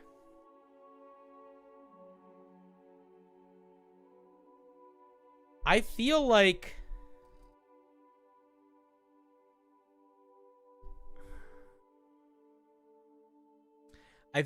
this is what I think. I almost feel like Subjecting Strike should be a 3rd level feature, not a 6th level feature. And it should, at 3rd level, it should only charm and frighten and not do any of the things after. Not do the extra dash thing, not do the extra mind control thing.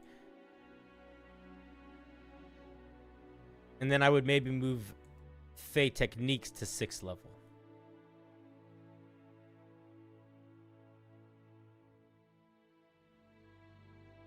You want this after Stunning Strike? All right, I think it represents the subclass a lot better than the 3rd level feature currently. Is it stronger than Stunning Strike? They share activation conditions and saving throws. So I need a good reason to use this instead. I think you're underestimating how powerful it is to force a creature to attack another creature. That's very strong.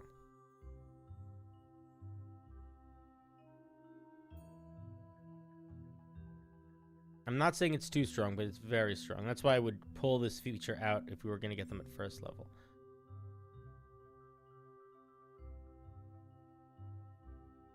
Maybe the way to do it would be Tradosi, are you sure you want this at 6th level? Does this need to be at 6th level, really? What if it changed in this way? What if it was this? When you use your flurry of blows, you can attempt to charm or frighten one of the creatures you hit with your flurry of blows. So it's tied to flurry of blows. Okay?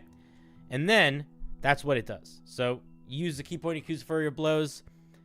If you hit a creature with flurry of blows or during it, you can attempt to charm or frighten them. And that's 3rd level feature. And then at 6th level feature, you get, so it doesn't sit in the same space as I guess it still sort of sits in the same space as stun. But not exactly, because it's not an extra key point, it's just a part of the flurry of blows. So it doesn't eat key in the same way that Stunning Strike does.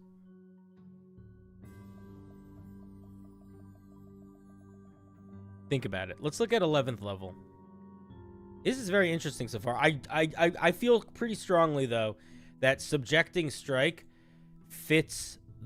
helps us understand and feel like the subclass a lot faster than Fey Technique. Fey Technique is cool, but I don't think it should be the base. If you put Fey Technique at 6, the damage die doesn't matter. Damn just got back. We're still going. Hype. Damn just got back. Oh, welcome back, Taco. Let's take a look at Key Trickery. At 11th level, you have expanded your repertoire of tricks. When you use certain key features, you gain additional effects. Flurry of Blows. Once in each of your turns, when you hit with an unarmed strike, granted Flurry of Blows, you can use Subjective Strike. Oh, look, see, you're building it in. You should figure out how to make this not an 11th level feature, but just how you build the subclass. As part of a bonus action, for patient defense, you can make an illusory duplicate of yourself. Step of the Wind. Can it do anything? It makes attacks with disadvantage. No attacks made against it have disadvantage. And you can switch places with it. That's really strong. Step of the Wind is part of the bonus action. You can use this feature.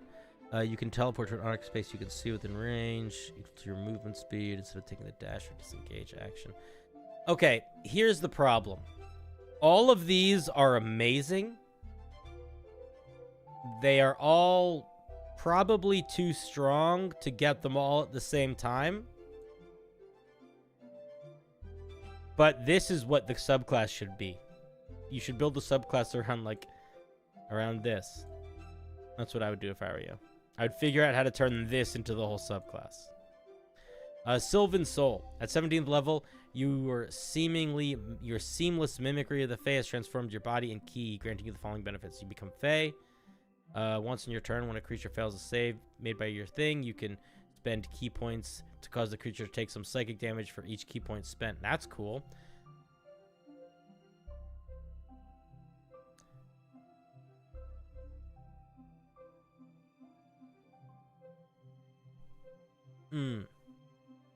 Yeah, I like a lot of these features too. I'm going to be real honest, my guy.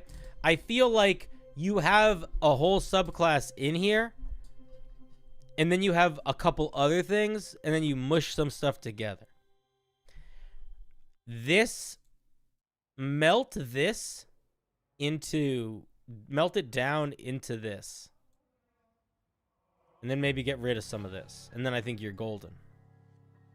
I'm not in love with Sylvan Soul. I think it's fine. I think the Fae part's cool. The being able to use key points to do psychic damage, I think is fine. I think it's not unbad. I don't think it's bad. I just don't. It doesn't speak. I don't feel like it's whimsy. Feels like it's like it's just, you know, just it feels more like scary darkness, not whimsy. It is an awesome idea for a monk. Tredosio, if you're still here, do you have any questions for me? I know you're in the chat. I don't really have more to say, but if you don't, that's fine. Anyway, guys, let's give a little round of applause to our dear Tredosio. Very fun little monk.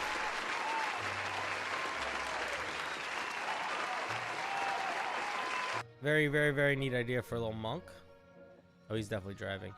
Vroom, vroom. How would you represent Fae as monk abilities?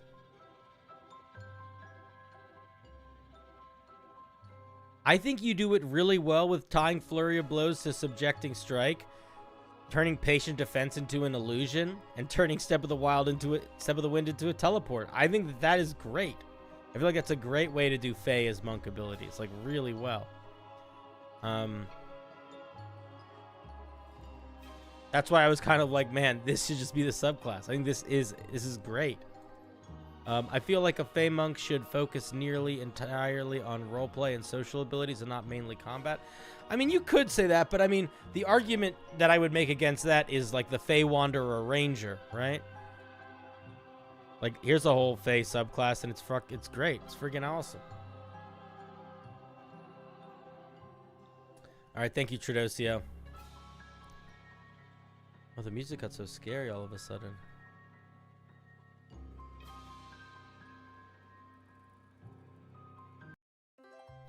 All right, let's pull someone from chat. All right, who do you guys think isn't ready in chat? Let's see. Who looks like they're not ready? Who's next? We're gonna do this. Did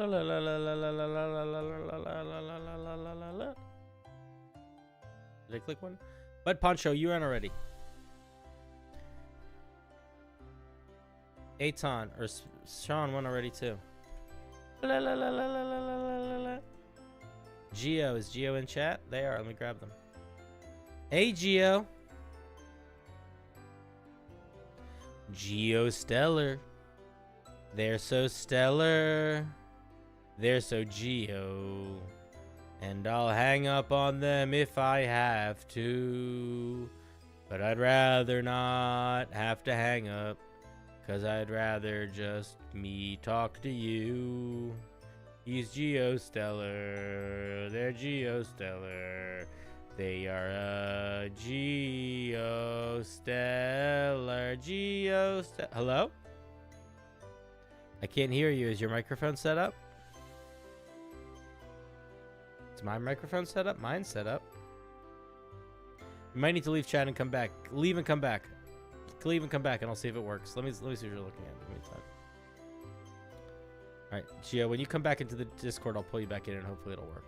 I don't know why Discord does that. It's very annoying. Hello? Is it gonna work now?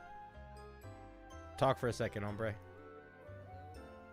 Oh, Ken, you're really quiet. Can you like sit closer to your mic or turn your gain up? Your volume is cranked for me, and you're barely making noise. I'll see if I can edit my stuff right now. Yeah, try to turn your gain up if you can. How do I do that? I don't mess with that kind of stuff. What are you talking on? Discord. I'm using just a regular, like a Walmart brand headset. Just make sure your mouth is close to the microphone, and you should be good. Okay, so a bit like this. Yeah, sound better. Yeah, much better, much better. Okay, cool. How you doing? Doing pretty good. Just getting through college stuff. Hopefully, I can graduate at the end of the semester and all. What year are you? You're a senior? Senior, yeah. One semester left? This should be right here. Everybody in the chat that said link after I put the link has to donate to charity or me. That's the rule. What are you studying? It's I think I've told you before, anthropology. Oh, that's right. And we had that whole conversation about I- dogs. I remember stuff. It just takes me a while. Yeah, It takes me a while, but I remember you're good. stuff. You're good. The houndsman. Okay. Yeah. Okay, Houndmaster. What do you have now? A hero's bow? Yeah. So this is supposed to be a cool magic bow. It's inspired by the 3D Zeldas and how you typically have like 3 magic shots that you can do that are like ice arrow, fire arrow, light arrow, and like have that be a thing. Okay, cool.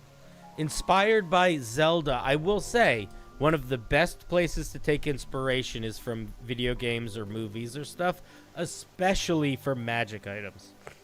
It can be hard for subclasses and classes, but magic items is the move. All right, let's take a look. It's very rare. We'll see about that by the end. The hero's bow. This bow has been passed down through generations of heroes in order to slay foes that lay out of their blade's reach. It draws upon runes carved into the wood frame. Carved into its wooden frame to empower the arrows it fires. It's a +1 to attack and damage rolls. Bow has 6 charges, 6 maximum charges. It gains 1d4 +2 each day at dawn. In addition, as a bonus action, you can expend a spell slot to have the bow regain 1 charge. That means, just to be fair, that means that none of these features should be stronger than a first level spell. That's sort of the decision you're making when you do that.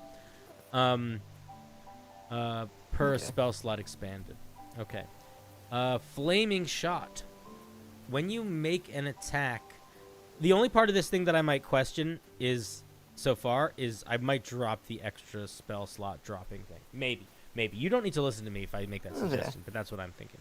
We're going to see how powerful they are first. We got a flame shot, a freeze shot, and a radiant shot. Flaming shot. When you make an attack using this bow, you can expend 1 charge to make it a flaming shot. On a hit, the bow deals an additional 2d6 fire damage. On a hit or miss, the arrow explodes. Target and each creature within 5 feet of it must make a DC 18 dex save. This is definitely... Yeah, bringing it down. Yeah, bring it down. You don't need... I mean... It's not super... Yeah, bring it down a little. You don't have to bring it down a lot. So basically, if you hit somebody with this arrow, they take 2d6 fire damage, and then everyone explodes and takes 4d4 fire damage. So minimum damage you do to a creature if you hit them with this arrow is 2d6 plus 4d4. So that is 7 plus 5 plus 5. So that is 17. So that means for 1 spell slot, you can do a minimum of 17 damage on a hit. Not a minimum, an average, excuse me. That feels a little high to me. It's actually not that off. It's actually not that off. It would be closer if it was it's actually not that off. It's a little high, but it's not that high. But the reason why is a little high extra is because its range is based on your longbow, so it's got a crazy range. And it's not just doing that to one creature. It's doing that to one creature, and then that 4d4 is also aimed to all creatures around it. This is not... None of this is me saying that you need to change any of these features. I'm just breaking down its power level. I was going to say it's a short bow, not a long bow. Okay. That makes it a little bit more reasonable with range. Yeah. This shot was like... The effect was inspired quite a bit by Ice Knife, with the way it does the little it's got a nice stuff. knife vibe. It's interesting that you built it this way, though, because the explosion extra damage is more than the base extra damage, though. Yeah. I like that. All right, freezing shot. When you make an attack with this bow, you can expend a charge. It deals 2d6 cold damage to the target, so make a saving throw. Their speed is reduced by 10 feet. They can take 1 action or 1 bonus. Okay, so casual where they're slowed and cold. When you make an attack using this bow, you can expend 2 charges to make a radiant shot. On hit, it deals 3d6 radiant damage in the target, and each creature within 5 feet has to make a con save or be blinded for 1 minute. Same there can be repeated. In addition, the affected area becomes illuminated by sunlight until the end of your next turn. That's a cool. Okay, so here's what I'm gonna say. Yeah. This is a very, very solid, very rare item. The place where this thing falls apart, and it really doesn't fall apart much. There's one place where it falls apart, and it's where I thought it was gonna fall apart initially, which is these abilities we can just do too much. I think you gotta make it 1d4 plus 2 charges, or maybe even just 1d4 charges, or 1d4 plus 1. And then you got to drop the bonus action expending spell slots to get charges back. That's what I would do if I were you. Just make it a flat, these are the charges you get. Or if you want to be able to have more charges, or if you want to have a regenerating charge thing, don't make the recharge thing something like that. Tie it into something that you can do in game, and have no natural recharge. That's another thing. If you wanted to. Yeah. But I feel like it makes sense. You first. Yeah. Yeah.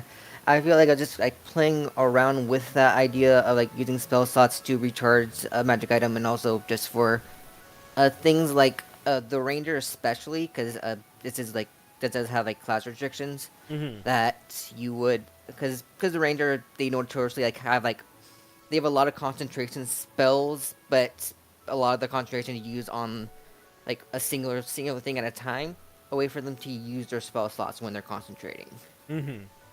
Yeah, I see that, I hear that, but I don't think the solution is this item if you want these abilities to be this powerful. Okay. I just think they're all very good, and I don't want to tell you to weaken them. I mean, maybe bring the DC save, maybe bring the save down a little bit. Maybe you could also, you could do a couple things, but I don't think you need to do much. I would just lower the amount of uses and yeah, I don't know. I mean, I sort of feel like if you're trying to get, I feel like yeah, I don't know. I don't think this solves the problem of not having non-concentration spell slot usages. I think it doesn't fix that. Doesn't fix that puzzle. I did want to say something else. I wanted to point something out, and it's not a huge deal, but I did want to point it out, and I think it's worth thinking about. Flame Shot is a dex save. Freezing Shot is a con save. Radiant Shot is a con save. I'm wondering if there would be something else that you could fit in that would, like, it would be cool if they were each a different save. I think that would be nice also, because that also adds a new element of strategy. I mean, I could see freezing like being like a strength save. It could be. It doesn't have to be. Just worth thinking about. No pressure either way. Steph Bowen, hello. It's late there. Go to bed, you crazy. Also, minor thing. Do you think that the little additional things that they do, is that just like ribbonish? Because like the freezing any liquid or like setting someone on fire, like is that just like ribbonish, or do you think it'd be like somewhat nichely useful? It's nichely useful for sure, but that's what ribbonish is. Yeah, sunlight, area, making things fire, making things freeze, all of that is very, very useful sometimes. Right. Yeah. I think it's fun and needs to be. Oh, sorry. No, don't be sorry. Yeah, I just interrupting. I feel bad about that. Anyways, don't worry about but that's supposed to be something like. I don't think it'd be properly Zelda inspired if there wasn't some puzzle usage. You know what I mean? For sure. That's a really good point. Cool. I like this item a lot. It's fun. I also think players would really enjoy it. This is an item that's just like it's useful in different ways. People would like this. It'd be good. It'd be strong. Yeah.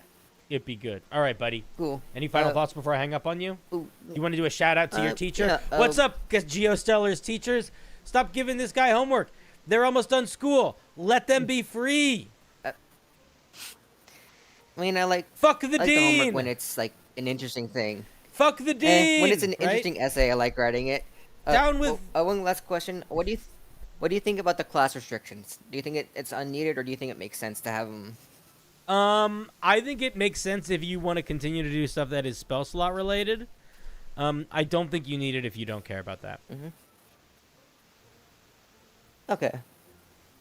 I don't, and I don't, just I making can't, it good. I won't give any opinion about the alignment thing. I don't really use alignments in my games, so I just don't think it matters that much. So if it matters to you, then keep it. If it doesn't matter, don't. It's not good or bad. Yeah. I want to keep the alignment there just because it's supposed to be like this like hero sacred weapon, and I think that adds to a bit of the flavor. You know what I mean? For sure. Oops. Cool. All right, buddy. Thank you very much. Click. That was our dear Geo Stellar. Who would have guessed that the Geos could be so stellar? Is Geo Stellar a Pokemon name? There's a Geo something that's a Pokemon. I don't know anything. I know about Pokemon, though. I don't know much about Pokemon. I don't know much about ice cream. I don't know much about chocolate. I'm just kidding. I know a lot. I know a lot about both of those things. You guys like that song? It's a pretty good song, right? We're going to do a spin and then I'll pull someone else.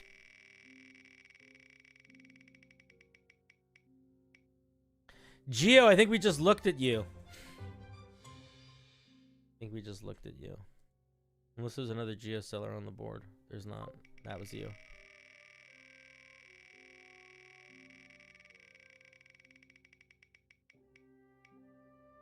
Geo's gone. Geo left. Cat, get out of here. Launched pad, are you in the waiting room? Are you going to come on stream? Doesn't look like it. Magic item used by the main character of a book you're enjoying at the moment. The character is a specialist in laying out afflictions that they use. They use this item to basically tank heal. I don't know how well it would work in D&D. Let's take a look.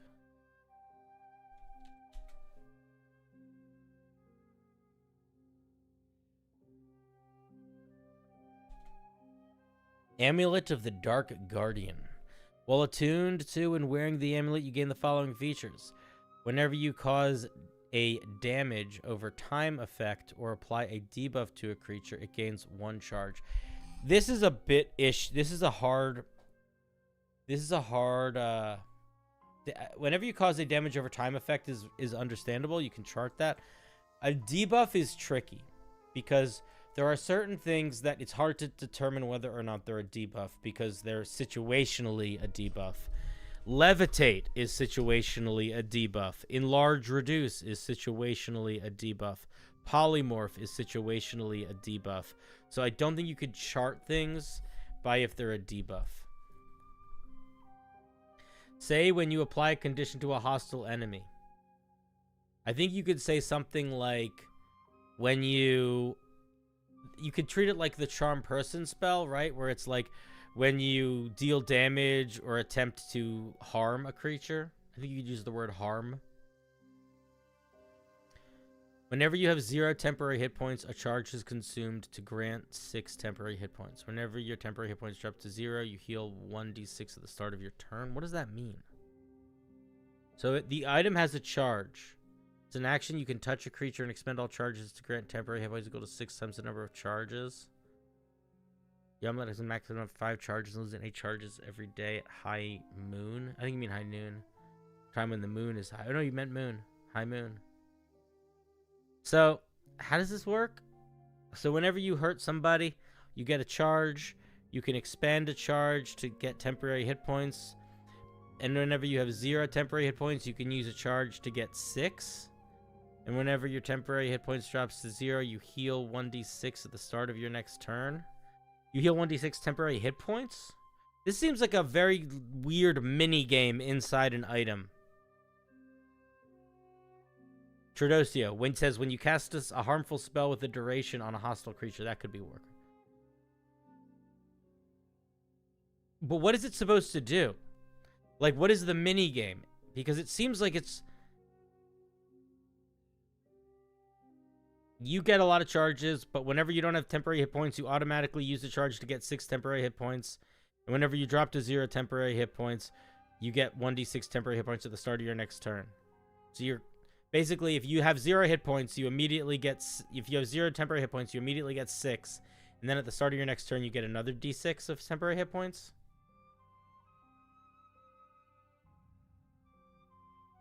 I probably wouldn't build an item like that. I mean, it's like, my question for you would be, this is one of those situations where it's like, if your goal is to make a thing do what it does in a game exactly that isn't D&D, or a show that isn't D&D, that's going to be very hard to do. So a better thing to do is to think about what it does, and then to think about, well, what abilities could I give it that are D&D related that make it feel like that, you know? Like, there's a lot of, like, is the mechanic of keeping track of how many charges you have based on every time you deal damage or debuff a creature, and then losing charges back and forth, like, is that going to be a fun mechanic to keep track of with these, like, little bits of temporary hit points? I don't know.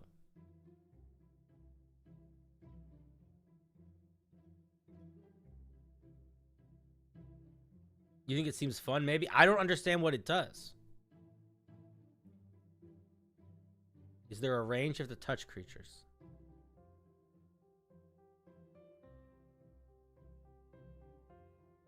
Nothing has to do with attacking on this item, so I'm not sure why we assume it has to do with that.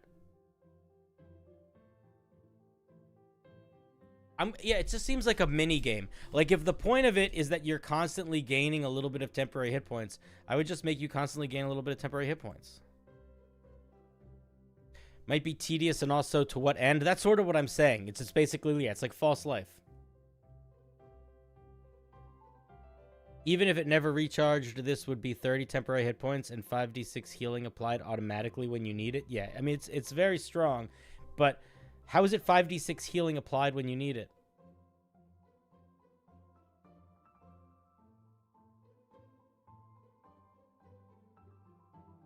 This mechanic is really interesting, but the multiple charges seem unnecessary. If it were just a switch, charged or uncharged, the rest works fine. Oh, that's an interesting point, Delport. Also, hey, Delport, man, how's it going, buddy? It's been a while. I saw you pop into my stream last week too. It's good to see you. Or earlier this week, or earlier this weekend last week. What's a damage over time effect defined as in D&D? That's not a mechanic. Yeah, we talked about that already. We would change it to something like, a harmful effect that lasts multiple rounds or something like that. That's not the right way to write it, but that would be a way to say, get closer. The dot ability is what makes it confusing. A lot of it is what makes it confusing. Perhaps it should be one charge item that grants temporary hit points. Yeah, I feel like, yeah, Tradosio, that's what Delport was saying. It should just be one charge. Matthew Schultz, CA. Let's go, Canada. Oh, here, Matthew. This is just for you. Here, Matthew, 1 second. I have something for you.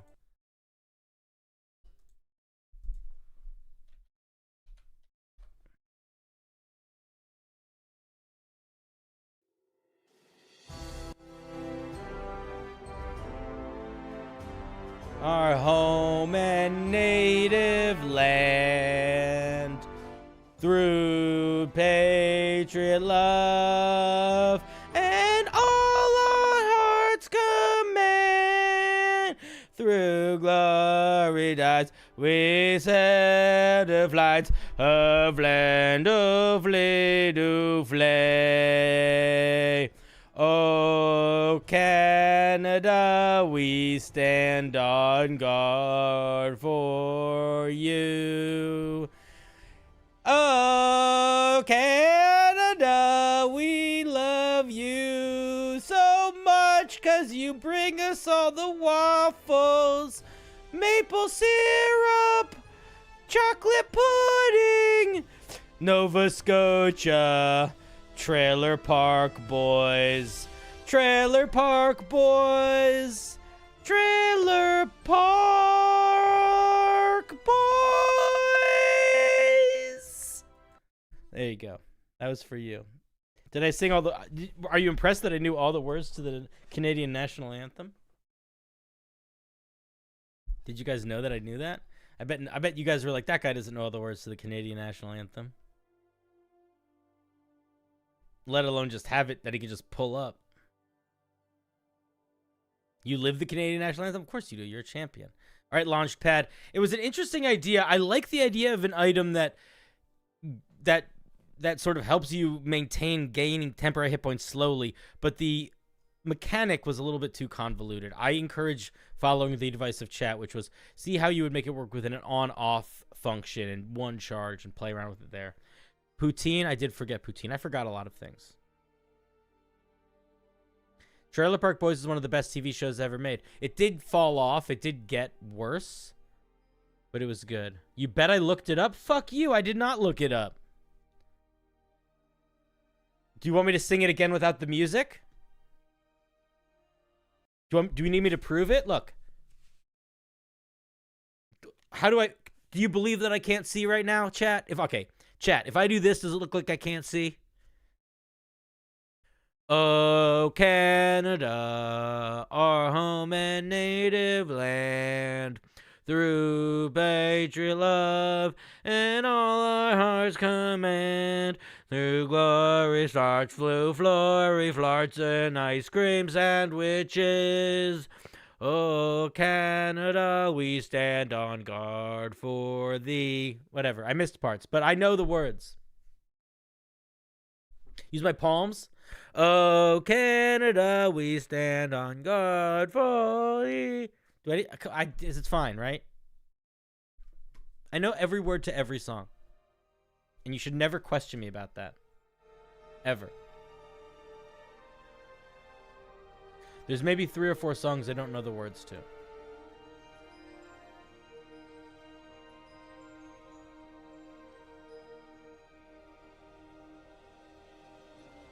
Speaking of which,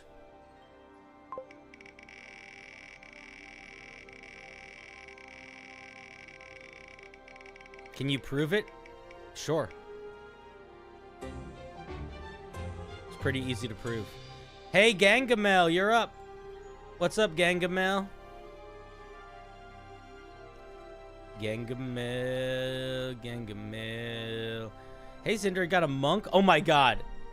This is so funny. This is so funny. This is very funny. Yes. Hello. We're the Kingdom of Monks today. How's it going, buddy? Hi. It's going. I'm here. Welcome, welcome. I'm glad you could make it. Thank you. So, I love the art. Tell me a little bit about this monk before I read it.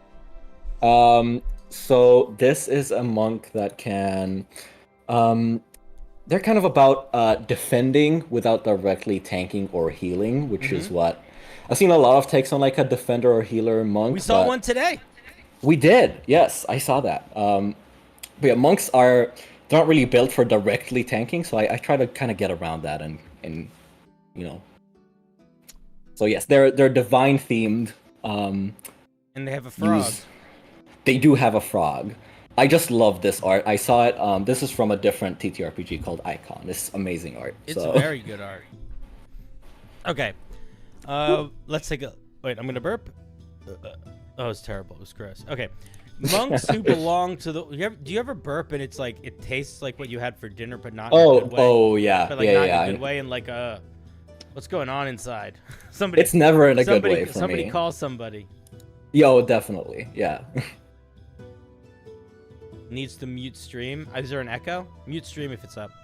I muted it. I don't know. I didn't even hear it. Yeah, I don't know. All right. Monks who belong to the way of Holy Sigil study celestial glyphs, which they use to pacify opponents and ward off evil. These mendicant. I like these. It's a word I don't know. Let me look it up. I love learning new words. I feel like every time I write flavor text, there's a word you don't know. This is great. Given to begging, a beggar. Okay, interesting. Yeah, I'm not. Man, I put on a big front. I'm not nearly as clever as people think I am. These mendicant priests and wandering exorcists are highly regarded by the common folk, providing ceremonies and religious services to those who need them, using consecrated ink and knowledge of holy text They're experts at disposing of ghosts or demons while preventing collateral harm. Somebody in chat earlier today was saying that they struggled with flavor text. Somebody we talked to, because they felt like they could get it all out in one sentence. And then I said they should write examples afterwards. And this is basically a perfect example of that, where it's like we kind of get everything they are immediately in the first sentence. But what you do here is you like break down into like some like the types of adventurers they might go on. Really, I think really nice flavor text. What I mostly thank you. Yeah, what I mostly try to do is include like what are they in the beginning, and then where they stand in the world in the like next few sentences. Yeah, flavor text is rough, man. Flavor text is rough. It's hard. It took me a while to reach this like it starts so rough always in my drafts. I have flavor text that I love that is not good, but I'm very proud of it because I like it, but I know it's not good, and I do one of those things where it's like I write flavor text that I think reads really well, but I don't think it explains the piece really well. Here, I'll give you one. Got you. I'll give you one example. Yes. Here's my Kirby Barbarian. It's one of my proudest pieces of homebrew. Probably will pop up. There we go. Here it is. Here's my Kirby Barbarian, okay? So this is if you want to be Kirby in D&D. Right, I think I read it. I love this flavor text. It's not good at describing what this subclass is at all, but I like it. A single star bleeding through the horrible emptiness of space shines upon you. It fills you with visions of dreamlands and cosmic hunger. You've never felt so hungry. Within your bowels a chasm grows that is beyond flesh. This new yearning dwarfs divinity. Some might fear it, but you know that this feeling is older than fear. It is older than everything, and it has blessed you with a seat of its in the infinite. I see what you mean where it doesn't explain the class, but that's just amazing writing, though. So it doesn't explain it at all, though. Like, you have no idea what this thing plays as. So not at all, but it sounds so... It makes me want to play just by virtue of being cool. The secret to writing cool flavor text is to be excited about the flavor of your homebrew. This is one of those things where it's like, when you say it, it sounds so stupidly obvious. But it's also like, a lot of the time, people aren't that excited. They like have an idea they sort of want to work on, or they think there needs to be a thing, and... It's a strange world we live in. All right, let's dive into the meat of this little beastie right here.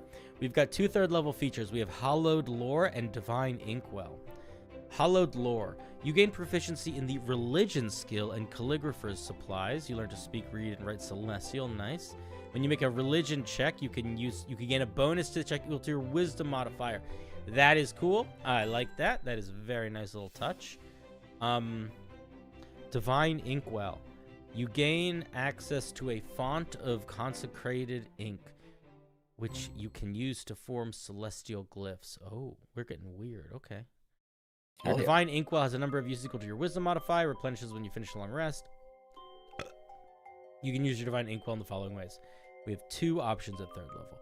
As a bonus action, you can expend a use of your Divine Inkwell to cast the Protection from Evil and Good spell without providing material components. Interesting. Searing Gale.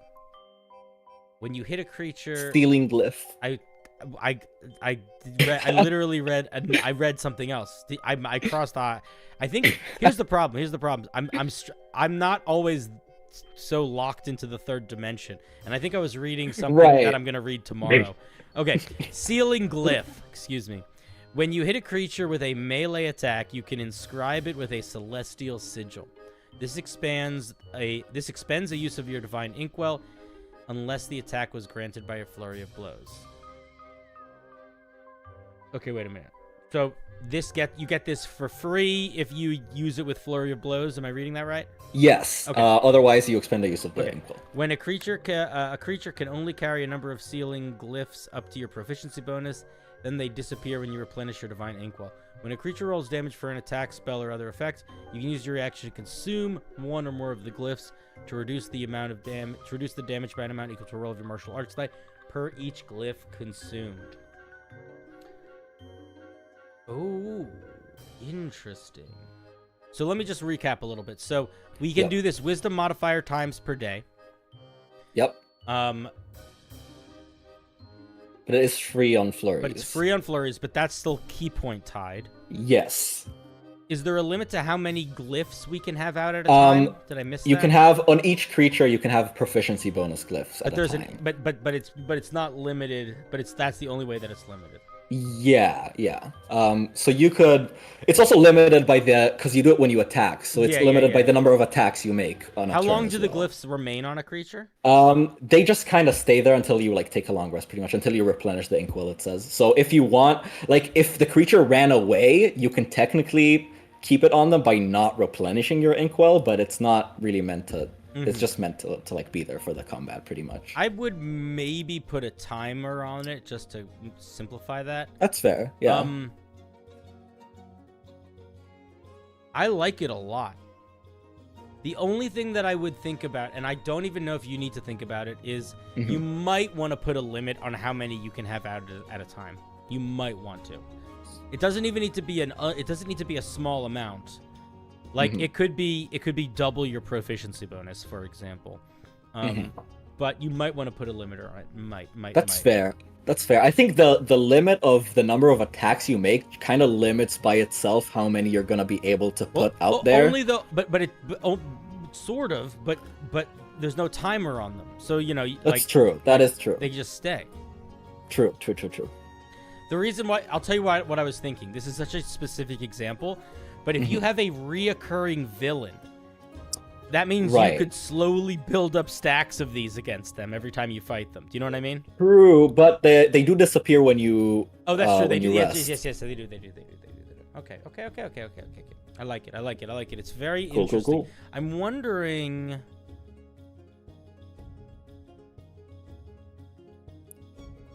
if there's a third thing we could do with our divine inkwell. That would make I was considering it. The ceiling glyph I felt was a little complicated, so I was worried about overloading the glyphs here and giving them too many options when this option is already kind of complicated. And a lot of their classes kind of based on it. That's kind of the main thing I expect you to do. One thing that I like that I want to point out is that I think a lot of features that reduce damage only work on attacks, and I really wanted to give them a way to reduce damage on spells and when this can reduce the damage of a breath weapon, like a dragon's breath weapon, in the way that I don't think any effect in the game that I know of can do, which I thought was cool. What if you could use the ink to cast? Oh, you get there. That's a feature they get later. What's the spell where you can write messages? Magic Mouth, is that it? Oh, or like there's a letter writing spell. There's a spell for like there's like illusory script. Illusory script. You should be able to do illusory script. Oh, that's really interesting. They do get the ability to cast spells with it later. Illusory script isn't one of them. It's a first level spell though, and it's like it's dude. Easy peasy lemon squeezy. Oh, definitely. Totally fit that in here. Definitely. I would put that. Okay, that's not bad. That's not bad. Because it's also like it's just flavor text. Pretty. No one is going to use this, or actually, do you know what's going to happen? Is people are going to try to find ways to use it. Yeah, which is cool, which is good. Yeah. So. Okay. Databank is still concerned, but that's okay. I appreciate your concern, Databank. I'm also there is parts of this that I'm like maybe more limiters, but I think the core idea works quite well. Okay. One of the things I like about Sealing Glyph is how it ties into the source material. It's really evocative of Holy One versus Angry Spirit stories. It's very cool. All right, listen, you just got a Delport seal of approval. That's pretty good. Let's go. Thank you, Delport. That man is sharp as razors. He'll cut your piece up to ribbons. He's probably like, what the fuck are you talking about, Cinder? Hold on, how many monks have you seen today? Because I know at least 3 other than this one. But I think this is the 5th monk I've seen today, or the 4th. It is monkin time. But you know what? Can I be honest with you? As much as I make jokes about monks and about everything, if something is written in a way that it is easy to read, and the ideas that it has are interesting, I don't mind. Like I would much rather read 5 interesting monks that are written in a way that's enjoyable to read then 5 different subclasses for 5 different classes that are slogs to get through and hard to read. You know? Why do you think monks are so prone to like people writing very Oh, I know exactly. guess. I know exactly why. Because they are very open. There's a couple reasons. One, people want to fix them, so there's a sort of sense of responsibility. Right. 2, they are the closest thing to being a superhero or a simple I'm a fighter but a little different without being a fighter. And I think people don't know how to. People are hesitant to try to make fighter subclasses, but because monk has a little bit of a framework of like what it's supposed to be, what it could be, it sort of feels easier, but it also fills that same niche of like, I'm making a person that has powers, you know? It's a lot easier to think of like, oh, and then monk, you could also like just imagine a lot of things as a monk, you know? Like a lot of characters in fiction would end up being monks, like, you know, I just finished watching the Netflix One Piece, like Luffy. Oh, hell yeah. Half those characters, somebody was like, you should figure out how to make a Zoro fighter subclass. I mean, anime like, in general is extremely monk. Yeah. So I think there's like a lot of facets to it. Tradosio says it's 100% because of anime. That's what I was thinking. Yeah. All right. Wait. Let's look at level 6. Let's do it. Let's do it. We're getting off tracks. Mantra of sealing. Your seals are decorated with divine words of forbiddance, granting you the following benefits. When a creature that has one of your sealing glyphs attempts to teleport, or when it attempts to move to a different plane of existence, you can consume a glyph to prevent it from doing so. I like that a lot. After reducing a creature's damage roll using a sealing glyph, you can cause it to take radiant damage equal to the damage you reduced. Interesting. Okay.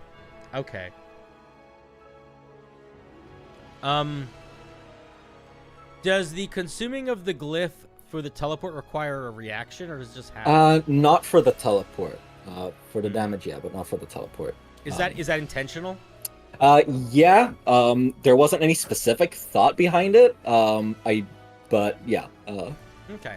I am aware of it. Okay, that is. I would put a pin in that somewhere.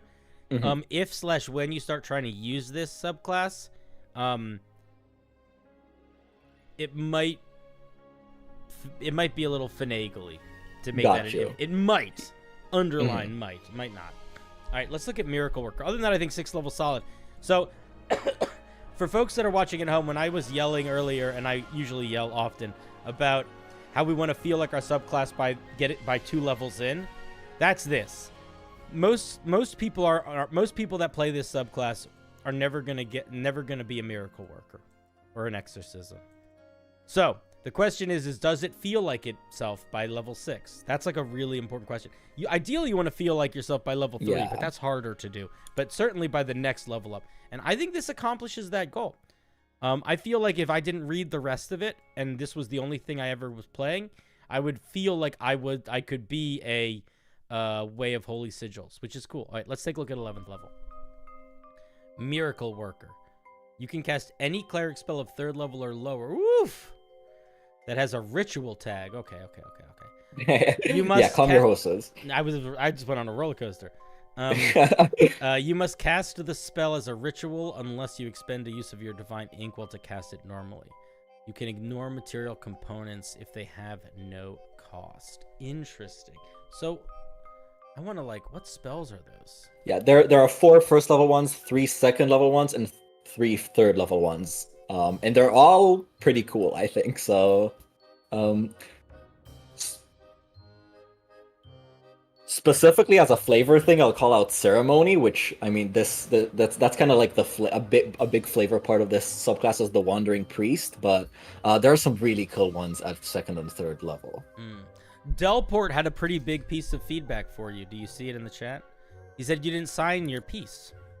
That's true. You should. You don't need to sign with your human name, but you should put a marker of indicating of yourself somewhere on it. That's fair. I don't really do that usually with my Google Docs ones. I just never thought of doing it, so I should do that. Yeah, man. I'll do it. Yeah, you want the randos of the internet to give you credit.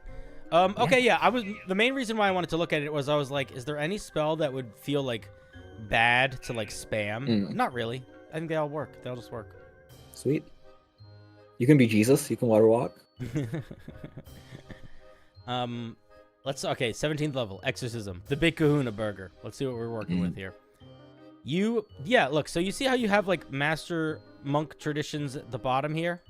You see you have like a nice footer? Yeah. So I don't even know how to make this nice footer, but I bet you know how to write something under it. And I can find a way. That's where you put your name, right down here. Perfect. Or your Instagram or whatever. Okay, anyway, we're exorcism now. We are the exorcists.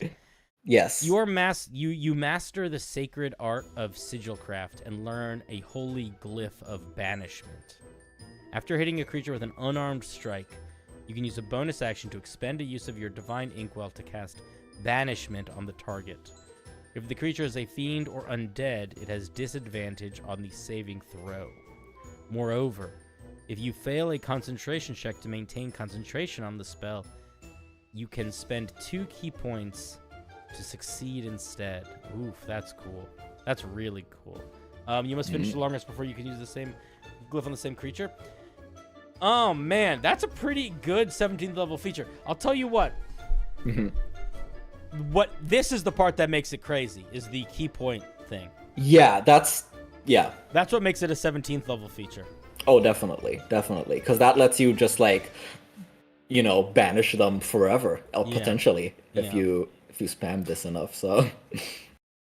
Yeah, I think it works. It's not. I'm gonna be honest. It's not what I expected from the 17th level feature, but I also think it's fine. I don't think it needed to be what I expected. That's fair.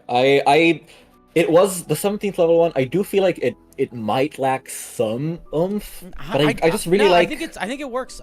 The thing is, banishing is like, it's one of those things that it's good at any level. Like I think it'll be good. I think it'll be good. And it does fit the vibe on more of like a meta level of sigils of like. I do feel like glyphs and like warding, like they're all sort of tied together. Yeah. Do you have any questions, thoughts, concerns? I don't think so. I think we've covered it. I think you're done. Listen, I think this is almost sign your name, send it off to the papers. Sweet.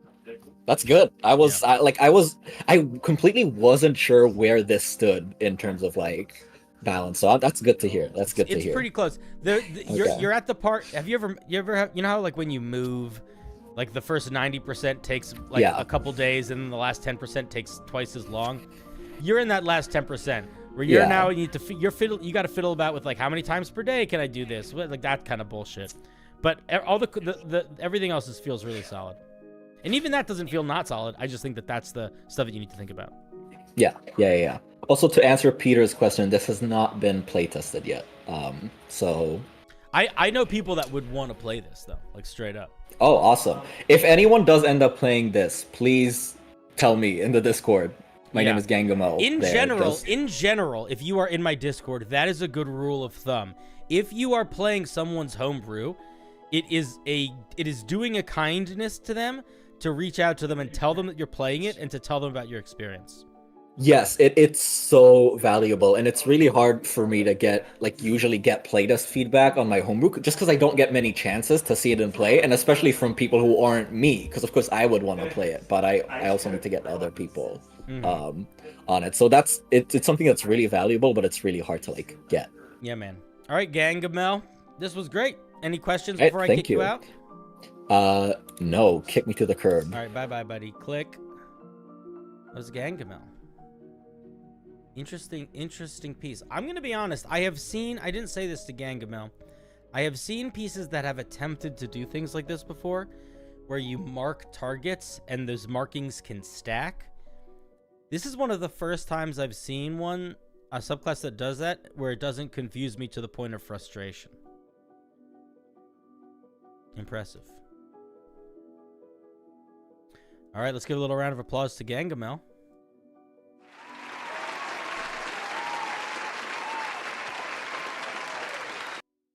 If the next one is in GW and you come up later, please skip you. Why? Are you limited for time?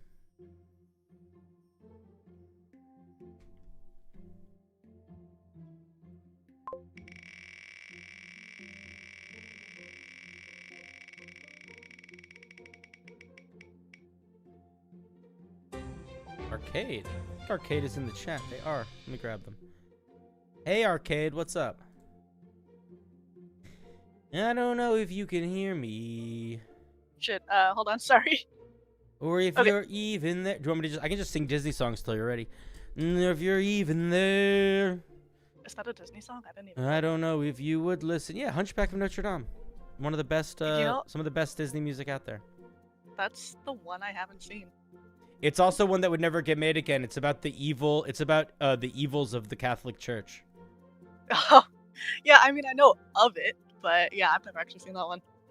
It's great. So we have an architect artificer we're looking at. Yeah. All right, tell me about it before I read it. Building. You get a building. You get benefits when in or around the building. Okay. Yeah.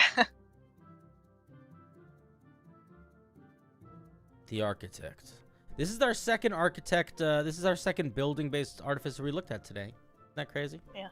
Small world. Some say. Architect. As an architect artificer, you know the ins and outs of construction and carpentry, down to the tiniest detail.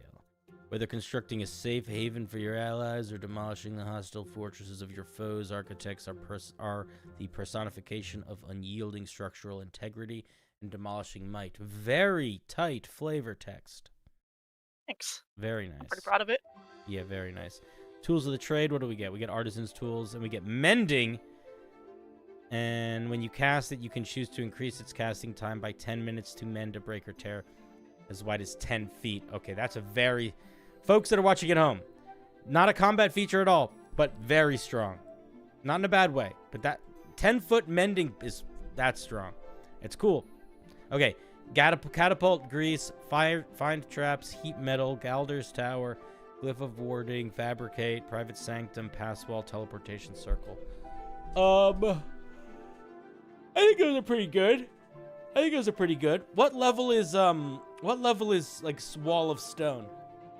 Wall of Stone, I think it's higher up there. I think it's too high. Okay, if it's because I was gonna say I would maybe replace pass wall or teleportation with Wall of Stone if it fits.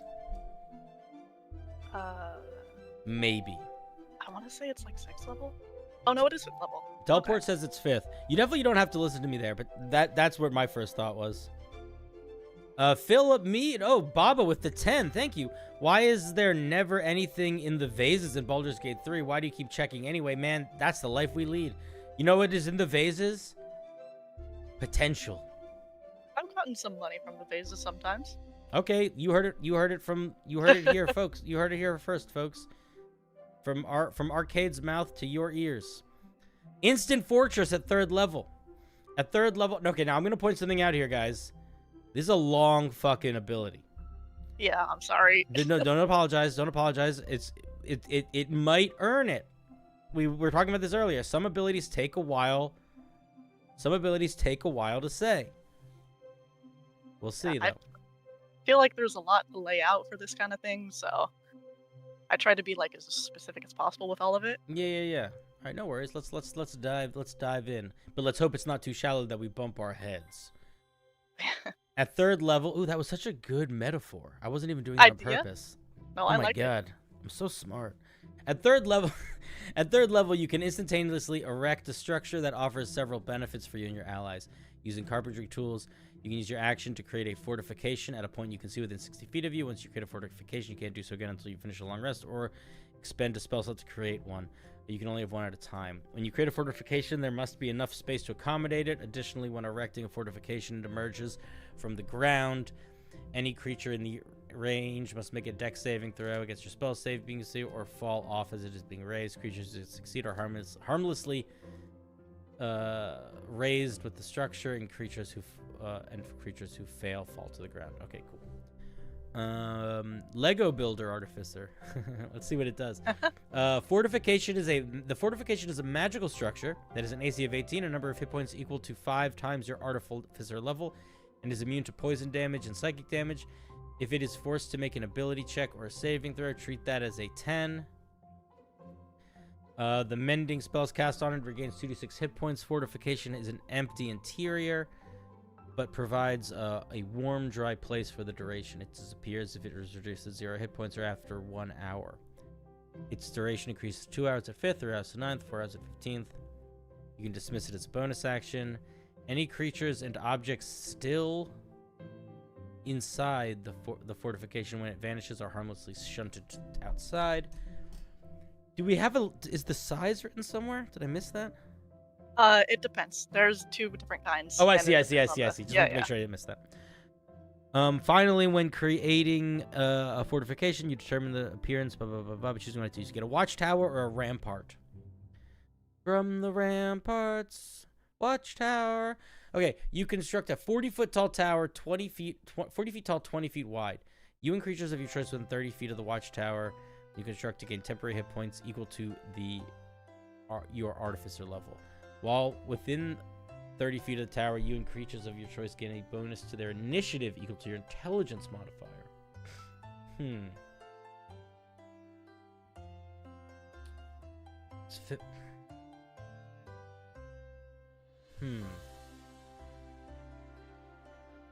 I originally had it so you can't be surprised while you're within 30 feet of it and the bonus to initiative, but that felt too situational, I guess. Like, you're not gonna... Like, there's not a lot of benefit inside of combat. That's just like a pre-combat thing. Yeah. Which I guess is fine, but I wanted something that was a little more, like, combat beneficial, and that's where the temp HP came from. I understand. My question is, how much benefit do you want them to get out of the literal structure versus the things it does? Well, I figure making a structure is pretty game-changing on its own. Yeah. Because assuming you have the space for it, you could just, like, block a path with it. Yeah. Regardless or, like, climb of a benefits wall that or provides. whatever. Yeah. So I tried to take that into account when building out its features. Do we need other bonuses other than it being a watchtower? Do we? I mean, I guess not, but I feel like... I don't know, I feel like it wouldn't be enough if there wasn't... Like, if it was just, like, the building and then it's there, right? For sure. Alright, let me read Rampart, and then let's talk about it for a second. Rampart, you construct a defensive wall that is 10 feet tall, 10 feet wide, and up to 30 feet long. Ranged weapons and spell attacks made by you and creatures of your choice atop the wall gain an additional 15 feet of range. Additionally, when you or an allied creature is the target of a ranged attack while on the wall, they can use their reaction to give themselves half cover until the start of their next turn. Okay. Here's what I'm going to say.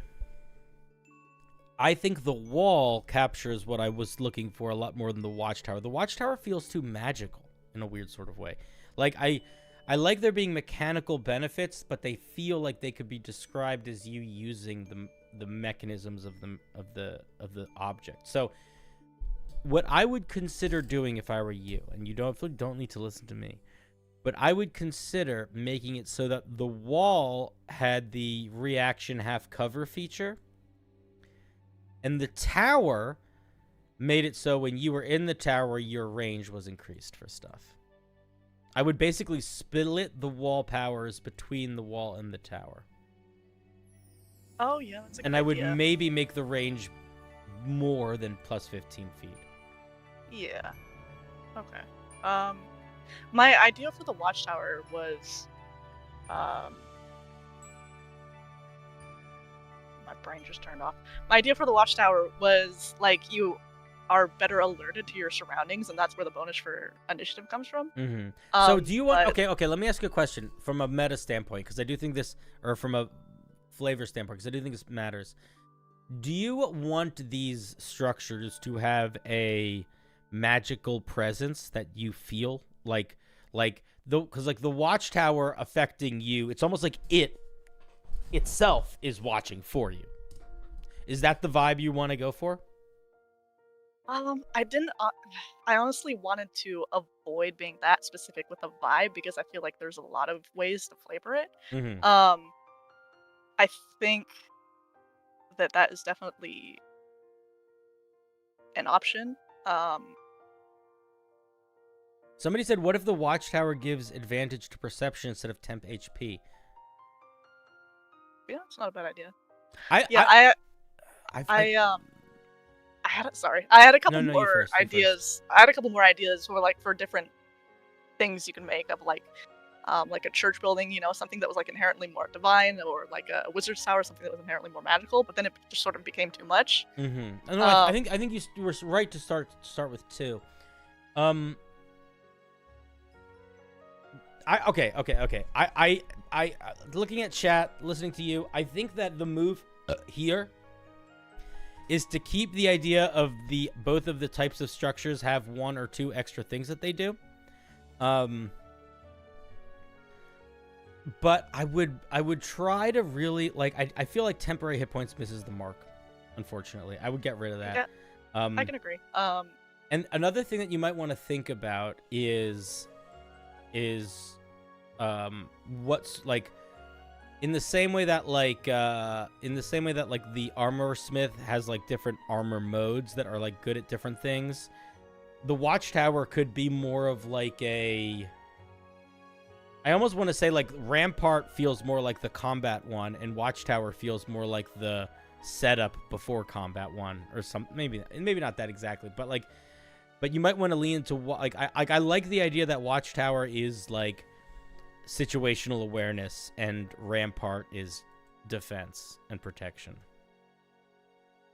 Yeah. And I think I was kind of going for that originally.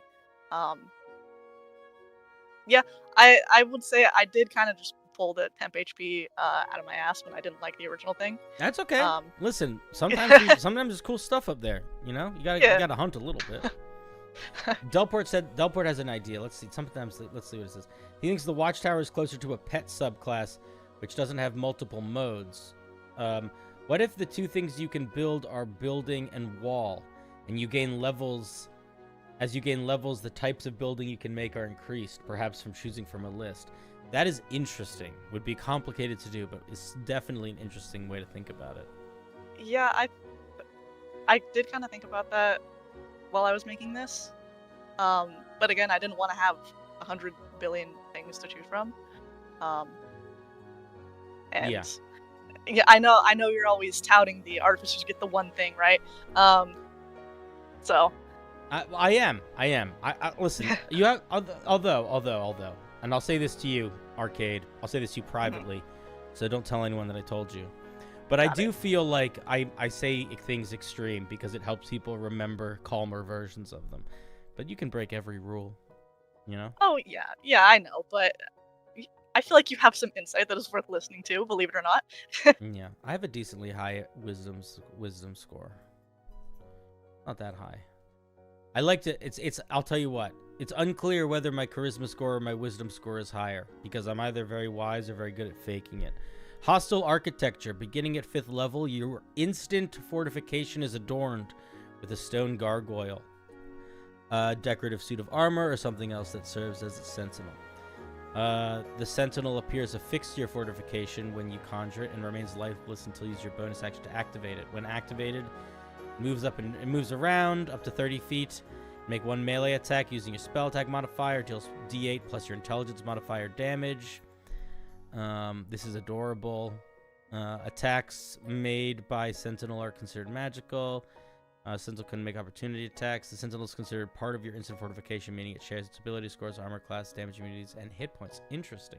So if your Sentinel gets fucked up, your building's gonna get smashed. The Sentinel cannot move more than 60 feet away from your fortification. If it is forcibly moved beyond this range, it vanishes until you construct another fortification. Hey Saucer Bomb, what's up? I like this a lot. I think this is a really, really clever way of giving an alternative extra attack, and I'm all about it.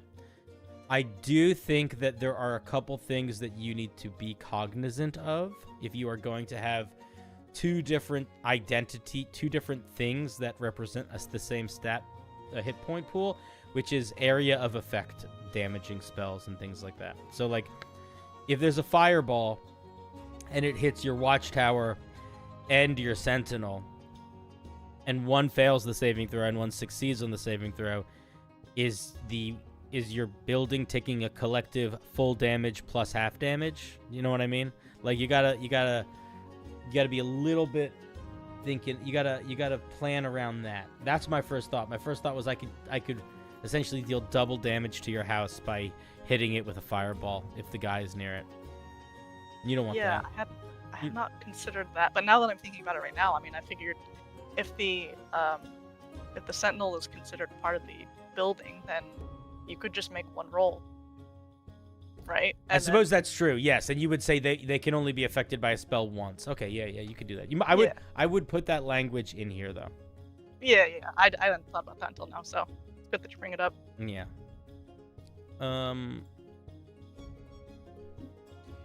You've had 5 Long Island iced teas and you're ready to save the world. That is a dangerous amount of Long Island iced teas. Long Island iced teas are dangerous drinks because they do not taste like alcohol, and they are only made of alcohol. They are a strange magical liquid, and they are not good for you, and they are not good for me. You shouldn't have them unless you're 1,000,000 years old. All right, let's look at the 9th level siege weapon. At 9th level, you learn siege weapon infusion, which does not count towards it. Additionally, your sentinel comes equipped with siege weapon. Let me guess, double damage to objects and structures, +1. Oh, fuck yeah. Love it. Super fun. Yeah. Love it. No comments other than or no feedback on that one. It's just good. Bro's ready to fight or become him. We'll see. Hey, yeah, come on! I've been watching a lot of TikToks that show clips of One Piece now that I watched the whole One Piece Netflix show, and there's a lot of people that yell crazy things, shake their fists, and that's me. I'm gonna be them. It could be cool if the watchtower sentinel was a ballista or something attacking from the top of the tower. I think that could be cool, but I also think that you don't want to make it so one of the forms is melee and one is ranged. I think that will make the ranged one just the one that you'll only ever pick. Yeah, when you activate it, it can move as part of that bonus action, so I figured that kind of serves the same purpose. Yeah. Yeah. Does anyone want a boogie? Just picked my nose. I got a good one. Controlled demolition. Starting at 15th level when you dismiss your fortification. Is this just you can make it explode? I hope it is. Basically, yeah. Rather than simply vanishing, it explodes. All creatures within 5 feet of it make a dex save on a failure. Explode. Kaboom. They all explode. Everybody dies. They explode. Explosion. All right, it's pretty solid. The only thing that I would maybe change here is I could see an argument for making this half bludgeoning and half fire if you want to make it explode.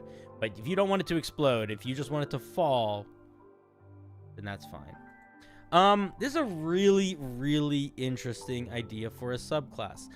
I have mixed feelings about the 3rd level feature because on one hand, I appreciate how simple and straightforward it is, but on the other hand, I kind of wish there was some amount of evolution to the buildings. And I think that it might be worth your while to consider if/how you could have the buildings improve and seeing how I'm not saying change 9th or 15th level yet. I'm saying write out an alternative 9th and 15th level feature that incorporate the structures that you can make having sort of like an improved form, and see if you like that as a 15th level feature or as a 9th level feature more than what you have as 15th level or 9th level. My guess is it would sit in 9th more than 15th, but I also do think the 9th level feature that you have and the 15th level are both pretty good. There's a giant spider on my wall. Oh my god, look at that fucking guy. Let's go. Does he pay rent? No, he eats things that I don't like. Let's fucking go! Dude, you're gonna kill so many fucking bugs. That counts as rent, I think. Yeah. Look at him. I love spiders. Okay. Do you have any questions, thoughts, concerns, compliments, fears, yearnings, sadnesses? I have all those things every day of my life. No, but to be perfectly honest, I was most excited about the little gargoyle. And that was my first idea for this subclass. Hostile architecture? Yeah. Yeah, it's great. It's great. Was just you get a little gargoyle guy. But I don't know, I don't want to have to make a fucking stat block, and I didn't want to just be like, here's a beast master or a drakeborn, and except for artificer. I didn't want it to be that. Mm-hmm. So it became the architect instead. And I like how it came out. But yeah, it's solid. I think that's why it focuses less on like evolving the building itself and more you get a little guy, because that was what I wanted the most.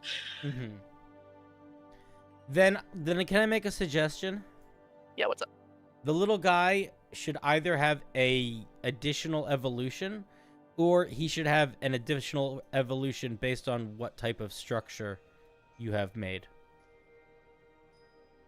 Yeah, that's a thought.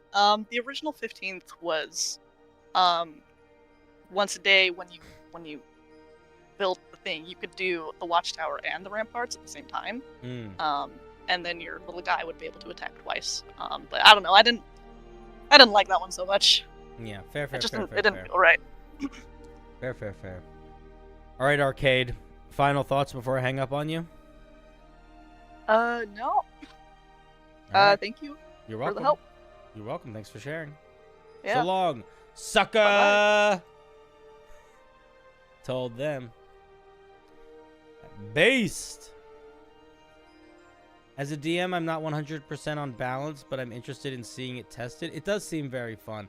I feel like all of the mechanics are quite balanced. I feel like where it might not be balanced is I'm unsure of how powerful being able to summon structures will be regularly. I just don't know. I'm unsure. Color me unsure. And that will be the color I shall wear from now until the end of time.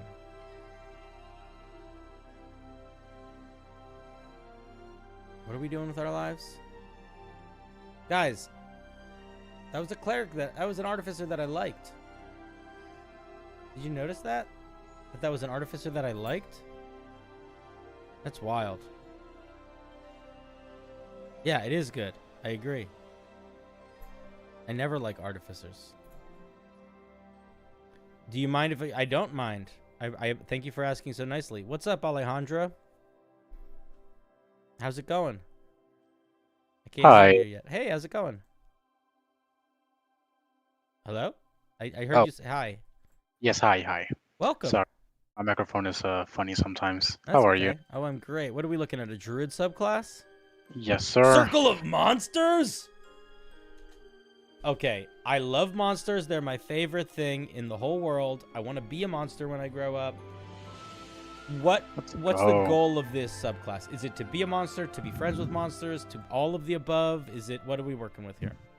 All of the above. So first you start. You get monstrous aura at second level, where you can exert sort of this aura around you, and that gives you some benefits. Gives the among other things, you can be a friend with a monster with monster companion. 6th level, you can start becoming a monster. All right, 10th level. Let's dive in. Let's dive in. Monstrous aura. Unless otherwise stated, all monsters must be monstrosities for abilities to apply. Okay. Starting at 2nd level, you gain the ability to... What? Oh my god, the music just got really intense again. Calm down. Starting at 2nd level, you gain the ability to sense monsters within 30 feet of you. If you do mean monstrosities, you should just write monstrosities. Because they are a creature type in D&D. And monsters doesn't mean monstrosities in D&D. Okay. It's annoying, but I would just do it. Within 30 feet of you, can determine the location. Okay, at 2nd level, you gain the ability to sense monsters within 30 feet of you and determine their location. How are you sensing them? Honestly, I didn't really think of the flavor of it. No, I don't mean the flavor. I mean mechanically. Is it an action? Is it a bonus action? Are you just constantly? Is it like you immediately can tell? Like, how does it work? I did see it as you can immediately tell. I did put on here the last sentence where you can activate and deactivate the aura at will. But I did see it as you can just tell that that there's a monster northwest. So you should talk about it as an aura, not just in the title, but in the. Here's what I would do. I would say at 2nd level, you gain the ability to emit a aura of monstrous detection. Period. Okay. While the aura is active, you are aware of of any monstrosity within it, as well as their general direction or something like that. Okay. Monsters within range cannot surprise you. You cannot determine you cannot determine the species or challenge rating of the monster. Shape changers must pass a stealth check versus your spell save DC or become detected by you. I would maybe also allow shape changers to do a stealth or deception check. Mm-hmm. I would maybe make that an option there. Yeah. Okay, so how often can you do this? Is it just all the time on? Yeah, all the time on if you want it to be on. I'd probably put a limiter on it of some sort. Limiter? Okay. At second level, you gain the ability to tame a monster as a short-term companion. As an action, you can attempt to take control of a monster. The target must pass one of your spell save DCs or fall under your command. It lasts for 1 hour. Controlling the creature in combat will use one of your actions. How often do you want to be able to use this? I should probably also put a limit on that. This should be a use of your wild shape. A use of wild shape. Okay. And it should not last an hour. It should last less time than that. My idea with lasting 1 hour is to give the players a chance to take a monster from one area to another area if they want to be fun with... I want to point something out to you. Yeah? Charm Monster is weaker than the ability you just created by a lot. And that is a 4th level spell. Okay. The spell, what you are doing is you're doing Dominate Monster. Dominate Monster is an 8th level spell, 2nd highest level spell in the game. Jesus. So this probably can't be a 2nd level feature unless you dramatically change it. And I think the easiest way to change it would be to limit the creatures that you could control based on their challenge rating. And then in addition, I would significantly lower the amount of time you controlled the monster. I would also allow the monster to continue to make saving throws to break free from the charm if they take damage, if they're, if you do anything hostile to them, any of that sort of stuff. So like you have to create a lot of safety net for it not to be overpowered, because right now this 2nd level feature is stronger than a spell you normally wouldn't get access to until 15th level. Okay. That makes sense. What'd you say? I said that makes sense. Yeah. And that sort of monster aura is not as strong at all, but it's another thing. Like if I were you, I would monster companion. I probably would make it like honestly, I probably would make it a summon. If anything, I would do it like are you familiar with the Wildfire Druid? No. So the Wildfire Druid is the Wildfire Druid. They're lovely. The Wildfire Druid has this special power where they can expend use of their wild shape and they can summon a little fire fox, and it hangs out with them for a couple minutes. I don't think it lasts that long. No, it lasts an hour. And it has its own unique stat block. So what you could do, if you wanted to, is instead of needing to figure out how to balance the monsters of the game so that this works and isn't like gonna be jank, you could summon a monster, and you could build a monster stat block, and you could even make it like when you summon this monster, you pick one of 3 forms that it takes or whatever. So you could have like a little mimic, and maybe like a little gazer, and maybe like a little dinosaur or something like that. Okay. Can you see the spider? No, I've lost track of it. So I don't know where it is anymore. So yeah, those I would, if I were you, I would look at what other druids are getting at 2nd level. Pay attention to not just what they're getting, but also how what they're getting is limited. So I probably would make monstrous aura like you can do this proficiency bonus times per day, or maybe wisdom modifier times per day.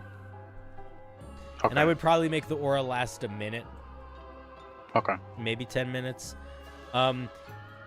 Monster companion, if you're obsessed with the idea of it being like you're charming a monster and not summoning a monster, you are going to need to spend some time to figure out a system to tone that down. So I would probably, at the minimum, make it limited by CR, time and ways the creature can be allowed to re-roll their saving throw. Okay. Let's look at 6th level. At 6th level, your wild shape becomes monster shape. You can use your action to magically assume the shape of a monster that you have seen before and slain your limited monsters. All right, so this unfortunately you are falling into the exact same problem with Monster Companion. This is about the same level of power as the spell True Polymorph, which is a 9th level spell, which is the strongest level spell in the game. Okay. So, unfortunately, D&D really is not designed for you to be able to just turn into any monster. The reason why so many spells have specific things for beasts, and then humanoids, and then everything else, is that humanoids are things that are assumed are going to affect a player character. Okay. Beasts are things that druids can turn into and can affect, so they have to be a lot weaker than everything else. Like, if you want a monster that should be a beast, but it's a little too strong, you make it a monstrosity specifically so it doesn't mess with wild shape.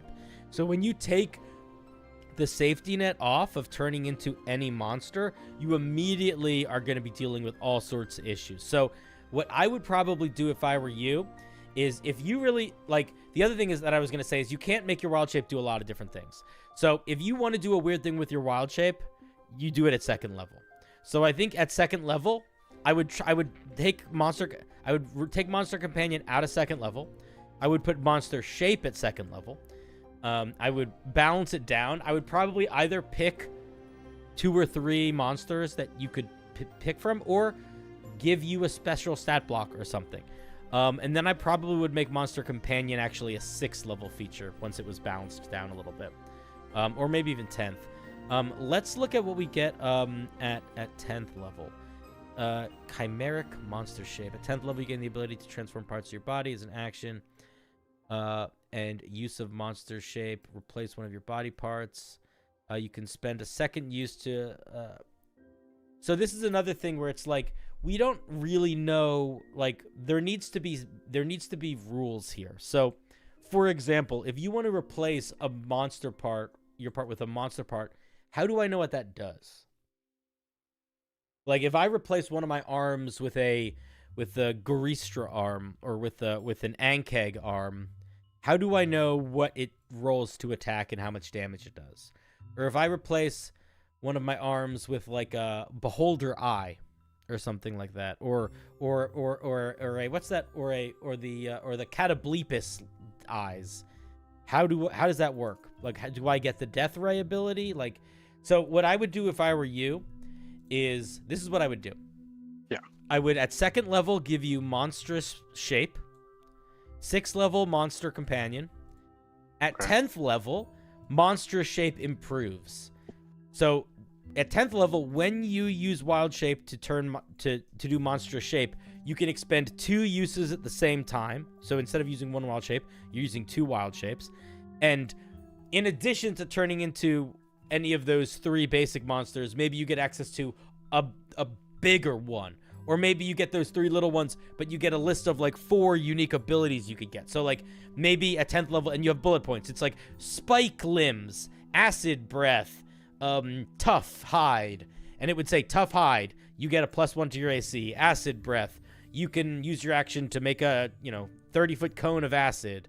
And write the math for it, and the saving throws, and the dice. But, like, write them out like options that the players are picking from, as opposed to leaving it out in the open for the players and the dungeon masters to have to figure it out. Because if you don't clarify the rule, what will end up happening is it turns into a thing where the people that need to clarify the rule is whatever dungeon master is using it or player is using it.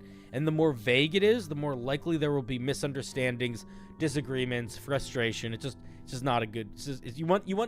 Your goal should be as much clarity as possible across the board. Okay. 14th level, you gain the ability to monster shape into monsters of any plane of existence. This is another one which, like, this is kind of a non-feature. This doesn't really mean anything in D&D. Like, monsters are dictated by monster type, not really by what plane they're from. And depending on what game you're playing in, this could be pretty different. Okay. I would also say that the way that druids normally level up is their 14th level is usually not tied to their wild shape anymore. So like do a 2nd level wild shape thing, a 10th level thing, and then 6 should kind of be its own thing, and 14th should kind of be its own thing. Okay. I love the idea. I have seen a couple different versions of people that have been trying to make monster druids before. The best one that I've ever seen was not even that great, but it was pretty good. And what it did was they actually went through the monster manual and they made a list of monsters. So instead of being like, you can turn into beasts of any CR, it was like, you can turn to anything on this list of any CR up to this, this, and this. And it worked okay, but I do think the best way to make a monster druid is not to just copy monster stat blocks. It's to have its own unique stat block that you can then impact. Yeah, that's what I would do. Okay. Any final thoughts, questions, yearnings? No, just glad that you like the One Piece live action. Dude, it's so much fun. I like your homebrew too. You just gotta here's what I'd say. This homebrew feels like it is still in the creation stage. It is not in the chonky stage. So a lot of the work you're gonna have to do is the transition from the creation stage to the chonky stage, which is where you're like writing out specifics. And which is like where things sit in the action economy. Is this an action? Is this a bonus action? How many times per day can you do this? At range can you do this? Like all that finicky stuff. But that finicky stuff is like really important, as much as it's not nearly as fun as the creation part. Okay. All right, cool. I have nothing else to say. You're wonderful. Go One Piece. I'm gonna be king of the pirates. Bye. That was Alejandro. What a wonderful, wonderful, noble cause. Can we make a monstrous druid? It's so hard to do. Let's give Alejandro a round of applause.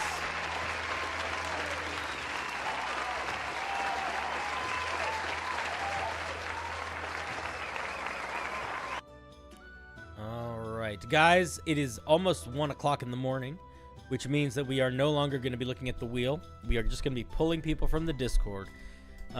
If you did not get looked at this week and you are not watching right now, your piece probably will not get looked at this week, and I apologize. But we do this a lot, so hopefully you shall be around for the next one. But we're not done yet because we still got a bunch of people. I'm just letting you know we're not spinning the wheel anymore. All right, we're just going to go down the line. Vander, you're up. Hey, Vander, what's up? Vander,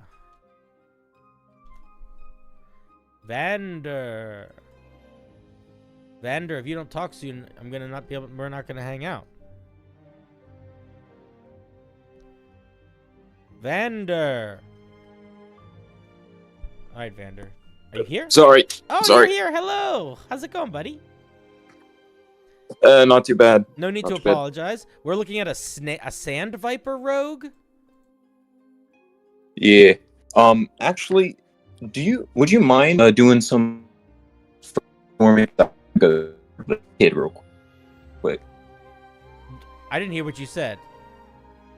I gotta go put my kid back to bed real quick. Go. Do I'll do somebody else. I'll do somebody else. I'll come back to you. We'll come back to you. All right. Matt Thorne, you're up. What's up, Matt?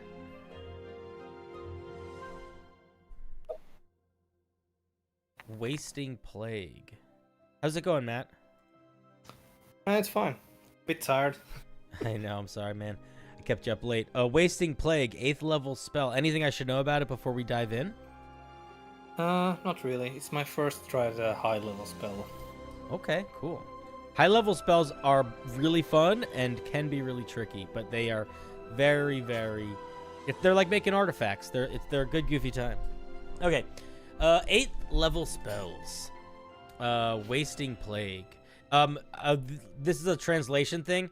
When you say 8, when you put 8 before level, you say 8th. So you'd put an H after this. So it'd be EIGHTH. So you can either do 8th level spells, or you can do level 8 spells. And if level is before 8, you don't need an extra H at the end.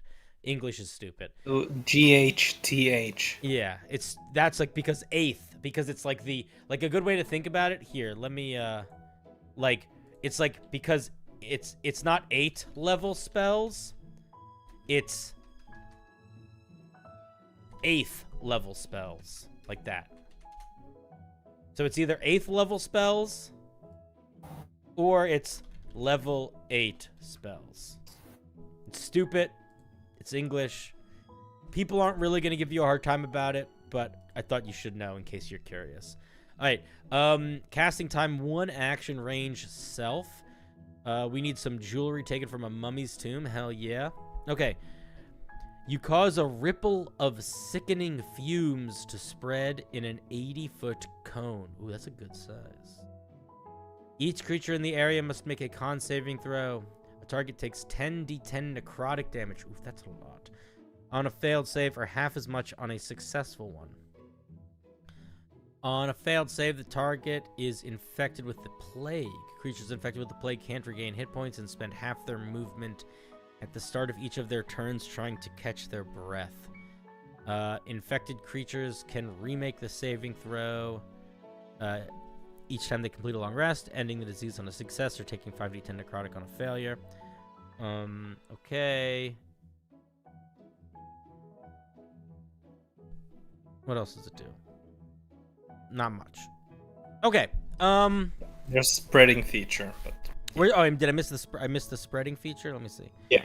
If another creature stands within 5 I see. Stands feet. within 5 feet of an infected creature for more than 1 minute. They also have to make a saving throw. Got you. Okay, interesting.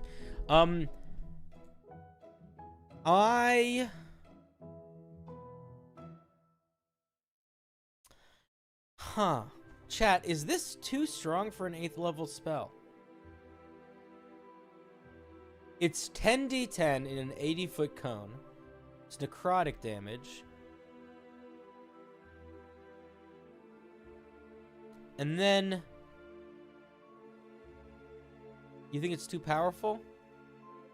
I'll be completely transparent that the damage is pretty much... Like, the damage and range, I pretty much just took Prismatic Spray from 7th level and just kicked it up a notch. Yeah, but Prismatic Spray targets creatures. It's not an area of effect. It's area. Is it? Yeah. I thought it targeted creatures. Oh, well, listen, well, excuse me.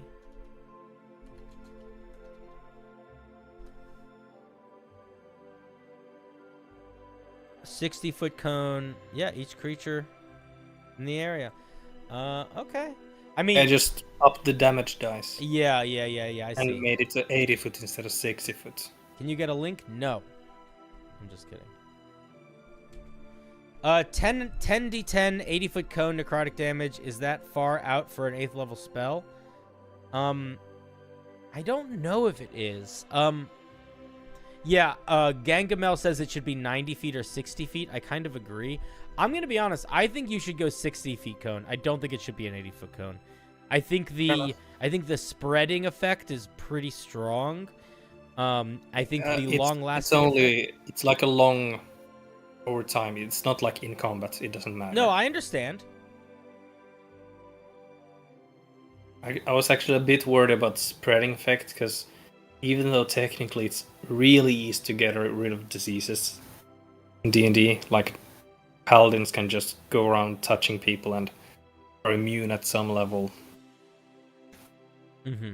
Baba says they think 80 feet is fine because it's necrotic and it's often resisted.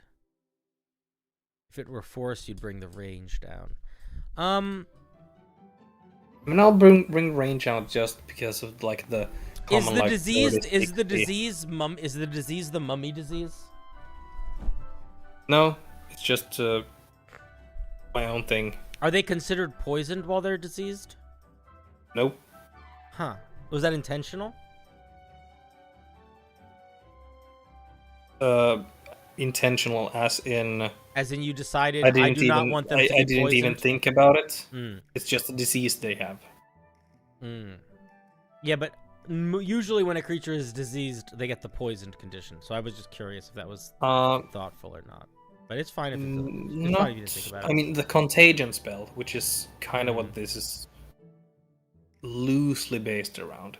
That's just like a disease that someone has for like a week. This is just a disease someone has until they make the save or die. Phil says, I think the disease might be a bit of a hassle to track. So here's my thought, Baba. I agree with you, but I'm going to be very, very honest. This is the sort of spell that if I was running it, I wouldn't pay attention to the little details. I'd pay attention to the main damage, and then I would just kind of bullshit my way through which creatures were getting poisoned and not, or diseased or not, because it would be very, very tedious to do. But that's the thing. Some high-level spells are really tedious, so it's kind of okay. Is it a hassle? Yeah, it's definitely a hassle. It doesn't have any like duration. It's just pretty much mark. Is this creature? Is this like, creature standing next how to this does other this creature have for a a minute? plague? That Yeah. no longer. It's going to be a hassle to keep regain track hit of. points It's definitely going to be a hassle to keep track of. and half movement speed. It's definitely going to be a hassle to keep track of. Maybe. Oh, definitely. It's going to affect so many creatures, and you're going to have to think about all of them, where they're going, and it lasts for a long time. Yeah, it's going to be a hassle to keep track of. I do like it, though. I don't think it's necessarily bad that it's going to be a hassle to keep track of, but it definitely is going to be a hassle to keep track of.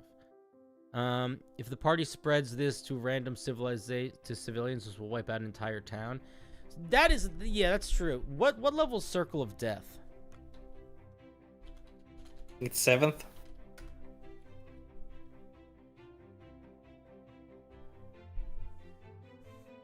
It's 6th. Yeah, reasonable.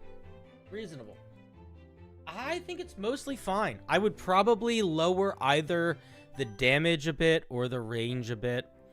I might lower the disease's damage a bit. And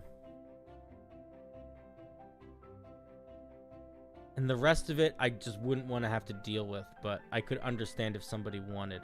I'm trying to think if there would be like a better, like a simpler way to do, but the thing is, it's a very specific thing you're trying to do here, and I think it does require. The unfortunate thing is, it would require either to just sort of hand wave stuff or to keep track of all of it, which I think is probably fine.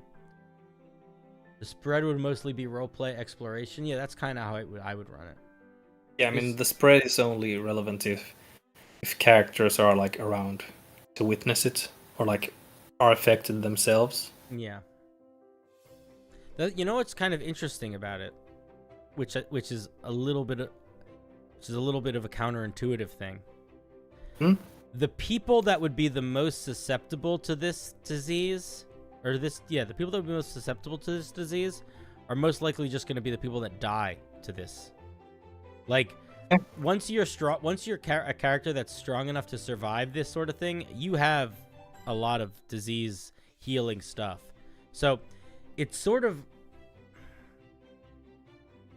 it almost makes me want it to do way less damage and do way more plague spreading, because I feel like, what's the goal here? Is the goal here to do a lot of damage and bonus points if you spread a couple people survive and get sick, or is the goal to spread plague? The goal was to make like a true like plague spell, like a really bad disease, high level, so probably high damage. So what if and then the idea was that over time, you would die if you didn't cure it. Yeah, I That's get why that, no but healing, I and think it's- the damage is so high it's gonna kill itself. It's like viruses that are too deadly don't survive. You know what I mean? Yeah, no, that's true. So this is what I think. This is what I actually think. I think it's probably mostly fine in its current state. But if your goal is that it's like you are spreading plague, I probably would change it so that it did almost no damage initially and did more and more damage over time. Like, I wouldn't make it a combat spell. Okay. I don't think you need to do that or even should do that necessarily. But if the goal was spread plague, the way to spread plague well is to get as many people infected as possible. and then to have them show symptoms as late as possible. You know? Like, if they can't get to their home, if they die before they get to their hometown, then not everybody at the hometown is going to get sick. Spider update? He's just doing his own. They're doing their own thing. Yeah, I like it. I like it. I like it. If I were you, I would play around with. I would almost, if I were you, I would consider almost making this 2 different spells. One is exploding blast of like super disease that does a shit ton of damage. That's already the circle of death. Like yeah, a big. So then maybe lean into the second part a lot harder. And you could make the area big if you wanted to do that too. Like, yeah, I could do, increase to 90 feet just to keep the standard 30, 60, 90 that a lot of spells have. This is what I would do. And also they can do no damage initially and then kick up the damage when they do the and it should go through cover. True. Because germs aren't stopped by windows. Maybe it shouldn't go through cover. I don't know. I feel like it would be cool if it did. Maybe not. Maybe you. I don't know. I'm overthinking it. I'm thinking like spreading a plague like it's like this cloud that you're like launching out and it like rolls through a town and is like creeping in windows and under doors and stuff. It's a neat idea.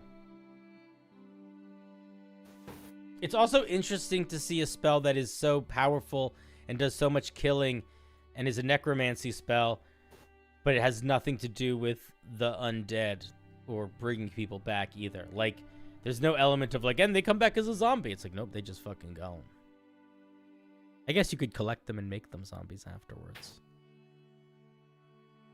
Yeah. Did you say this was one of your first times writing a high-level spell? Yeah. I think it's really solid for a first-time high-level spell. High-level spells are fucking hard to do. And I think that the pitfall that you are not even that particularly wedged in, but maybe just have a toe in, is the more there's this feeling of everything at higher levels needs to be more powerful. But I do think what's more important than making sure it's more powerful is making sure the spell accomplishes the goal. And I think the damage that you gave it is shooting itself in the foot a little bit. But I think if you do what you just said, turn it around, maybe no damage for a little bit, it could almost be like a mass contagion spell, except the stages go by slower. Yeah, interesting. Any final thoughts, questions, yearnings? Not really. All right. Well, thank you, buddy. Let's work on this. So I think I like the idea of it quite a bit. All right. See ya. That was Matt Thorne. Man, isn't it such a wonderful thing when someone decides to try something new and a little hard, a little challenging? High-level spells are rough. I think I've written maybe 1 or 2. Very few. And I always admire when people do try to write them. And I think that one's on its way. All right, we're going to do Geo. I already talked to. Data, I forget if I talked to you already, but I'm pulling you in. Yo, Data Bank, what's up?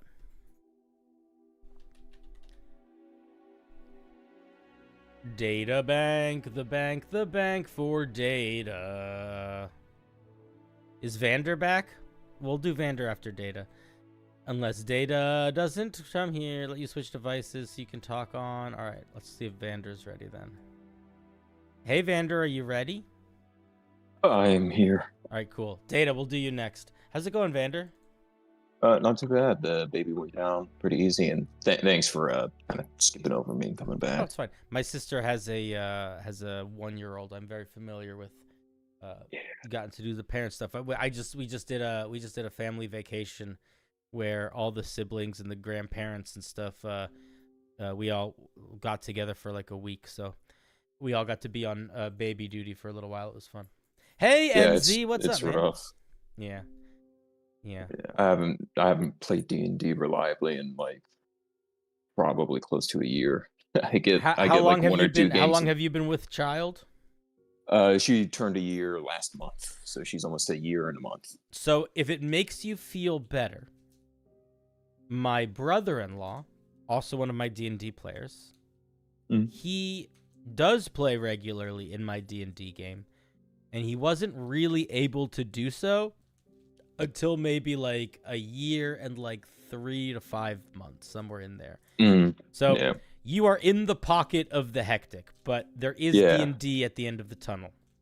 Once you can sleep through the night, it'll get infinitely easier. Oh yeah. Well, the other side of it is also just finding people to play D&D with that can like respect to the schedule of a parent, which is a hard thing to do also. Honestly, well, I play on Roll20 a lot. I just put pretty upfront, like within like the first blurb is like, I am a parent, please expect interruptions and inconsistent schedules. Like, and because of that, most people are actually really nice, and D&D is a very good community where 95% of the people, super cool, super chill.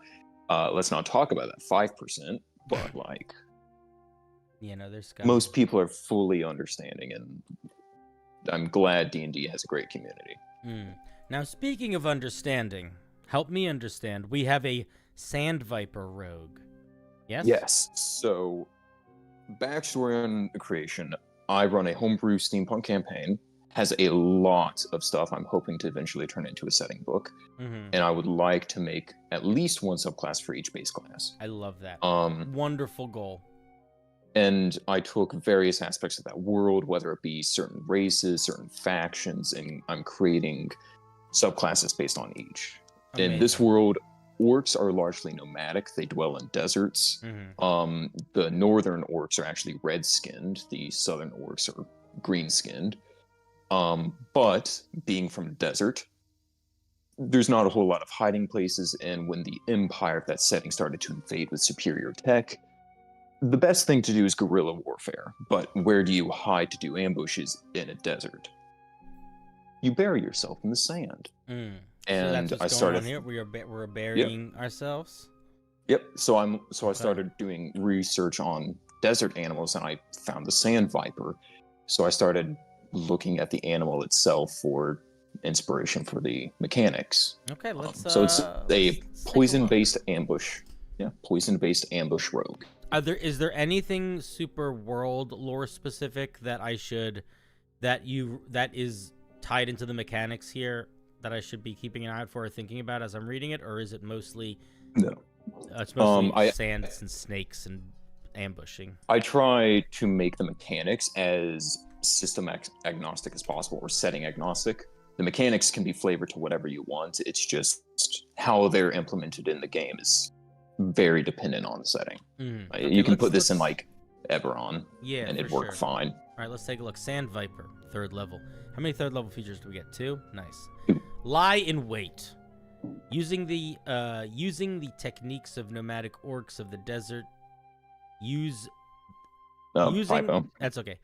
You can bury yourself in a thin layer of earth to ambush targets.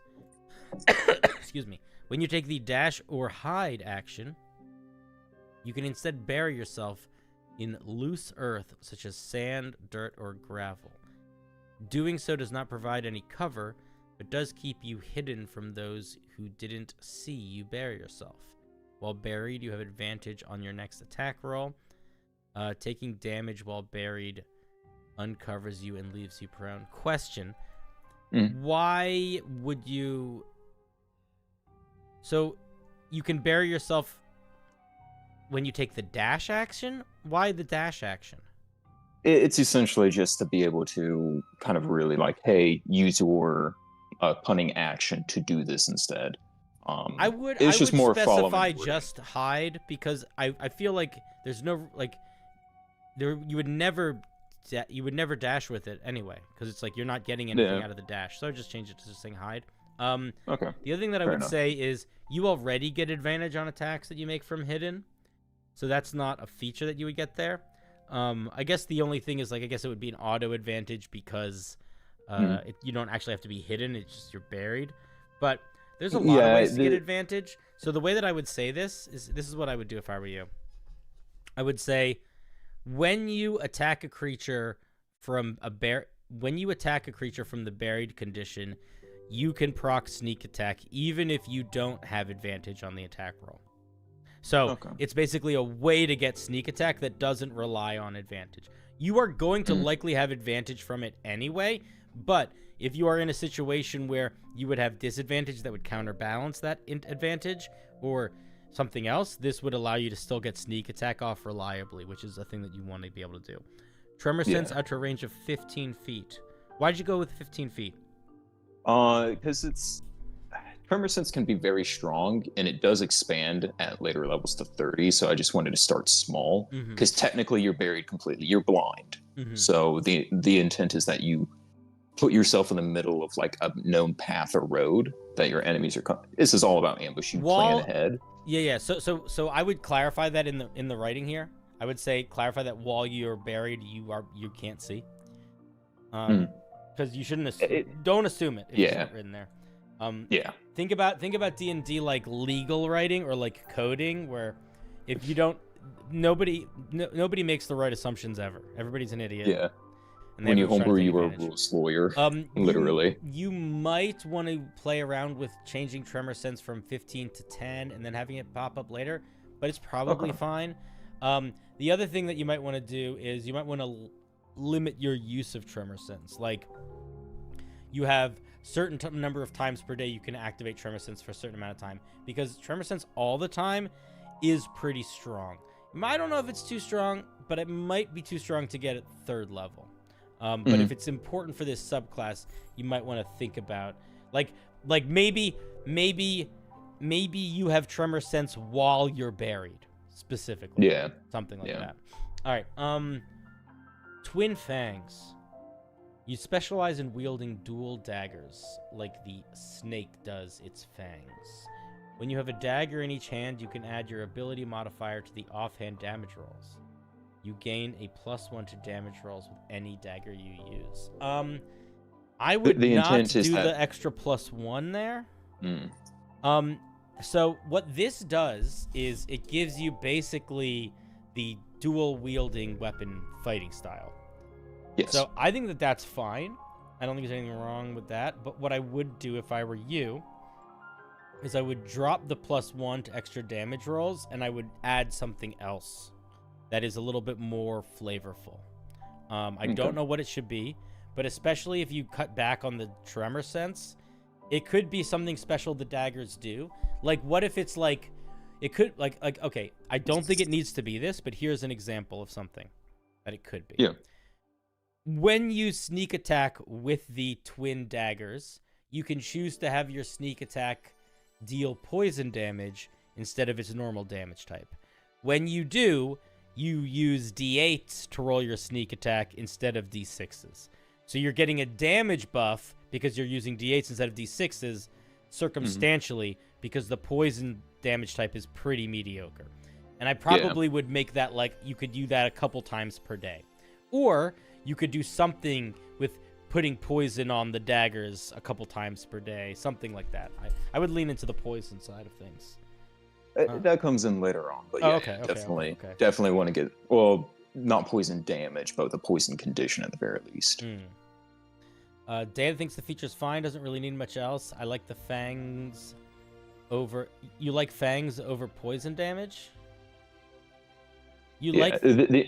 The intent was like to heavily encourage the dagger use. Like, this is the dagger. Like, the short swords are superior to daggers in like 9 out of 10 cases. Yeah, so I just don't like the flat +1 to damage. I feel like there's got to be a cooler way to express that. That feels kind of more snaky. Like, what if it's I'm not sure. There's a couple ways to think about it. You could tie it in. There could be a situational buff. There could, I don't know. This is I don't know. I feel like this could change. I feel like that we could. This is space to make something that feels more snaky. 2 daggers like Viper's Fang. Someone else can have poison at 3rd level. I think that. Yeah. Okay. We don't need to do poison. Fine. We don't need to do poison at 3rd level. I'm just saying. I don't think it's enough.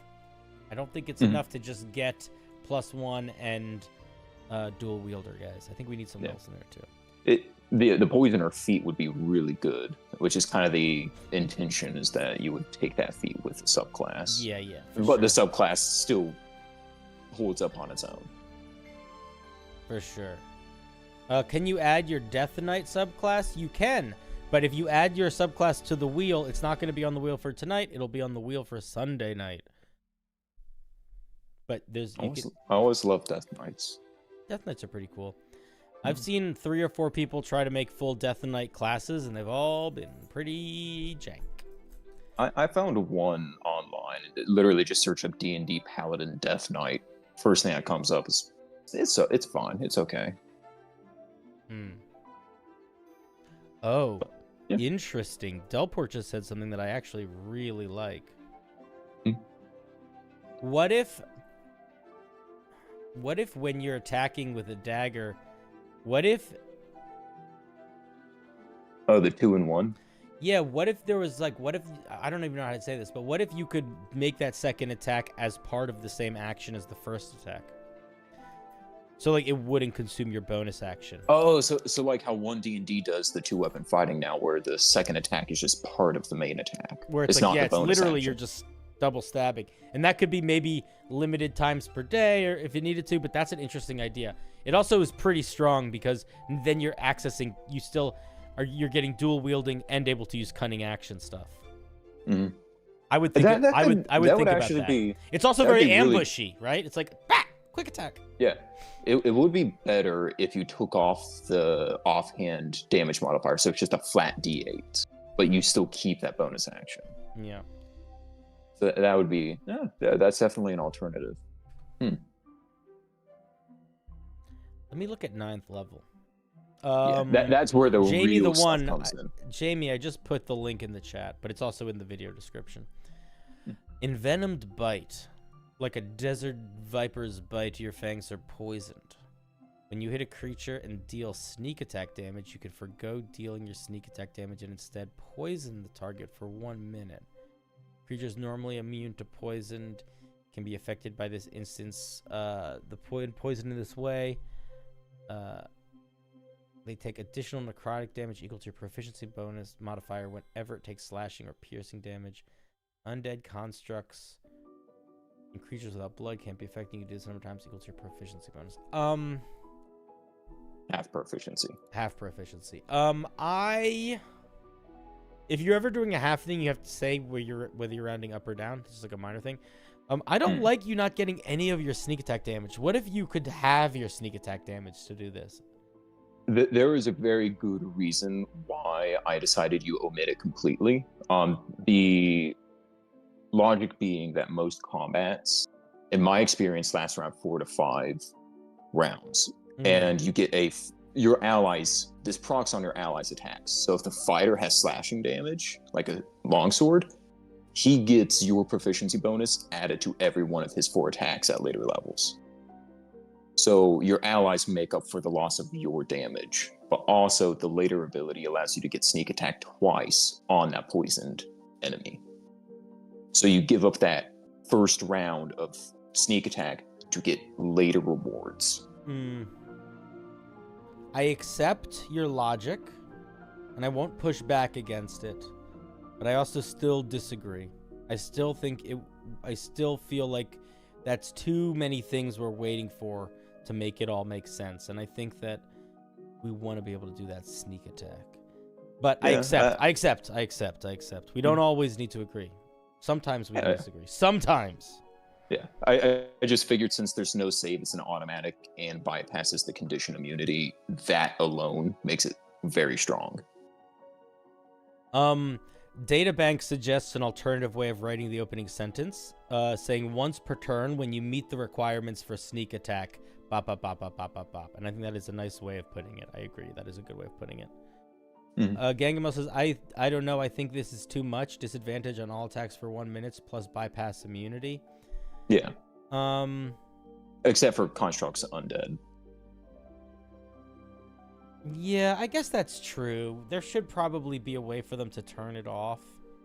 I'm actually okay with it bypassing immunity, so long as we give them an opportunity to get out of it, I think.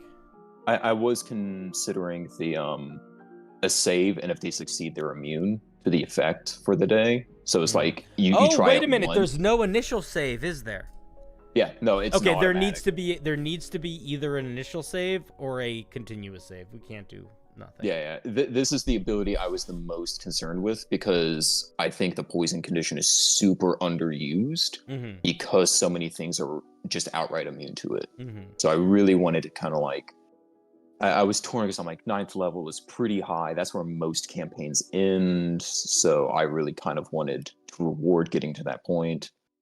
So yeah, it's definitely the ability I'm the most teetering on some pretty big changes. I like the overall feel of it because it's the rogue that gives your allies bonuses. Mhm.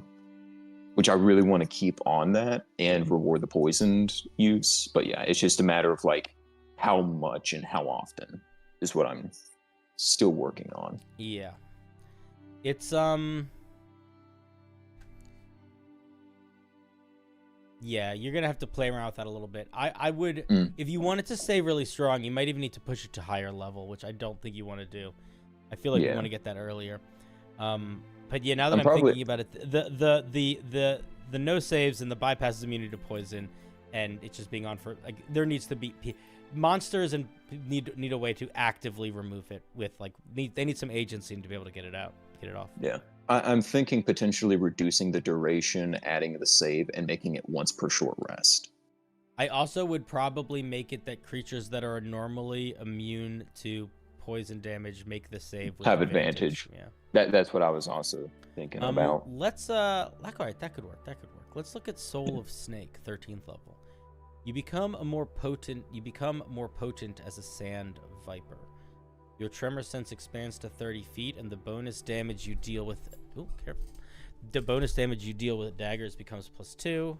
In addition, you can move while buried without needing to emerge from the ground. You can move up to half your movement speed while buried as long as you continue to move through loose ground. You can't go deeper into the ground, must remain just below the surface. That's a nice way to try to balance out burrowing. Yeah, I didn't want to give burrow because the whole point is like you're just beneath the surface. Yeah, no, I got it. Yeah, I think that's pretty solid for 13th level. It does feel it doesn't feel overpowered at all. I think it feels strong for a 13th level feature, but fine. And if you figure out what you're doing with your special daggers, you can change this to match that. Yeah.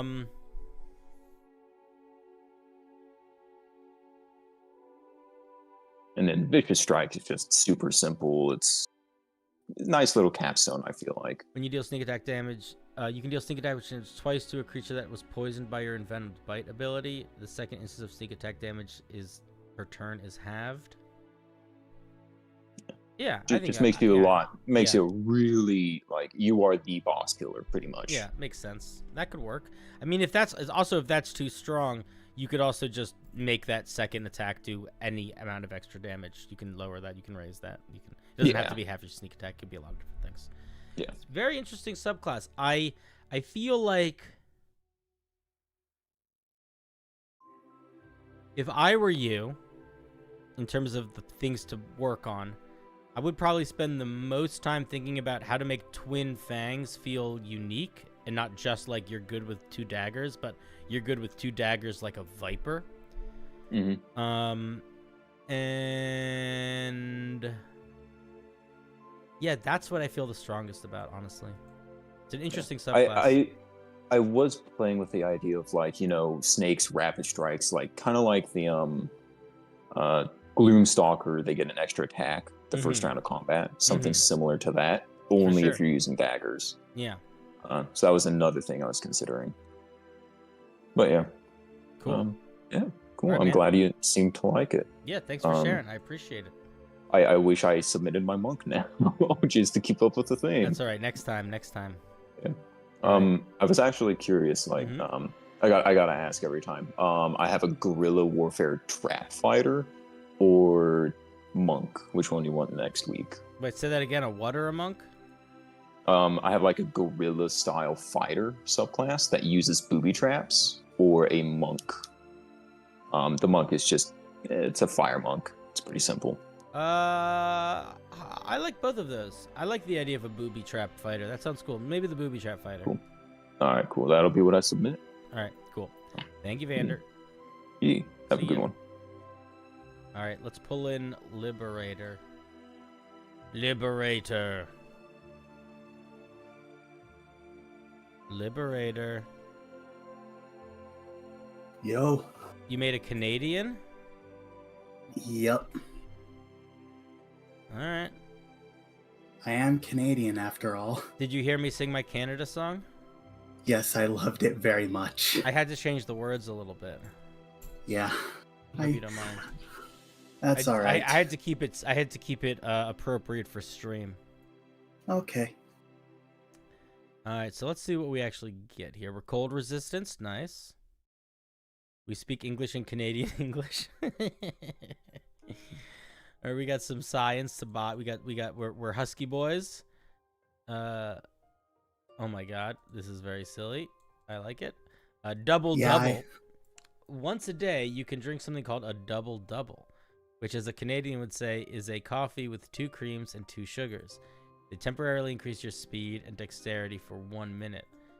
I am going to be all right. I'm gonna give you some real feedback here. Races in D&D should not have features that stack past 5th level ever. Ah, okay. They really aren't. My spider's back. They really aren't designed to be where your power comes from.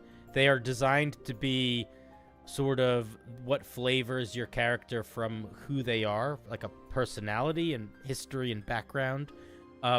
And none of them get features that expand past 5th level. And yeah, so I would just be cautious of that. And the other thing that I would be cautious of is doing these flat stat modifiers. Like, if you want to make it like you're drinking coffee so you're getting zippy, I would not use dex to do that. I feel like movement makes sense, but I would probably make it like you get a movement speed increase and you get a bonus to your initiative, or you get a movement speed increase and you get a bonus of something else. But I wouldn't base it off of your base stats. I can be very strong in a way that sort of can make it so it's like, again, it's another one of those things where it's like you don't want your race to outshine your class. But also it's just like a lot of different things to keep track of at the same time when you're changing a core stat around. All right. Recognition. Canadians can easily recognize someone else as Canadian. Okay, that's very funny. Human infiltration. When a creature makes a check to determine if you are Canadian or normal, they do so with disadvantage. That's fine. Many creatures see Canadians as incredibly nice. Because of this, many creatures are more willing to trust Canadians. When you roll with diplomacy, do so with advantage. Diplomacy is not a stat in 5e. Diplomacy is probably in Pathfinder or 4th edition or earlier ones. So in D&D, the things you would roll to interact with people would be a persuasion check, a deception check, a performance check, or a intimidation check. And if you are interacting specifically with animals, it would be an animal handling check. Okay. So I would probably make this an animal handling check if it's supposed to be for animals. But if it's supposed to be for people, I would probably make it a persuasion check. All right. All right, let's look at Canadian weapon familiarity. Because of the sheer amount of Canadian lumberjacks, all Canadians are proficient with any types of axes. All right, that's pretty legit. So we're good at axes. We get advantage on persuasion. Advantage on persuasion is really strong. I probably would make it so you didn't get it all the time. I'd probably make it like a couple times per day you could do this. Okay. And I would make double once a day. Yeah, it's pretty solid for a goof subclass. Not bad. Not bad at all. Yeah, or for goof, not bad. What it was just practice for when I make a Wendigo race. Oh, cool. Yeah, because like the whole Canadian thing, like they're a Canadian cryptid, so. So you're not making a stink ape? No. That's the Sasquatch of the bayou of the swamps. They're called a stink ape. I'm also planning on like once I make that race, I'm also planning on converting it to Pathfinder. You know, I've only played Pathfinder once, so I don't know very much about it. I know just enough about it to know that it sounds fun, sounds pretty different than D&D, and that people get really Pathfinder. This is the problem with Pathfinder. Pathfinder fans are really bad at communicating their preference of Pathfinder in a way that makes people want to talk to them. So my biggest experience with Pathfinder is people leaving YouTube comments being like, just play Pathfinder. It's like, oh, cool. Idiot. So, Yeah, we can be a little bit annoying. It's okay. Listen, we all can be a little bit annoying. It's the world we live in, you know what I mean? Yeah. Listen, we are the music makers, we are the dreamers, etc. Yeah. Okay. The fuck is this? Don't need that. All right, let's any questions, any comments, yearnings, misalignments?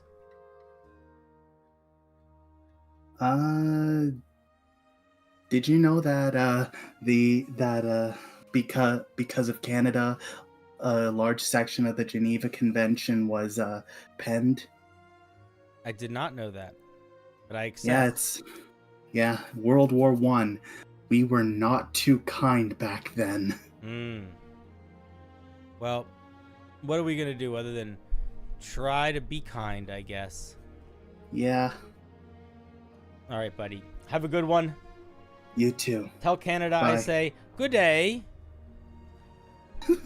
Australia. Whatever, same difference. Click, hang up. That's how you do it.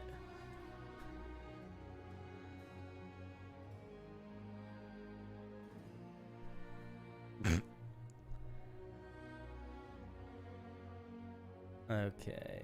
Let us see. Okay, we have one more person left. It's Databank. Hey, Data, are you here now? Data, this is your moment. Greetings, can you hear me? I can. How's it going, buddy? Oh god, I am doing something in class that is literally called convolution. Sounds convoluted. It's not good. What are we looking at today? I don't know. What did I send in? A bunch of stuff. What did I say in the description there? You said, "Hey, CinderBlocksally, This is a bard, luck bard. I've been trying to make this a thing for a while now, and it's still not going well. I should look up the recipe before. Are you trying to? Is this inspired by any luck-based things already, or no? You'd think so, but no. No, it's good that it's not. I'd prefer that. All right, let's take a look at it. Loud. Bad things happen to people all the time. Some bards, however, just don't get unlucky. They use their skill to avoid it, and when skill fails, magic intervenes. Interweave good and bad to their songs and skills. Don't say skill so much. Too many words. You got skill 3 times in this opening paragraph. It's too many skills. Manipulating the powers of the luck around them. We got 3rd level. We have consistency. Consistently lucky. The help you pass to others is infused with a baseline of luck. When someone uses your inspiration die, they re-roll 1s. If the new result is also a 1, they roll again, and so on. At 6th level, they roll 1s and 2s. Dang. At 14th level, they re-roll 1s, 2s, and 3s. Dang!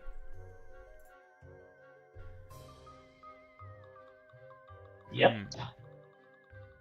I don't know how I like feel it. about the expansion, but I think it's okay. But I don't know how I feel about it. Cheekily lucky.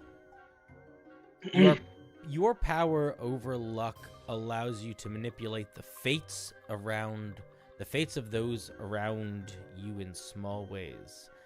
I think the ones is fine. I don't know how I feel about the 1s and 2s and the 1s, 2s, and 3s. That's where my head is like, I'd maybe not do that.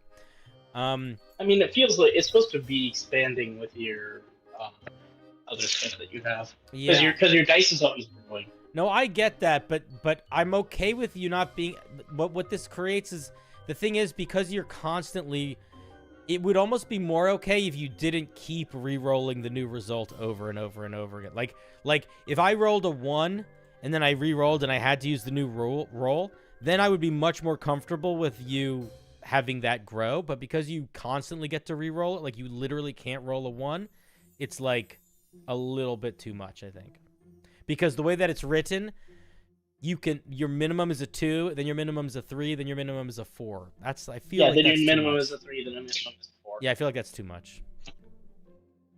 I don't know how to do it. I don't know. Listen, if you want to keep the expandy thing, just make it so you don't. So just do it like regular. Do it like regular rerolls. When somebody rolls a 1 on your inspiration die, they can re-roll it, and they have to use the second roll. I don't want to though. All right, well then get rid of the second part. Pick one. Grumble. All right, you don't need to, but I'm telling you, it's jank. It's not jank. It's not jank implies that it's janky. It's overpowered. Cheekily. I guess the thing to help with that is that I've made the 3rd level feature pretty weak as a result, because I know it is power. Okay. You're cheekily lucky. Your power over luck allows you to manipulate the fates of those around you in small ways. You learn guidance and resistance. You can cast these without concentration, but you can only affect one creature at a time. So, yeah, I'm gonna be honest. I don't think the 3rd level this feature being overpowered balances this one being underpowered, because this one becomes overpowered at a different point. Like at 3rd level, it's not really overpowered. It becomes overpowered at 6th level, and by then we're already dealing with other stuff. So we don't need to talk about it. We can just disagree. But that's how I feel about it. Well, I do, because I'm trying to figure out how to make this work, but I guess we'll just have to wait. Let's wait until the whole subclass is done, because it's a pretty short thing. Okay. Aura of Luck at 6th level. Things have a way of turning out well near you. You have a number of luck points equal to your charisma modifier plus your proficiency bonus, which you can spend when things go wrong. When a creature within 30 feet of you, including you, rolls a 1 or a 2 on a die for damage or a non-hit die healing. Why did you specify non-hit die? Because I don't want it used over short rests. I don't know. I feel like it would be. It's just a better limitation. I think you could do you could limit it to spells. When somebody casts a spell that deals damage or heals. Because hit die have nothing to do with spells. Well, are there features like Hand of Healing? What is Hand of Healing? Hand of Healing from the Way of Mercy. Hand of Healing just heals a roll of the. I think I'm gonna be honest. This sounds like a similar problem to what you're dealing with your 3rd level feature, where you don't want to get rid of anything. If you want it to work for everything, it's not going to work for everything. You can't do that. Like I would say, do you think it should be just all dice, including hit dice? Would that be okay? I don't think hit dice matter at all. I think that's so much more fun. Yeah, it's very strong, but I don't think it's like the hit dice are nothing. Okay. When a creature rolls a 1 or 2 on a hit dice, you can spend 1 luck point for them to re-roll. They must use the new roll.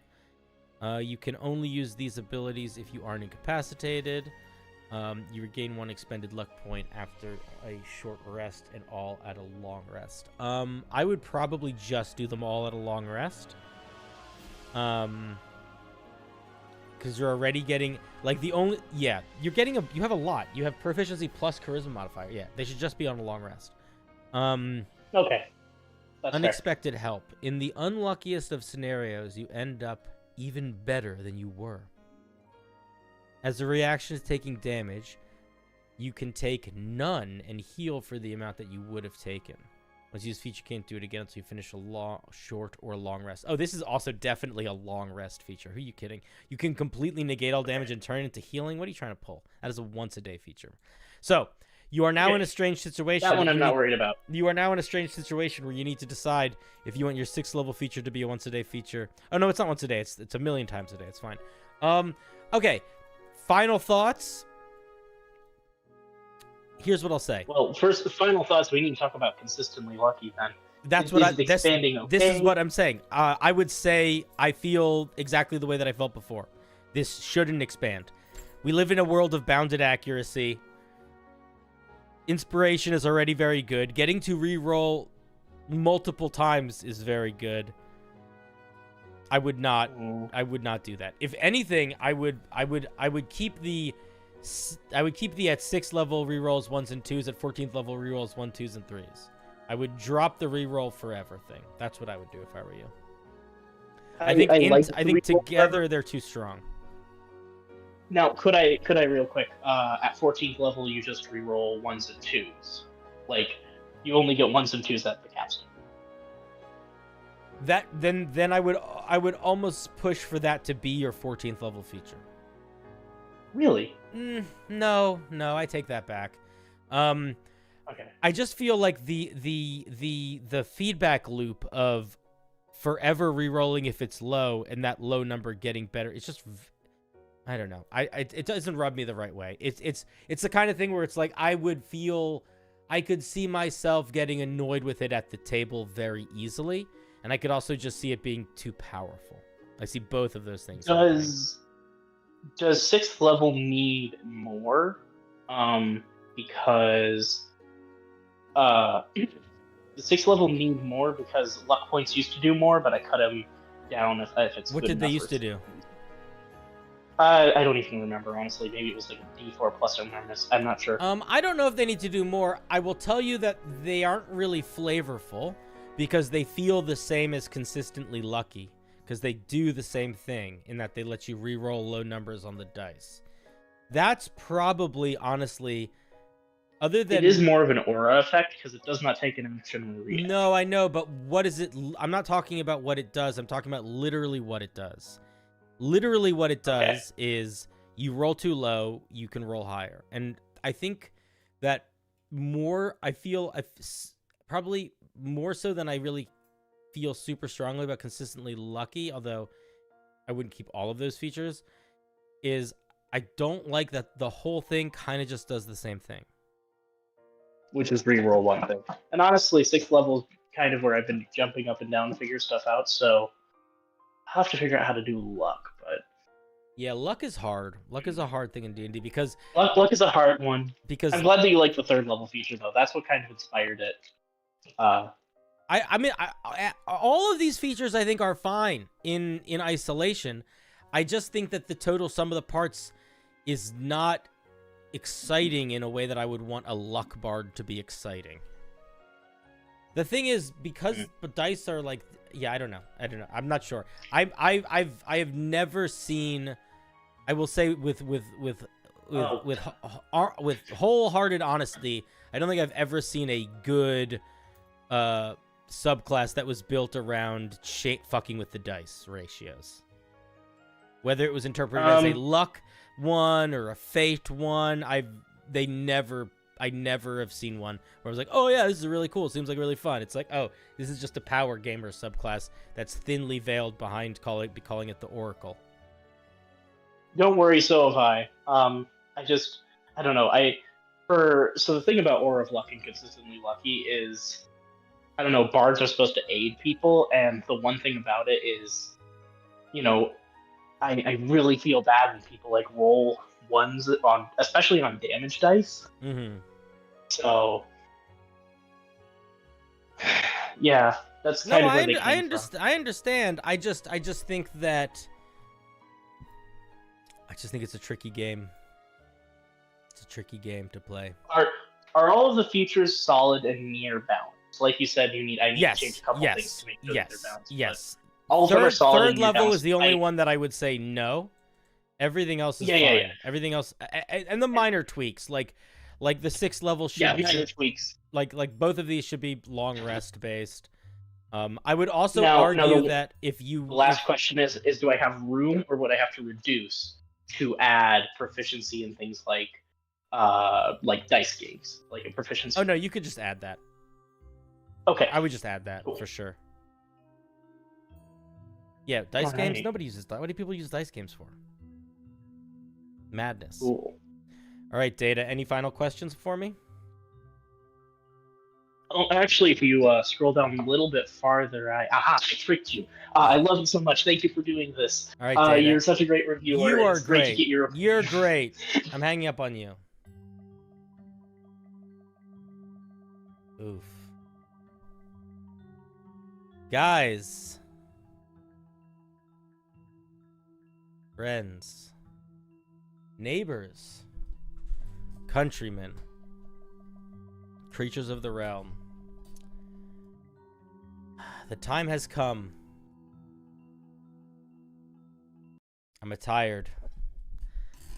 But we will be back on Sunday. And I'm excited to hang with you guys on Sunday. So, thank you everyone that stuck around. We did a long stream tonight.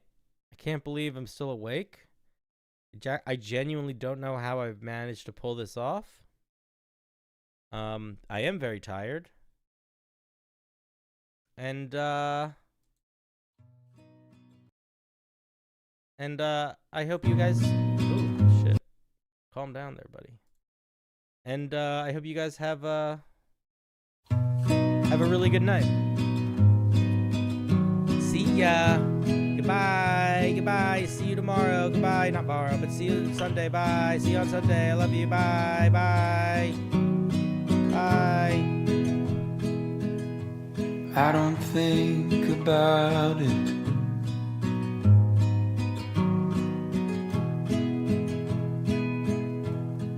About you leaving me. I don't know who I'd be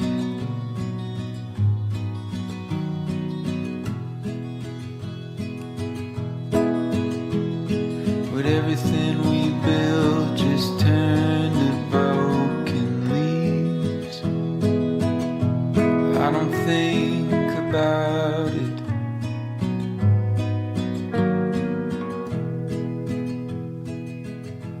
Do you think of me?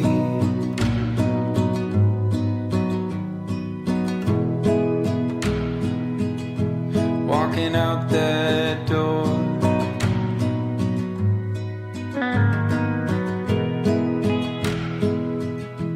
never hearing me talk to myself in the morning anymore.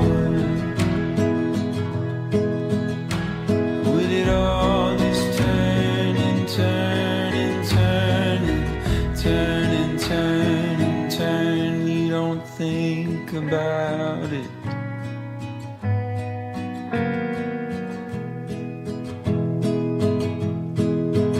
Maybe it scares you like it scares me. What do we do with all the possibilities? Doesn't it scare you like it scares me? What do we do with all the possibilities? We don't think about it.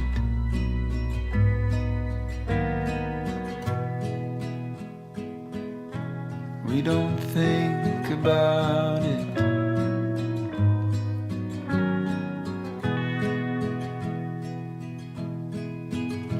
We just fall into each other's arms, and we laugh and we cry, we dry each other's eyes, but we don't talk about it.